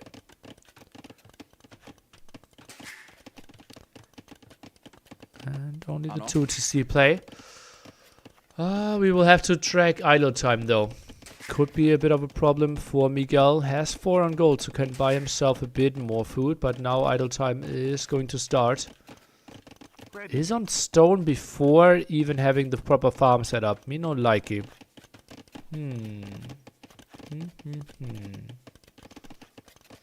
What are good characteristics you look for in an arena map?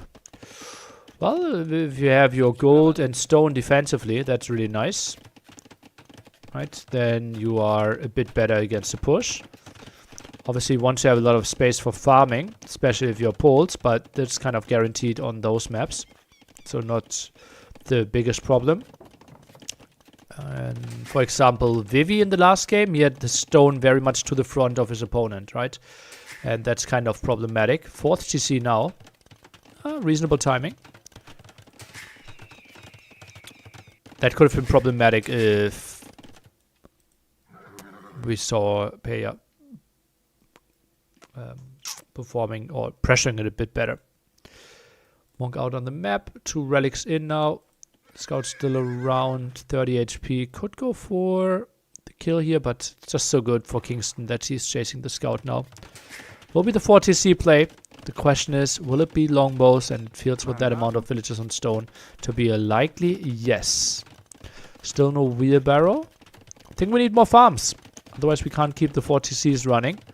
Only 20 farmers right now, make it 21 pretty soon. Wheelbarrow flies in though.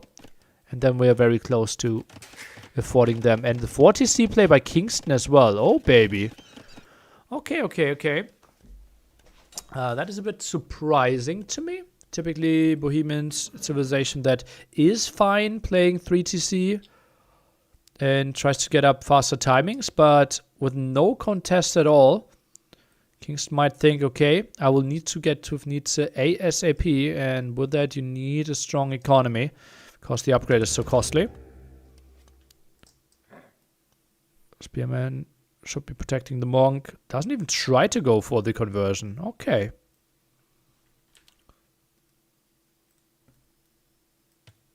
Siege workshop to pressure, but that will achieve nothing, right? Just the defensive castle, and longbows will deal with that. I think against most civs, trying to use your map control and building a forward siege workshop is achieving something. Against Britons, I don't see that at all. I think those are some wasted resources. My opinion. Or is he... Like, will he ever get pressure? 4TC and siege workshop feels weird.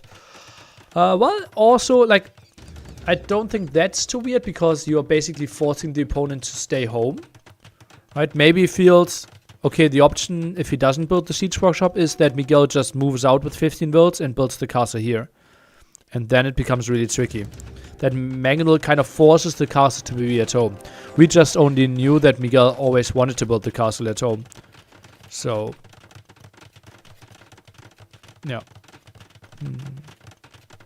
Does Hazard Wagon take away longbow damage? Well, it reduces it for the units behind, yeah.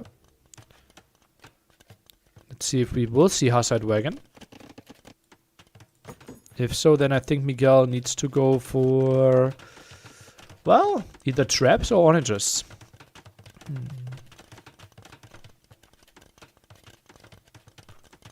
Is it pronounced Kingston or Kingstone?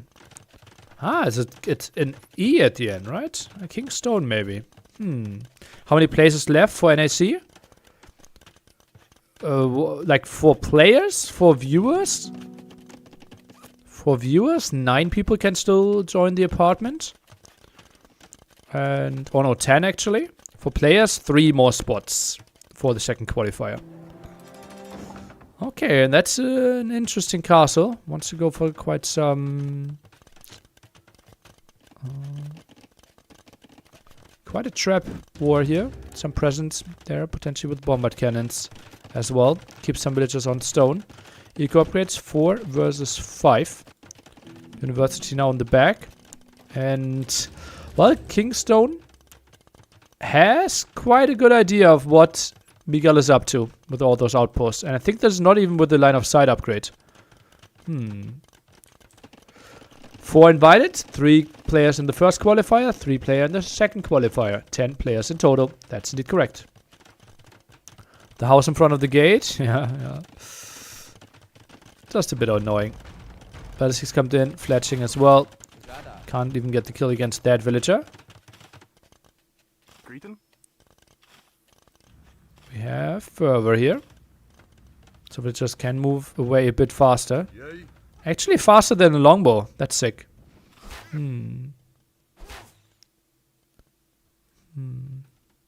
Kingstone might need a stone upgrade. Well, Bohemians get it for free, so not needed. Okay, now we can see the damage here. It should be really good for the wagon. Oh yeah, 2 hits against the longbow and it would die. Runs away there. We'll have 12 in total. And now goes for the siege workshops. Onagers has to be added. Not that great against Household Wagon though, as we said. No, not against Hufnitze. Right, so Hufnitze against the Onagers. Hazard Wagon against the Longbows would be the play. The other way around, obviously. Longbows trying to snipe the Hufnitze. And the Onagers killing the Hazard Wagon. Is the plan. Hand card for Miguel. Faster in for Kingstone. A bit late on the chemistry timing. Could start producing a bombard cannon now, but it is okay. He will have the patience to wait another 15 seconds. Conscription here. Nope, goes for the trap first. Okay, and then maybe conscription after this. Ready. Could click Onagers instantly and a trap. No one's sure what he feels like is his prioritization going to be. A barracks added now as well. What do we need a barracks for? That is a bit of a surprise to me. Huh. 3-0 Balds Timo. The number 3 seed goes through against the seed 46. Thumbring? Well, Britons don't really have thumbring, so that's not the likely answer. Onager being tagged. Opens those walls, like it. Outpost still has quite a good idea of what's happening. Yeah, with Miguel. Look at that. How much he still sees. Sees the gold. Knows exactly that the Onager switch is coming. So should know to not overcommit into Hazard Wagons. And is now pressuring this at the side. Stable for Light Cav. Light Cav really the best unit though here. Maybe Kingstone goes for Elite Skirms. I won't mind this too much. What will those Onagers achieve now? Gets the upgrade. Snipes the Mangon on the back and now pressure on those bombard cannons. Really nice move. Onager survives. And now chemistry being added as well. Kingstone maybe too far out on the map. Elite Scum count simply not there yet. And Onagers, they are going for the trap. 1 HP on that one. Gets the kill with the splash damage. No, he doesn't! I'm casting without actually looking at it. But that's maybe some dead villagers. Indeed, that's happening. And Onagers getting some kills here. Bombard cannon in the back. Still shooting. Get some damage into the longbows. Longbows only having 35 HP. So dying to a shot of a bombard cannon. Another one pops at the front. Will get cleared up. But that's a lot of longbows going down. Miguel maybe playing this one too impatiently. Look at the resources that he's floating. Needed to get to bigger numbers. Bracer still missing as well. Yeah. Oh, baby. That hurts. That hurts quite a bit. No Warwolf either. No Wagenbau tactics. Castle goes down. Kingston loses the castle. Builds it in range of the traps. Big mistake there. That is a nice pickup for Miguel. And can continue with the trap war. But one more shot away from losing his trap there himself. Bracer now coming in. Still lots of resources for Miguel. Not really putting them on the map. And indeed is the switch. Why are we going for 3 stables? 3 blacksmith. Now the switch into the full light cav. Hazard Wagon will be... Hufnitze will be there though, eventually. And now we see Kingston anticipating the switch and going for the Spearman already. 4 in the queue, add some more barracks. I like this quite a bit. And Longbow Onager, probably not that great against all those. Oh, that is optimistic, but 2 of the bombard cannons in the back going down. Snipes this one quite nicely. Tries to dodge. And more longbows are dying. KD slightly better for Kingstone. But obviously his units are more costly. Therefore, resources destroyed. Actually better for Miguel by quite a bit.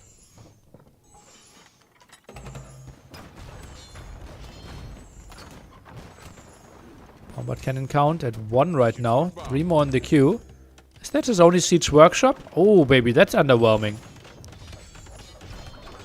That's underwhelming. Second siege workshop and he would have some more out. And now cancels them? What is happening? What's another siege workshop?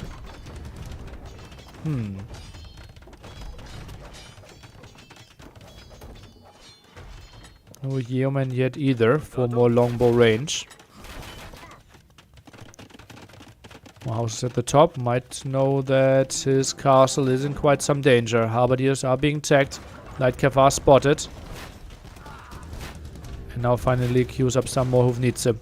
Kind of the key unit for the civilization. So I'm a bit surprised that he didn't prioritize that one a bit more. Nice snipe there to start off the day. Of that, Hufnitze gets another ground attack. Lovely move. And that one has 3 kills, but 2 really costly ones. And now it does a big hit into the longbows. And oh, that is costly. That is so costly. And I said that is the key unit, right? Gets 7 very easy kills here. And just waits for some more friends. And then it will get really ugly for Miguel to play this one. Oi, oi, oi, oi.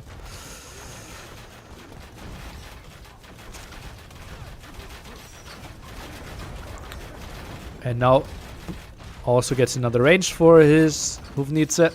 20 seconds to go. And this is a dive that I think should not really happen.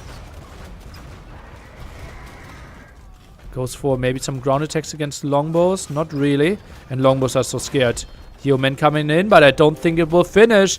And Miguel might think that he has it. Could afford elite longbowman as well. I think 850 food, 850 gold. Would give him a bit more HP there. But still would die to a shot of the Hufnitze, so not too sure about this. Hufnitze shots. Ooh, barely dodged. Barely dodged. 4 of them out. Moves around. And yeah, Lightcav in, out. Not really fighting the damage either. Just really ugly to play. And it feels like Bohemians is getting to their dream army composition here. Longbows are just running around. Well, what can they really go for? Now Lightcav? Oh, they can maybe jump the Hufnitze at the top. Halberdiers for the defense. A bit out of position. Now Onagers are arriving again. Bombard cannon getting... Or the Hufnitze getting 1 good shot off. Hufnitze, most of them survive. More Onagers dying. And that was costly for Miguel here. From what I would think. Skirmisher edition not happening. Elite Hussite wagon is being tagged. And that will make them even more chunky. 5 of those bad boys out on the map. And gets another shot in there in the back. Selling quite a lot of wood. Buying himself more stone, his Kingstone. To... just fortify his position at the top. Bombard cannons. Ooh, the shots missed for now. And yeah, Bohemians just so easy to play once you get to your dream army composition. And Miguel constantly has to be aware and move around. And GG is being called.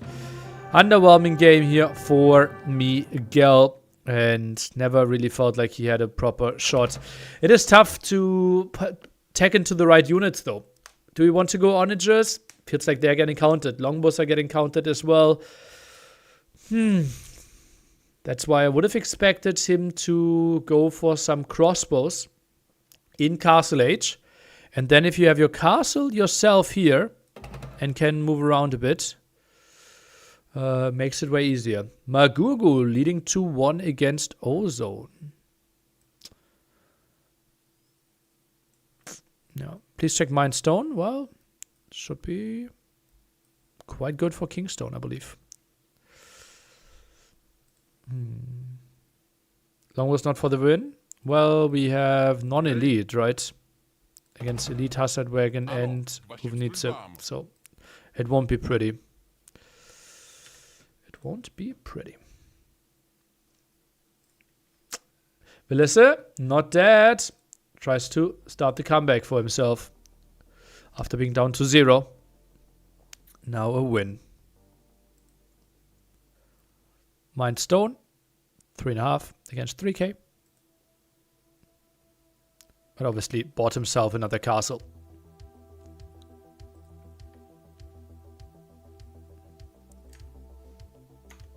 Should Miguel have controlled the map with Lightcav archers? That's what I've been saying, right? Crossbow, typically the approach of most Britain's player there.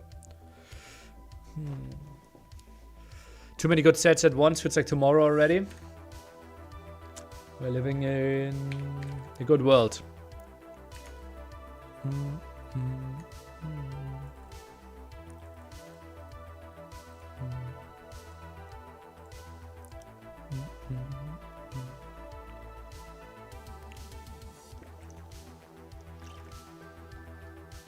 After the sets are done, we will have all the brackets, and obviously then we know the times when we will start. What's your favorite band, Nilly? Rage Against the Machine, maybe? No, yeah, I would say so. Maybe System of a Down, maybe. Top 2 favorites for sure. Yeah. Do you know the band Kraftwerk? The name. Wouldn't know a single song. The Offspring I like. I've seen them live twice, I believe. Yeah.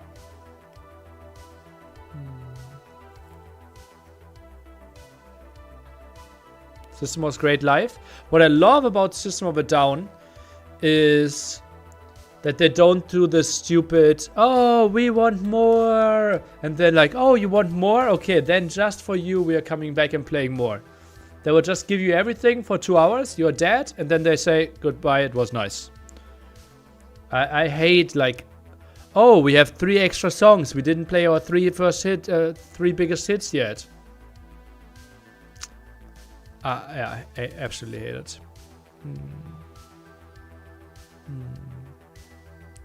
Would you ever get a job working in real life sports? I wouldn't know which one. Has your music taste developed in the last 20 years? Yeah, since I wanted to go for more clubbing, right?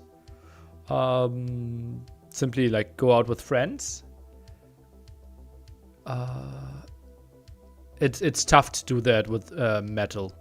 So I started to get into drum and bass a lot more. So now I'm a big drum and bass fan as well. Simply to enjoy the nightlife. Yeah. What other common social norms do you hate?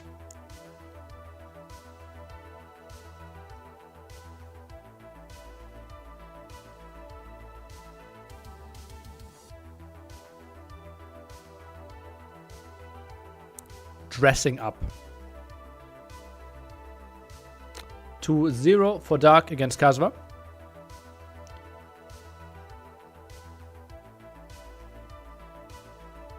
I think this like culture with like, oh, I'm going to an important meeting. I have to dress up and wear a tie.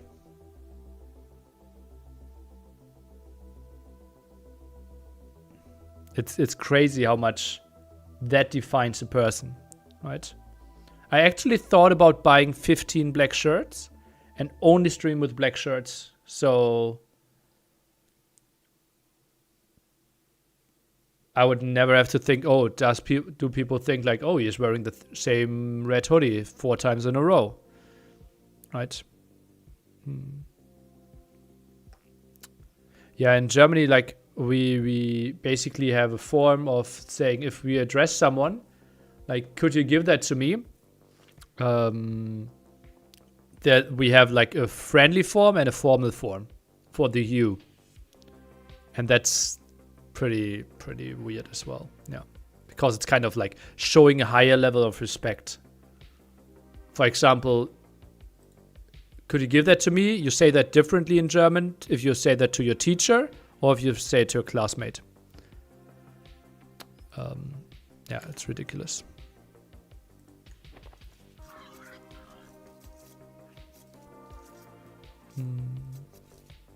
Yeah. Sie versus du. Correct. Yeah. Yeah, that's weird to me as well. I think that's something old, and I think it's slowly but surely changing. Yeah, but no, it's not really, right? For example, also, oh, Mr. Kingstone wants to play with 3 boars. I don't mind that for him at all.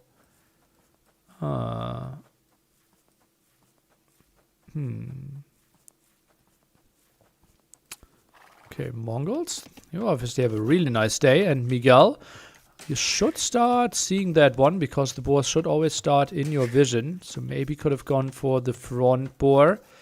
And this will be ugly for him now. Needs to push the deer.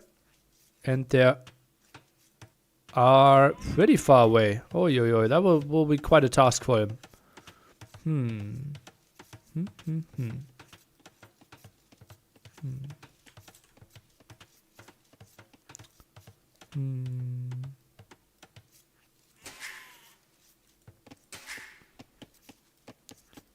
Impressed by Kingstone. He's playing well. Well, he qualified for Red Bull, right? Or not qualified, but he was there. He was there.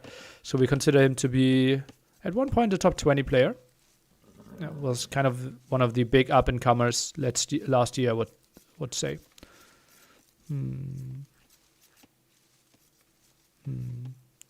Yeah, like, obviously online meetings, right? People are dressed up from what they can see, but wear shorts where the camera is not looking. Pretty ridiculous. Like, just shows you how little it makes sense. Yeah. Yeah, but that's just one of my takes.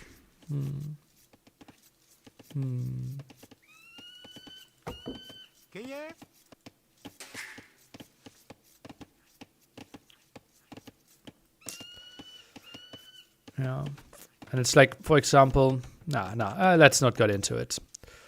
It's just, but I think this is more like obviously a first world problem.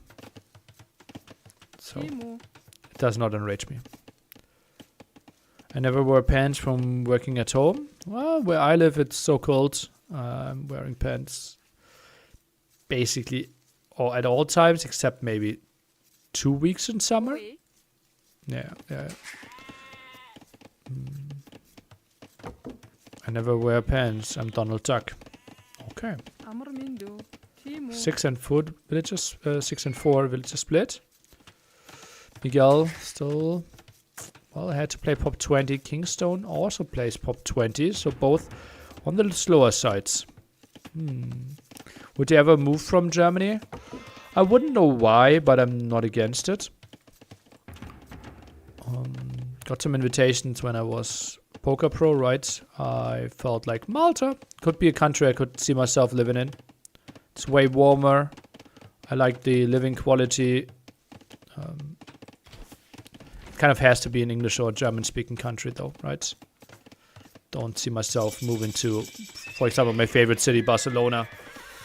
I could see myself moving there for 3 weeks, for 3 months or something, though. Wouldn't hate that. Like, next winter? Wouldn't hate that. But obviously not long term. Also, I really like Vienna would probably be the most likely city that I would move to that is not in Germany. Right, living standard is high. Yeah. So you don't see yourself learning a new language? I would, but like living there and like planning to live there and potentially like raise children, and then I'm like learning this language when I'm like 36. Like, how well will I speak it, and how good will that be for my children as well?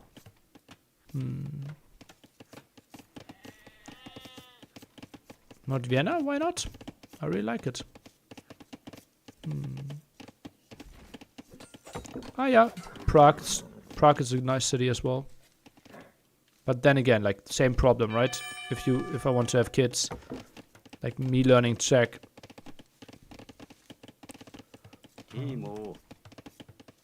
Would take quite some time. Austria is pretty racist towards German, though. Not in my experience, and I've been there like 6 times. Thoughts on Belgium? Never have been there. Obviously, nice.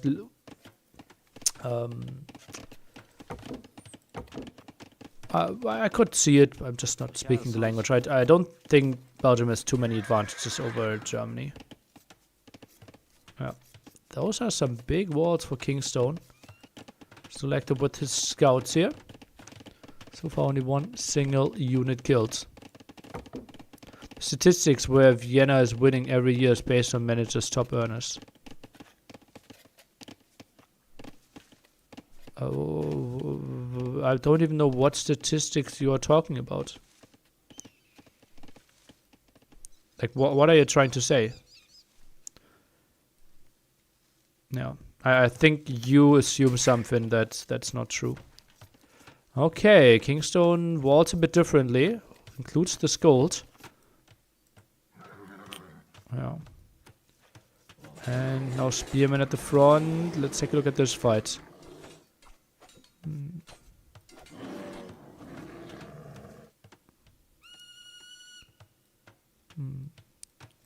Yeah, like racism. Whoever said that is like not very clever, not very educated.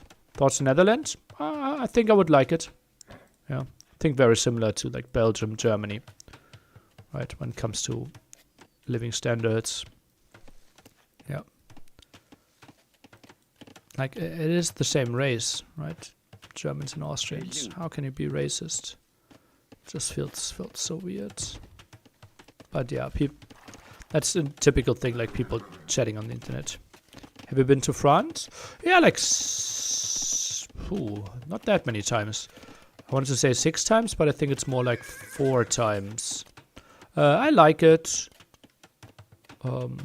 But I think I like it more as a tourist than I would like it to live there. Also, there are no races. Well, that's simply wrong, right? For example, just 3 weeks ago, I saw the Formula 1 Abu Dhabi race. Yeah. So, there are races.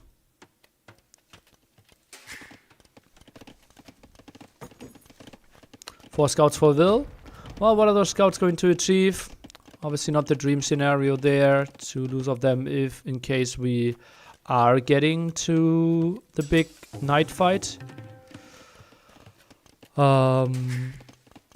Maybe Kingston thinks about camels and then thinks, okay, I will snipe down all those scouts anyways.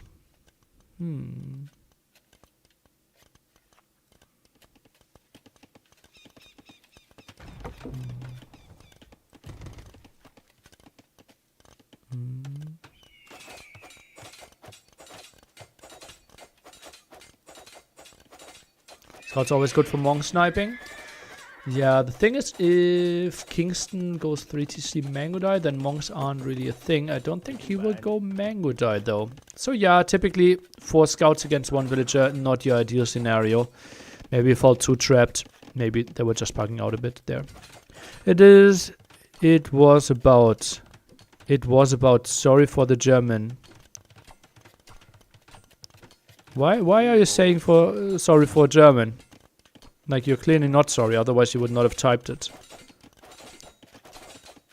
Yeah, and now you're just trying to quote some random statistics and think that I was referring to that. Which doesn't make any sense. I have been to Vienna like 5-6 times, and I really liked it there. Do you think, like, I said, like, oh, I could imagine living in Vienna when I've never been there before, just based on one statistic? That's really weird. Oh, Kingston goes for CA. Hello. Okay, full wall at the front. How's Miguel trying to play this?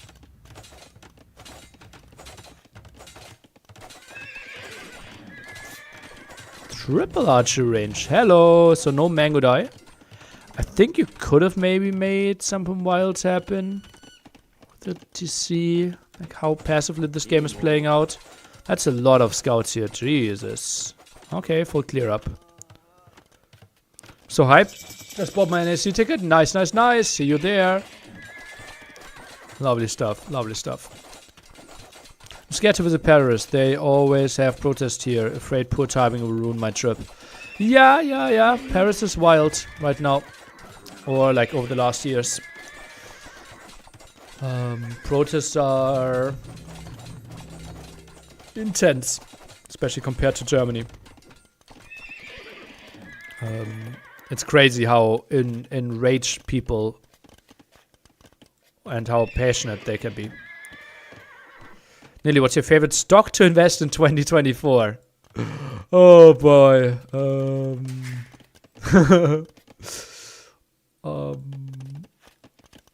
I like, yeah.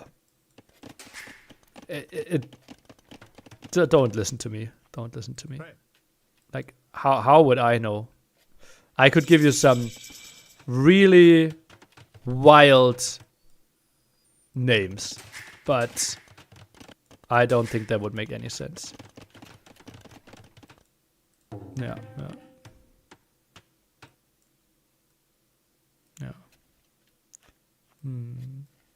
How would anyone else know which is your favorite?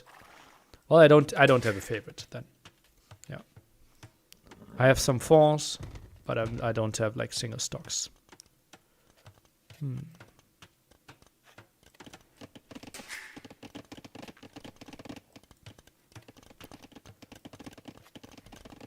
Okay, so 3TC play from Miguel. Goes double stable knights. Goes for husband. He has the second armor upgrade. CA out on the map, but won't really achieve too much here, I believe. No Microsoft stock equals doesn't believe in AoE future. That's how simple it is. Sorry for off topic. What upgrades refer to ballista elephants? Cavalry armor, bloodlines, husband to anything in university? Go to AoE2 Tech Tree. It is a great website that gives you a lot of inside information about civilizations and the units. And if you go there, you can click on the unit itself, and then you can see upgrades, armor, speed, and the stable, attack, range, university. And then you read through that. AoE2 Tech Tree, and then you go to the commerce civilization. And then you know the answer fully.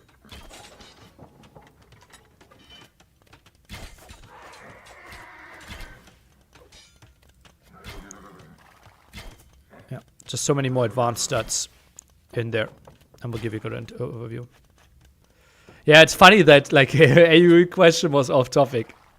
That really shows you that this is more of a talk show than a cast.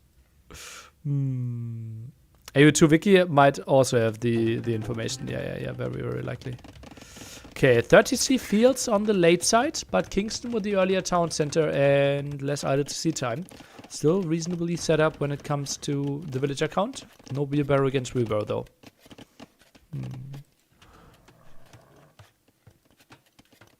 I like AoE2 fandom wiki better for that. Yeah, might be better. Just AoE Tech Tree is just quick to get there. Okay, CA. Villas forcing a game 5 after being down 2-0. Good for him, good for him. Yeah. Going more towards the direction that we expected. How many CA for this to become GG? I think if we get to like 40 CA, it gets really dicey. 30 one-shot a night if all of them were to hit. So like 30 CA is already pretty sick. For a decade I never realized siege engineers affect the ballista elephants. Well, today you know. King Stone not on stone. Well, he has 1 minute on stone. Not GG. Hey, nice stream. Why aren't you talking in German? Monday I talk in German. Every other day in English. To cater to more people that are watching. Be back on Monday. It will be my last ever German stream though. So you are maybe 6 years late. But should be a 10-hour enjoyment for you if you want to stop by.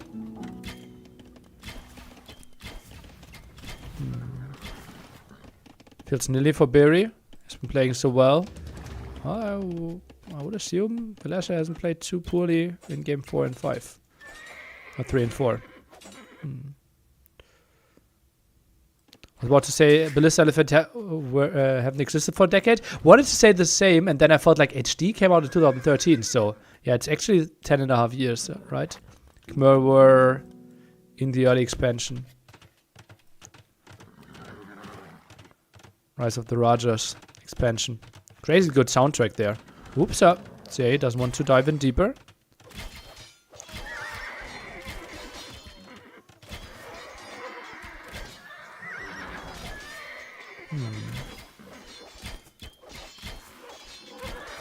What are you going to do after your streaming career? Let's see. I'm looking into options. Got some offers. Ah, Rise of Rajas was late 2016. Okay. Okay. Oh yeah, true. Wasn't the Forgotten was the HD, right? And then we had African Kingdoms and then Rise of the Rajas. True. So many expansions by now. Yeah, and 2016. Fletching now in the town centers. Wants to increase damage output a bit. Against those CA that were diving a bit deep. Knights now being added to deal with those scorpions. Add some more stables as well. And that will be quite some map control for Kingstone. Thing is though, Miguel heavily on stone, so will be able to fort a defensive castle quite quickly. And the Knight CA production won't achieve too much, I believe. Kingstone will get 2 relics for himself though. Might even get some more. Scouts patrolling this side, some spearmen over here. A knight through the center. And this could be... Ooh, deletes the knights. Okay.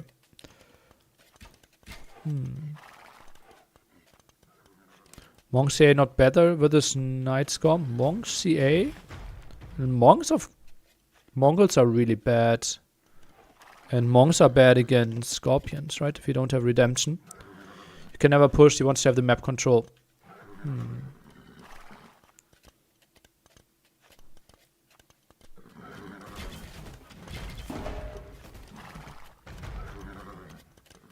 CA still active, floating quite some resources.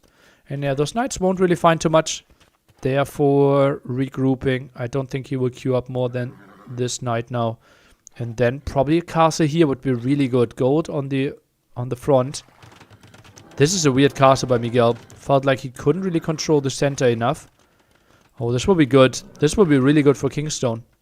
Like if this villager is starting... Oh yeah, those are starting the castle. This is really good for our Mexican. Oh baby. University now being rushed. It goes for elite skirmishers. What? Botkin elite skirms? Oh, this will delay him so much. He thinks Kingston is going to play a castle age all in. Or some like massive castle age aggression at least, right? What is happening here? Okay, we are healing a bit. Spearman damage output not that sick. This is risky. Oh, this is risky. This could run into the scorpions. And now you might see the difference between Vietnamese. Those are nice houses. Oh baby, those knights just wanted to jump those scorpions, but won't happen. Second time I subbed to someone, but just want to show my support for everything you have done for the community while I can. Thank you. Yeah, you can't for too much longer.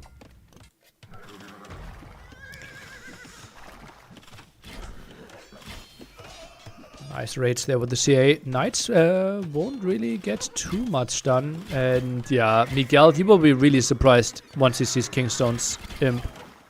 Like the Franks going mass elite skirms does not feel too right. Monks moving forward, some conversions there. Some healing would be nice. Massive amount of villagers still on stone.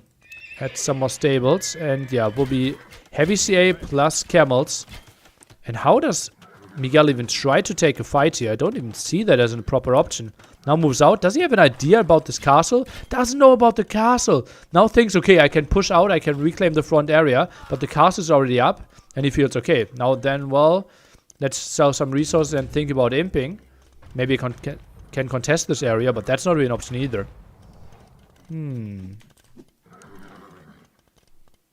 Second armor upgrade. Now even town patrol coming in. And Miguel, he wants to fight this one out. But how? Camels jumping? Oh, this is so weird. Why are we taking this fight before we get all the upgrades? This fight makes 0 sense. Yeah, Kingston is still winning it. But this feels so off. This feels so off. No bracer even being tagged. Could jump for the knights here. Goes for the villagers first. Bracer's now coming in. And this is still a winning fight for Kingston. It just felt like the risky one. But obviously he had just the way, way better army. And Miguel can't contest this one. Kingston wins on Arabia. And is now leading 2-1. G to the G. Miguel, after leading 1-0, now in quite a problematic situation here for him.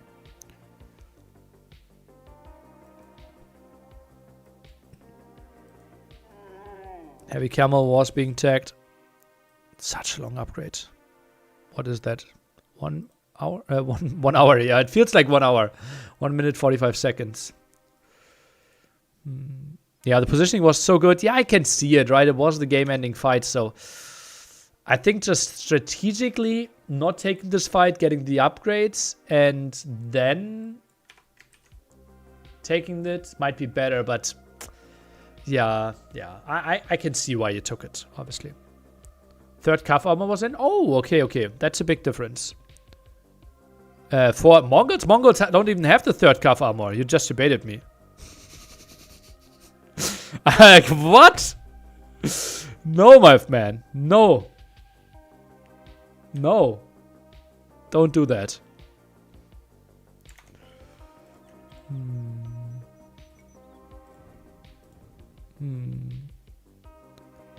What was the stone mining difference? You have to go back in the video. I don't know. Yeah, he tagged into the second Cav armor while the fight was happening. Yeah, that's something I could see.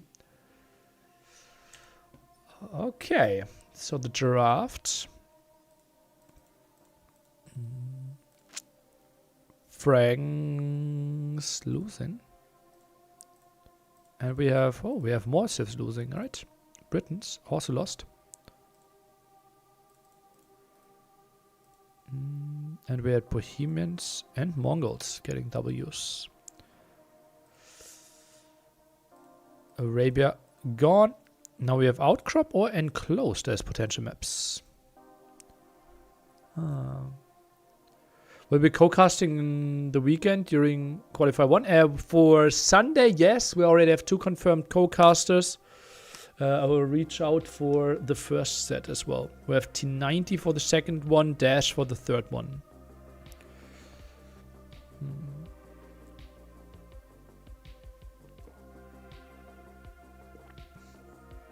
Willis's match is 2-2 as of right now.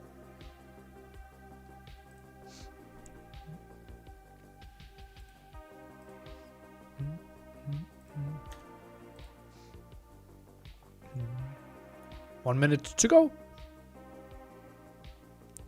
Till Enclosed. Saracens against Marians. Dark. 3-0s. Kasva. Maybe better. Set choice by us. Going for Miguel Kingston. Will you delete the Twitch app from your phone? I never watch Twitch on my phone. Yeah. So, no, I won't delete it. Won't change much. I think the last time I watched was Kasva versus FedEx. That was the last time I watched Twitch on my phone. Shiny boy, hey yo. Do you think T90 will comment on farm placement of the players? Surely. He thinks he's very well educated there. Will the overlay show the order in which the games in a set were won in the main event? No. What feedback on random Civ bans do you get from players? Do they like it? I have not gotten any feedback the last 11 days. Before that, mixed feedback. Yeah. I think mainly Doubt was against it. Close to everyone else was in favor of it. Oh, problems. Oh, problems. Do we not have chat shown here? Uh-oh, we need an admin. I thought it was Outcrop. I didn't say it. What are we doing there?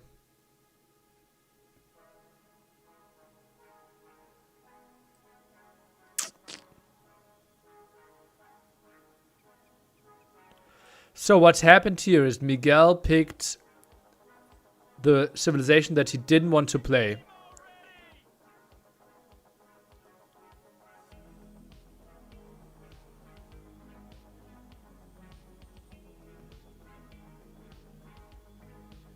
He has the chat. Yeah, Kingston apparently even said that he wanted to play. Yeah.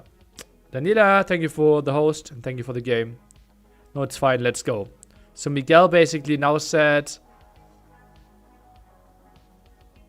I have the civilization that I don't want to play. Are you sure you want to continue?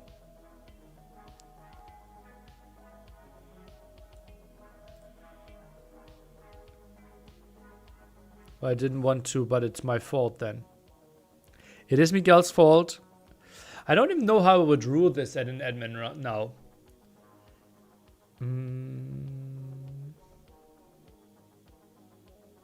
Yes. Yes. Okay. So game is going to start. And we are jumping into it. What were the colors? Kingston red? No, yeah, Kingston red, Miguel blue, right? So Saracens for Kingston and Mayans for Miguel. So thinking about this, he wanted Mayans for Outcrop and either Berbers or Poles for Enclosed. That's what he wanted to go for. And Kingston still has Byzantines or Cumans left for Enclosed. Yep. Both blue for maximum confusion? Okay. Why not? Quite fair from Miguel, right? What was fair?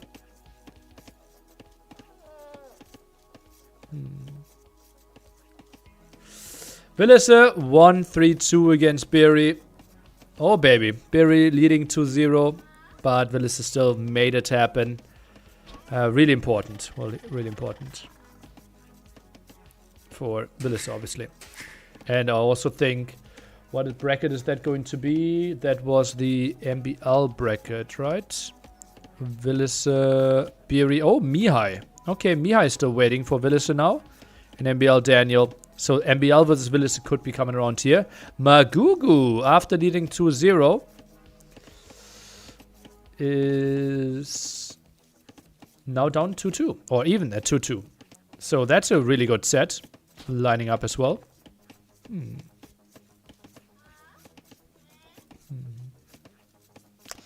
How much worse do you think it will be for him? Well, if he I prefer Berbers over Mayans. I'm not the biggest Meso fan on Enclosed, but people like it a bit more than I do, apparently. Yeah. Excited to see how Villiser turns it around tomorrow, or doesn't. Villiser against Mihai will be really close. With how much Villiser has been struggling, I wouldn't call you crazy if you think Mihai might be the favorite there. I would have called you crazy 2 weeks ago. But now, after those performances, Mihai might have 60% there. Villiser beat Viper, now this. Yeah, Villiser has beaten Viper multiple times. Oh, we still have music running in the background. Round of 24 and round of 12 tomorrow. That is indeed correct. And then the final 6, the deciders, all on Sunday. Back to back to back, best of 7s. So is it the only Finn who's still going hard at H1? H11? Valas, maybe? Yeah.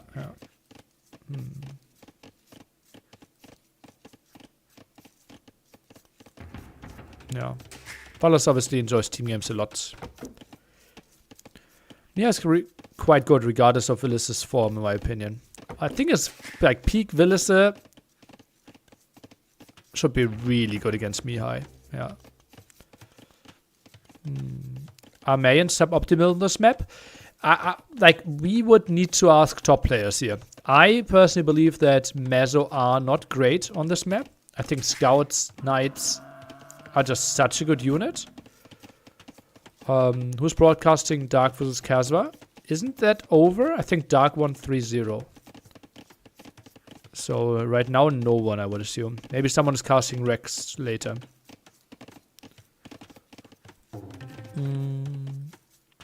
I don't like Mayans and their immobility. So... yeah. I personally think Berbers would be better. Is Capuch the biggest task for Jordan in the bracket on paper? Oh, I think if MBL beats Willisse, MBL is the bigger name. I also still, like, I still believe, like, Willisse, if I throw him in the ring with Capuch right now, my money might still be on Willisse. It sounds so weird. Yeah. But yeah, it's a lot of names that could go wild.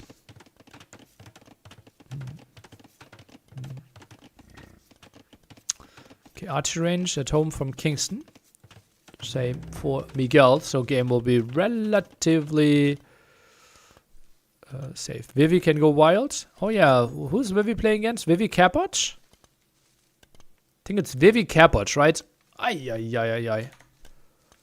That Vivi Capoch, that's going to be a banger of a set. Oh boy. Oh boy.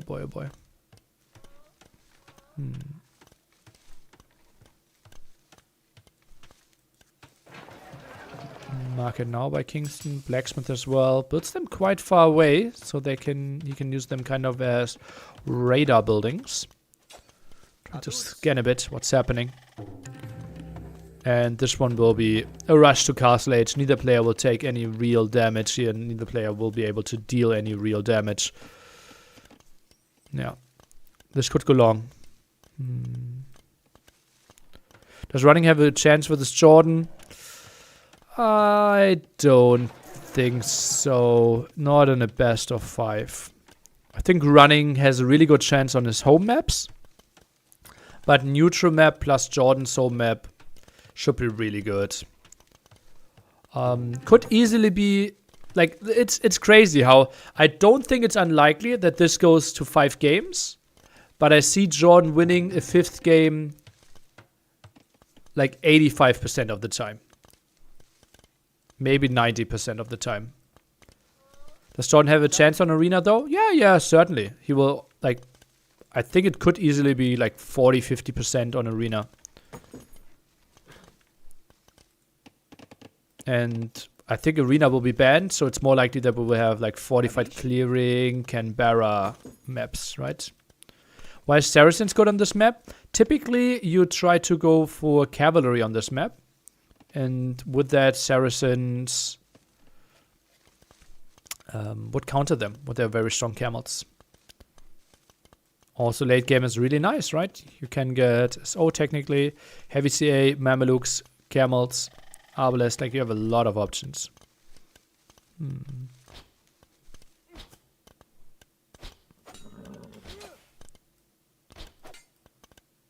Okay, one villager dead. Miguel, where's his eagle? Very much out of position, apparently.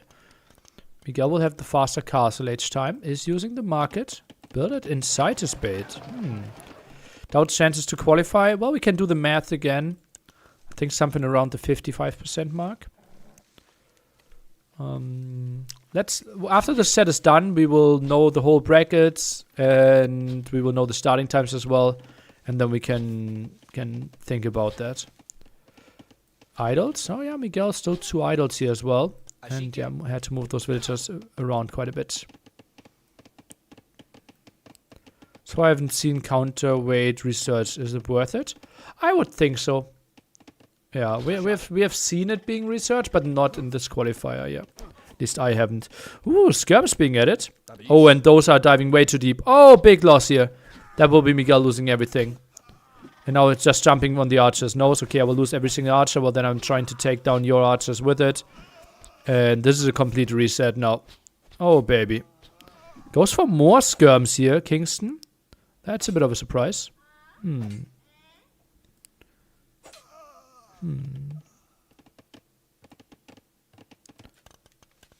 What's the plan after this?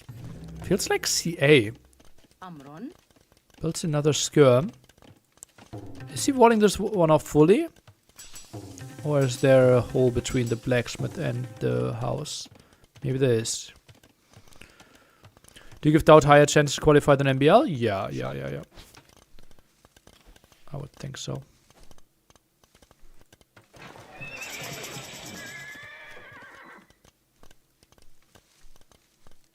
Like, aren't they in the same brackets? And if I give Doubt more than 50%, Jordan in or out? Still in. More tomorrow. Another game of him.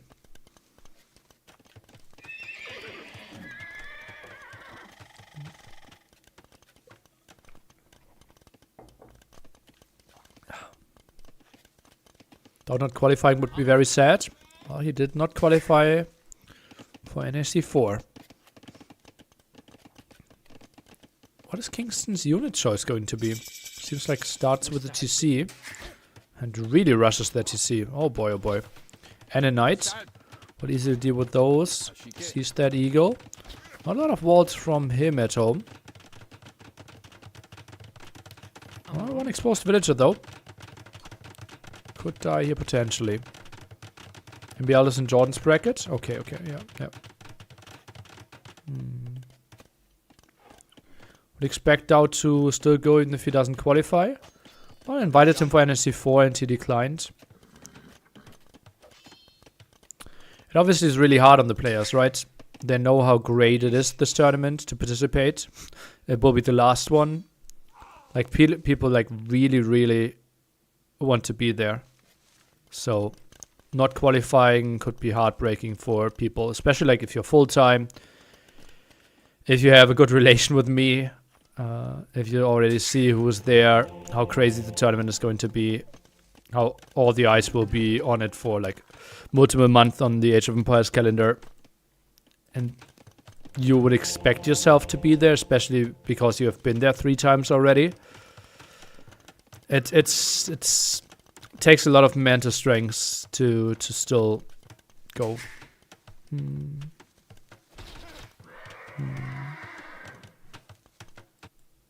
Yeah. Weird question. Do you think it's tougher to qualify but lose all matches? I think like Jordan NSC 1 or will be without qualifying. Do you think it's tougher to qualify but lose all matches? Think like Jordan in NSC 1 or Beware without qualifying? Jordan won against Doubt at NSC 1. In terms of embarrassment, it's like people will like the embarrassment is way bigger to not qualify, obviously, but people will talk less about you, right? Like people think, okay, ACCM underperformed at NAC 4, but not a lot of people think, okay, MBL underperformed at NAC 4, but MBL and Doubt didn't qualify, for example. It's so much more cash. It's a great week as well. I think being there and like challenging yourself with other top 10 players in the world, that is the big thing.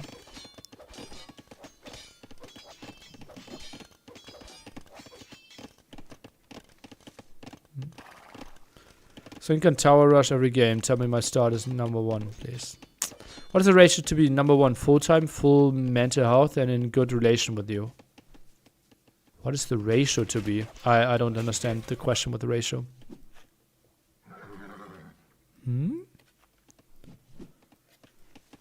You need to phrase that question. So Elite Skirm Knight push, quite a lot of damage here. Or pushes those crossbows back quite nicely. Gets another kill. Some damage on those eagles without any upgrades. Okay, then Elite Skirms are even doing a reasonable amount of damage. I think, isn't it? Look at that, Eagle Scout, only 2 pierce. So the Skirm doing 3 damage.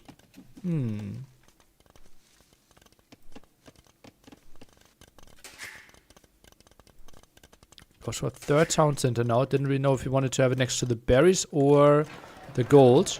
And decided to build it kind of in between. Don't like this too much.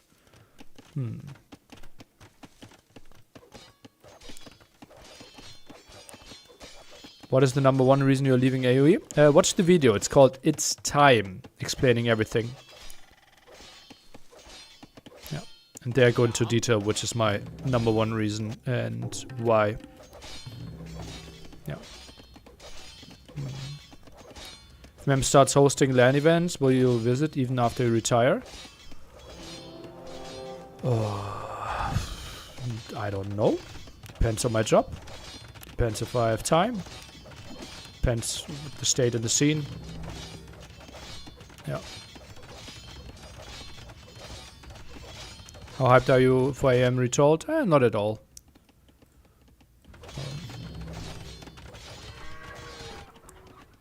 No. So that should be a dead monk, and yeah, yeah. That was not a big advancement.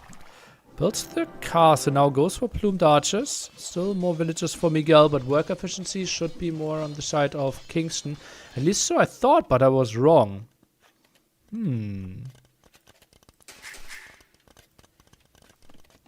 40C play.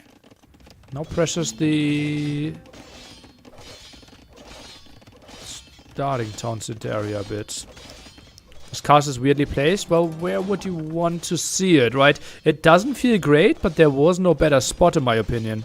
If you have the army disadvantage, you can't really choose your castle spot that easily. It's simply not pretty.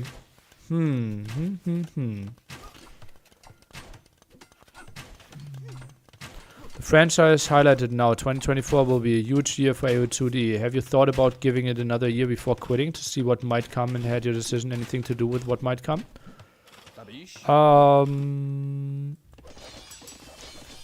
I can't talk about that.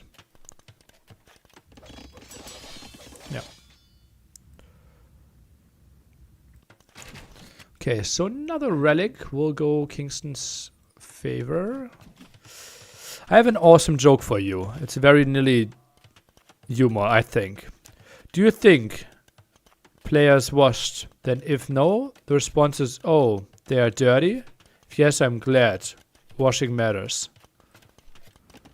Okay. Washing matters.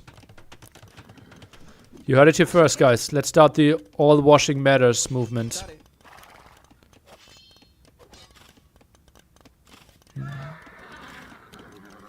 What matchup do you want to see at the main event?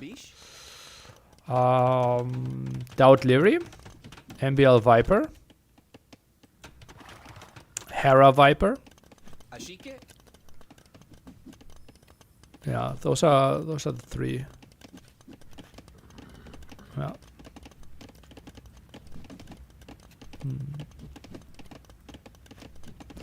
Ballistics now for Miguel.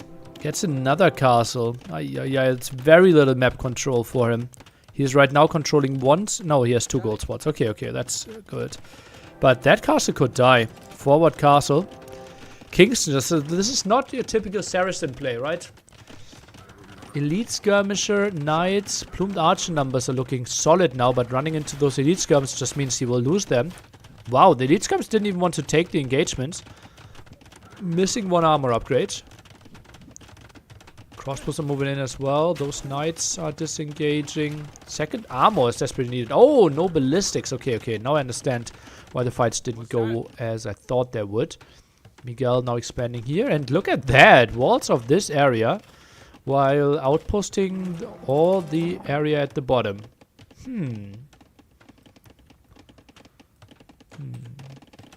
Yeah, Niklas Shear's mid is missing, right? Feels like it.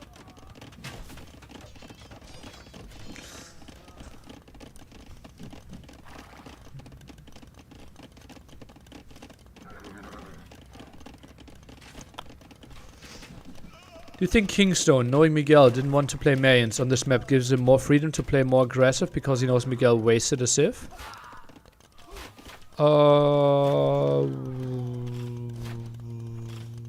More aggressive, why?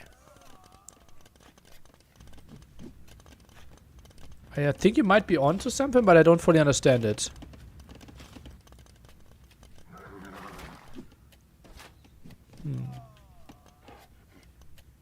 Nothing to lose, kind of. Why does he have nothing to lose? He can lose the game. And with that increases his chances to lose the set. I don't fully understand it, I believe. Like, he does not want to lose the game. And that doesn't matter if he knows anything, if the opponent wanted to pick the Civ or not. Yeah, but he took a good Civ from Miguel. So... what? And why would it be a good Civ? Just a Civ he wanted to play on Outcrop, right? It might be a bad Civ for this map.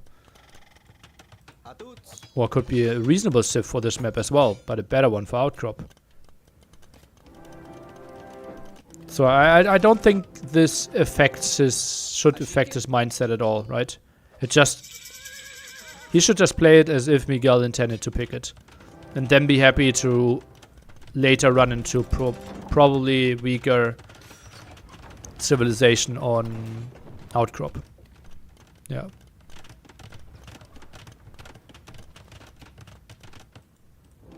The castle here at the side gives a lot of map control, and this feels like 75 versus 25 map control. Skirm still diving a bit. Doing some damage, and yeah, no eagle switch for Miguel really hurts. I think if you play against Saracens, you have to play eagle, not plumed archers. Because what is Kingston going for against eagles? Like Mamelukes? Sounds really costly. Cavaliers? Not even an option. Camels? Horrible. Hand cannoneers? Really poor mobility. Good unit against eagles, yeah. But not great mobility. Just raid somewhere else. I think eagle is the way to play this one, but obviously lots of struggle for a very long time already with all the elite skirmishes in his face. And now loses the castle at the front. Oh, this looks good for Kingstone. Oh, baby. He goes for the big walls here.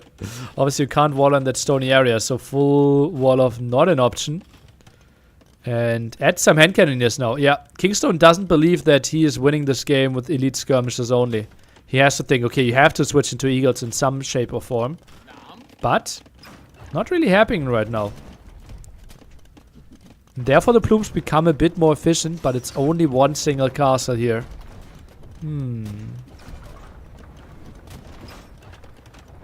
Last armor upgrades for his ranged units. Plumed archers are moving in, but elite skirmishes are around. Hand cannoneers are microing back. Kingstone thinks, okay, you are trying to decimate my hand cannoneer numbers. I think he might go for even more hand cannoneers pretty soon. But doesn't really matter. Kingstone takes this one 3-1. Quite a nice fashion. C24 Miguel, C25 Kingstone. And I think with that we have completed our round of 24. Maybe there's another set still running. I will take a look at that. Magugo Ozone still running? Okay, then we will directly jump into that one because it is game 5 over there.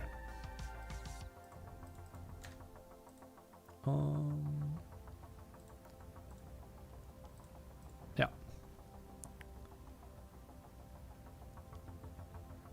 Miguel made nothing that could beat skirms. Yeah, no mangonels from him.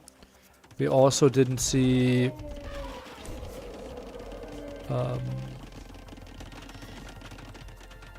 any eagles, right? We had like 3 eagles, but they didn't really give us too much. So, Brood War. The last map of the round of 48. Magugo against Ozone here. Obviously, Magugo quite high hopes to make something big happen for himself. Is playing Portuguese. Tries to, well, fish a bit.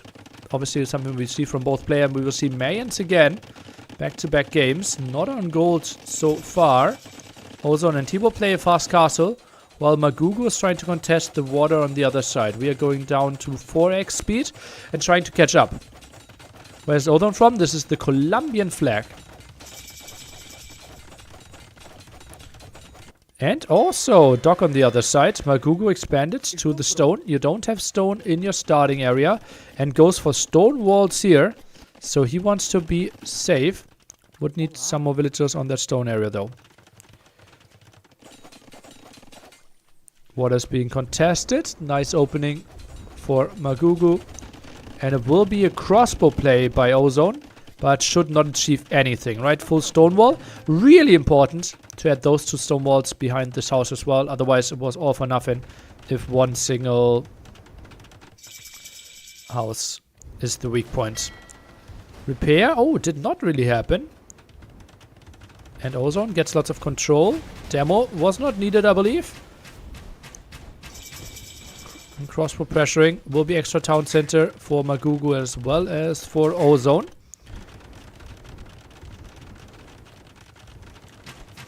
And we can change the title. Magugu versus Ozone.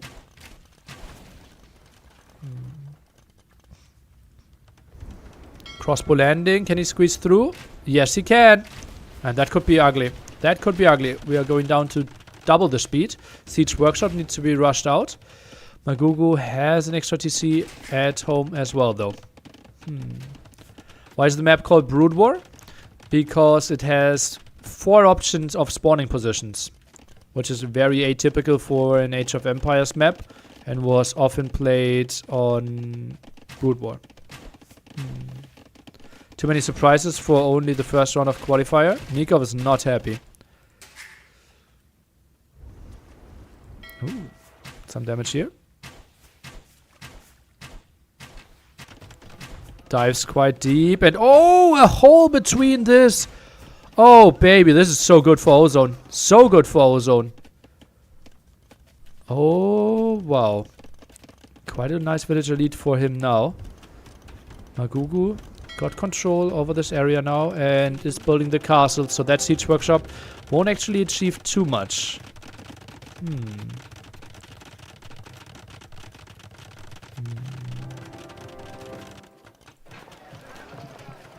Market for Ozone. Would like to get some more on food. What happened here? Where are all those villagers? Did he pull all those over here and didn't really replenish them on the farms? Yeah, waypoint is off. 31 on food, 15 on... 31 on wood, 15 on food. Macro is slipping a bit. And that's where you see the big difference between the Heras in the world and the Ozones in the world, right? That crossbows are dancing, crossbows are doing damage, but TCs will be idle quite a bit behind this. Look at that, 4 minutes versus 8 minutes. Oh, that's rough. Could have been so many more villagers on either side. More outposts by Ozone. Gets a good idea of how this map looks like and where stuff is happening. Even another outpost here is confirming that nothing is happening, but still builds an outpost. Saw some villagers out on the map, so he's a bit scared. I like this awareness by him. Meanwhile, Mangonel's pressuring this area. And I don't think that too many... Oh, Mangonel takes some damage. Gets the kill though. I don't think that too many organ guns will do any good here. Ozone gets a nice chokehold. This is sick. This is really sick.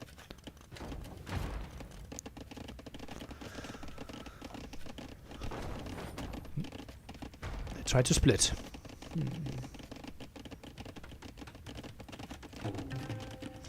Yeah, Nikov maybe... Was that maybe the best qualifier set we had at NAC 4? The Nikov versus Stout set? Maybe it was.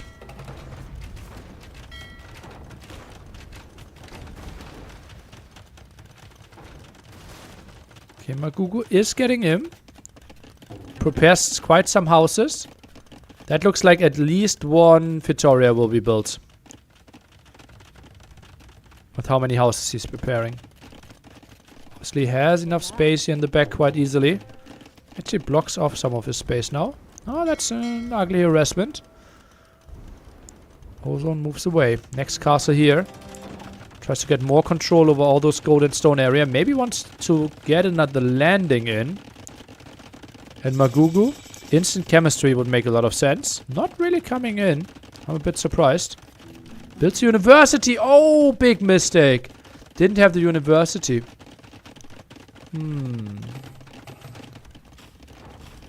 Was it the crazy African read bats game? Yeah. And Magugu gets another castle up. Okay, builds it a bit further forward. Oh, that castle is going to fall. It will be two castles producing traps. Oh, he landed the trap. That is so clever by Magugu. Oh, that is really nice. I like that. I don't really like that he has all the villagers around at the gold, though. And that castle should not do that much damage.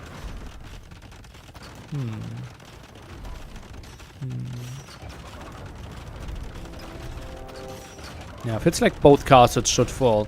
3 traps already shooting, and I don't really see good options to kill those traps. Unless Magugu now somehow comes up with some cannon galleons. Villagers moving around. Are they all being sent for the repair? That feels a bit weird. We have quite some upgrades on for the building, though. It's simply not enough stone control. That one not really taken right now. And yeah, castle is falling. Magugu sits on 1 Victoria, and that's kind of it. Mass traps from both players. Quite an interesting approach to this. And now the organs are moving out. Eagle count quite high, but it's non-elite eagle. But now gets the elite eagle upgrade. Uh-oh. Magugu's 1 bad fight away from being eliminated. Uh-oh. I'm scared. I'm scared for him.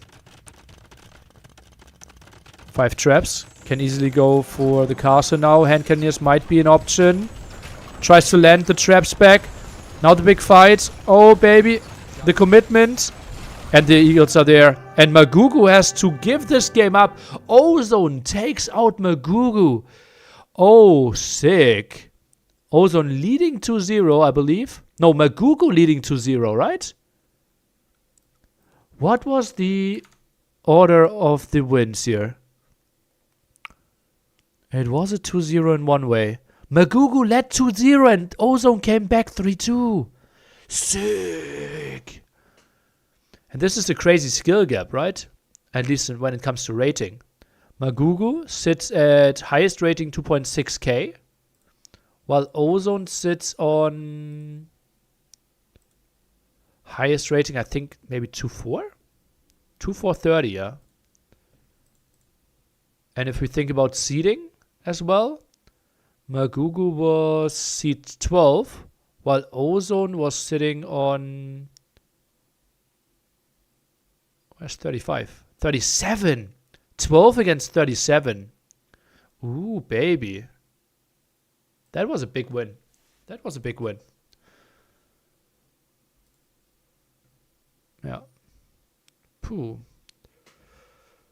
Why wasn't Cavalier Switch the right play? I think he didn't have enough control of the map, simply. Yeah. Sick. Interesting that Brood War was... Game 5. That makes more sense, yeah. I think we might never see Brood War as the opening map. And I think it will be top 3 most banned civs, maps. Yeah. Okay, so we are set. And we have the times as well. So it is not 100% confirmed.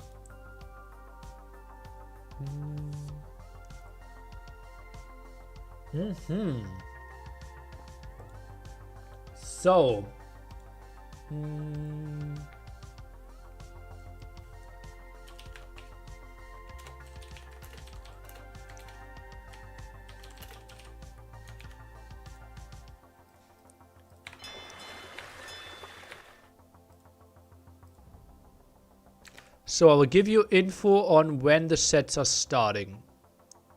If I know where to find Wikipedia. So we are starting off with Bald's set tomorrow.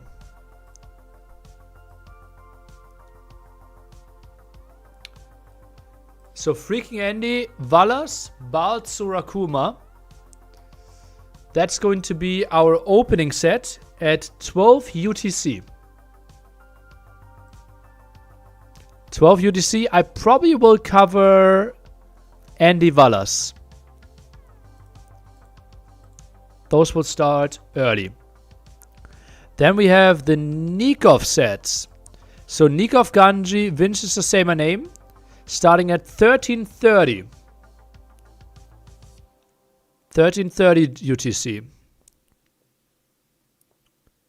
What are your predictions? I made a video on YouTube. Go watch it. Then on 14 UTC, we are seeing the Jordan set. That's Jordan running, Vivi Capoch, 14 UTC. Then later in the day, Willisse will start 15 UTC. So the Willisse Mihai MBL Daniel will be 15 UTC. And the late starts, 18 UTC, will be Cito's group. So Cito, Drake, and Sebastian Dark. They will be the late ones. And the Doubt set will be the late one as well. So Doubt Dick Kingston, Ozone Dogao. So we won't cover Kingston versus Doubt because we will have way more important sets running at the same time. But it's very likely... Oh, we have a crazy choice. Like the end of the evening will be Cito versus Sebastian and Doubt versus Dogao. Like if the favorites are going through, right? That will be the final game of tomorrow. Ooh, not sure what we're going to cover there. Like Sebastian Cito has to be a crazy set. But do we want to miss Doubt versus Dogao or Ozone? We will make a poll and we'll ask you. Yeah. I might have to cover Doubt.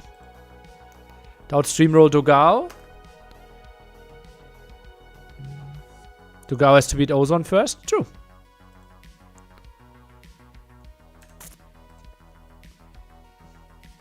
Yeah. Are there any more games today? No. It's fully done. Like, we completely concluded the round of 48.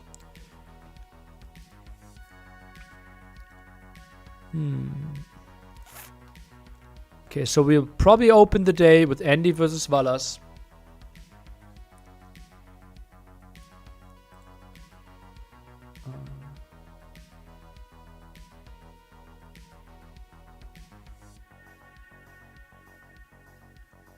Yeah.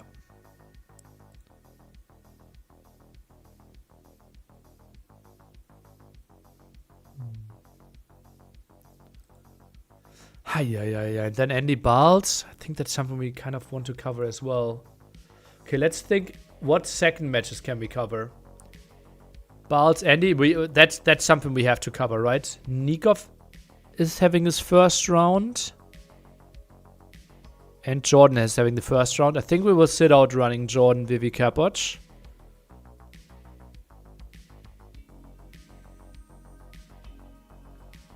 And Willisse MBL, I think that's something we will have to cover, yeah.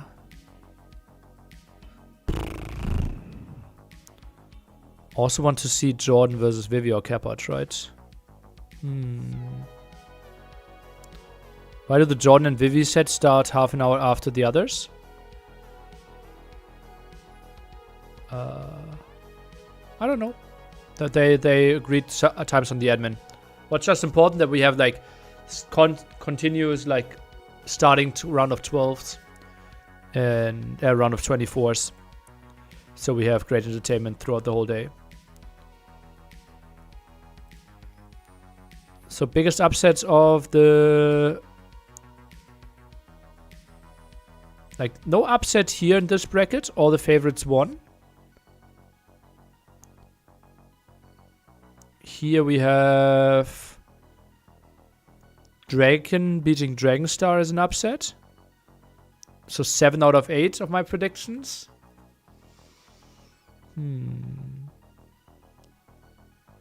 Today's games are finished, yes. And here we have Ozone beating Magugu. And Same Name beating Classic Pro as the upsets. And Doubt winning that arena game, fortified clearing game, was an upset as well. Surakuma was lower in seeding, yes, but I predicted Surakuma to go through. Like, it was like 55-45, it's not an upset. Who can help me? Depends on what your problem is. Say my name beating Classic Pros and upset. Yeah, surely.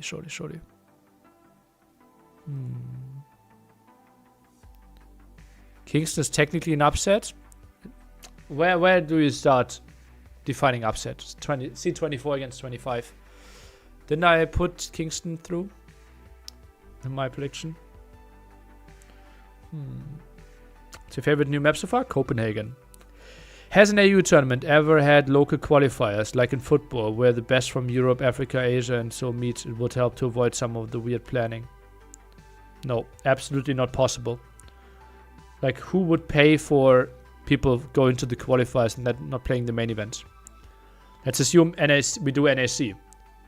Who do you think out of those 48 players would actually travel to NAC, play a qualification, and then not, like, with the risk of not making the main event? Maybe not even 10, maybe. Like, do you think Dogao pays $2,000 of a flight? Yeah. How was seeding decided? AOE ELO. Maybe Jordan? Well, lots of, like, some people would do it still, right? Yeah. Ah, you mean something different? Okay. Ah, regional qualifiers. Ah. Well, where's the advantage with that? Like, I wouldn't simply be able to cover them properly, right? And it's very heavily Europe dominated. Would get less diversity in the matchups as well. Like, other esports are doing that. I think we are not really relying on the ping that much. So, I think it's fine. Yeah. Winchester Nikov is going to be a banger potentially. Doubt, I think, has one of the easiest ways. Like, if we look at the others to go through. Cito Sebastian, banger. Potentially Andy Baltz, banger. Do we want to cover Baltz or Akuma? I don't think so.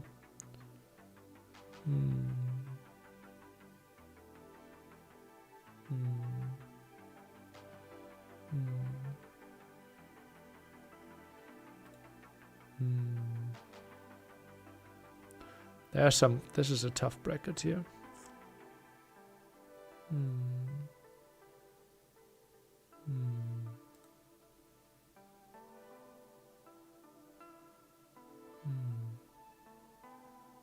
Regional qualifiers is something to explore if AV2 continues to grow. I don't see the advantage. Where's the advantage?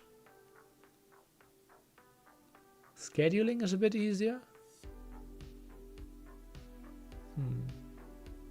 Well, let's see, give Daniel against MBL 15%, 20%. Yeah.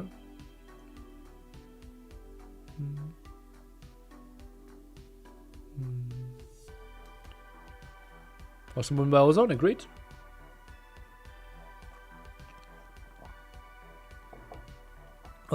Okay. So I will call it now. We will see each other tomorrow, 12 UTC, with probably freaking Andy versus Valas. That's in 15.5 hours.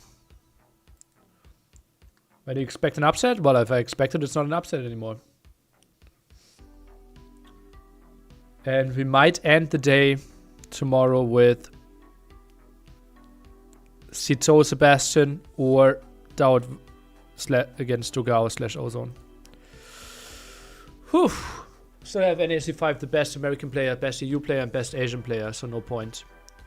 Well, that's looking at it very one-dimensionally, right? But in this case, yeah. And even, like, they're invited.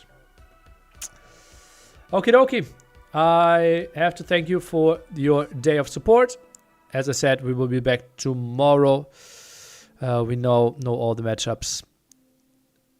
will be a great day of Age of Empires again.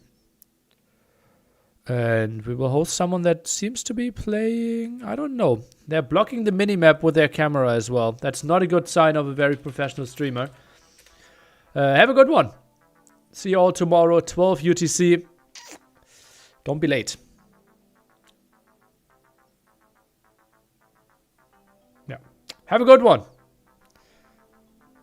See you all.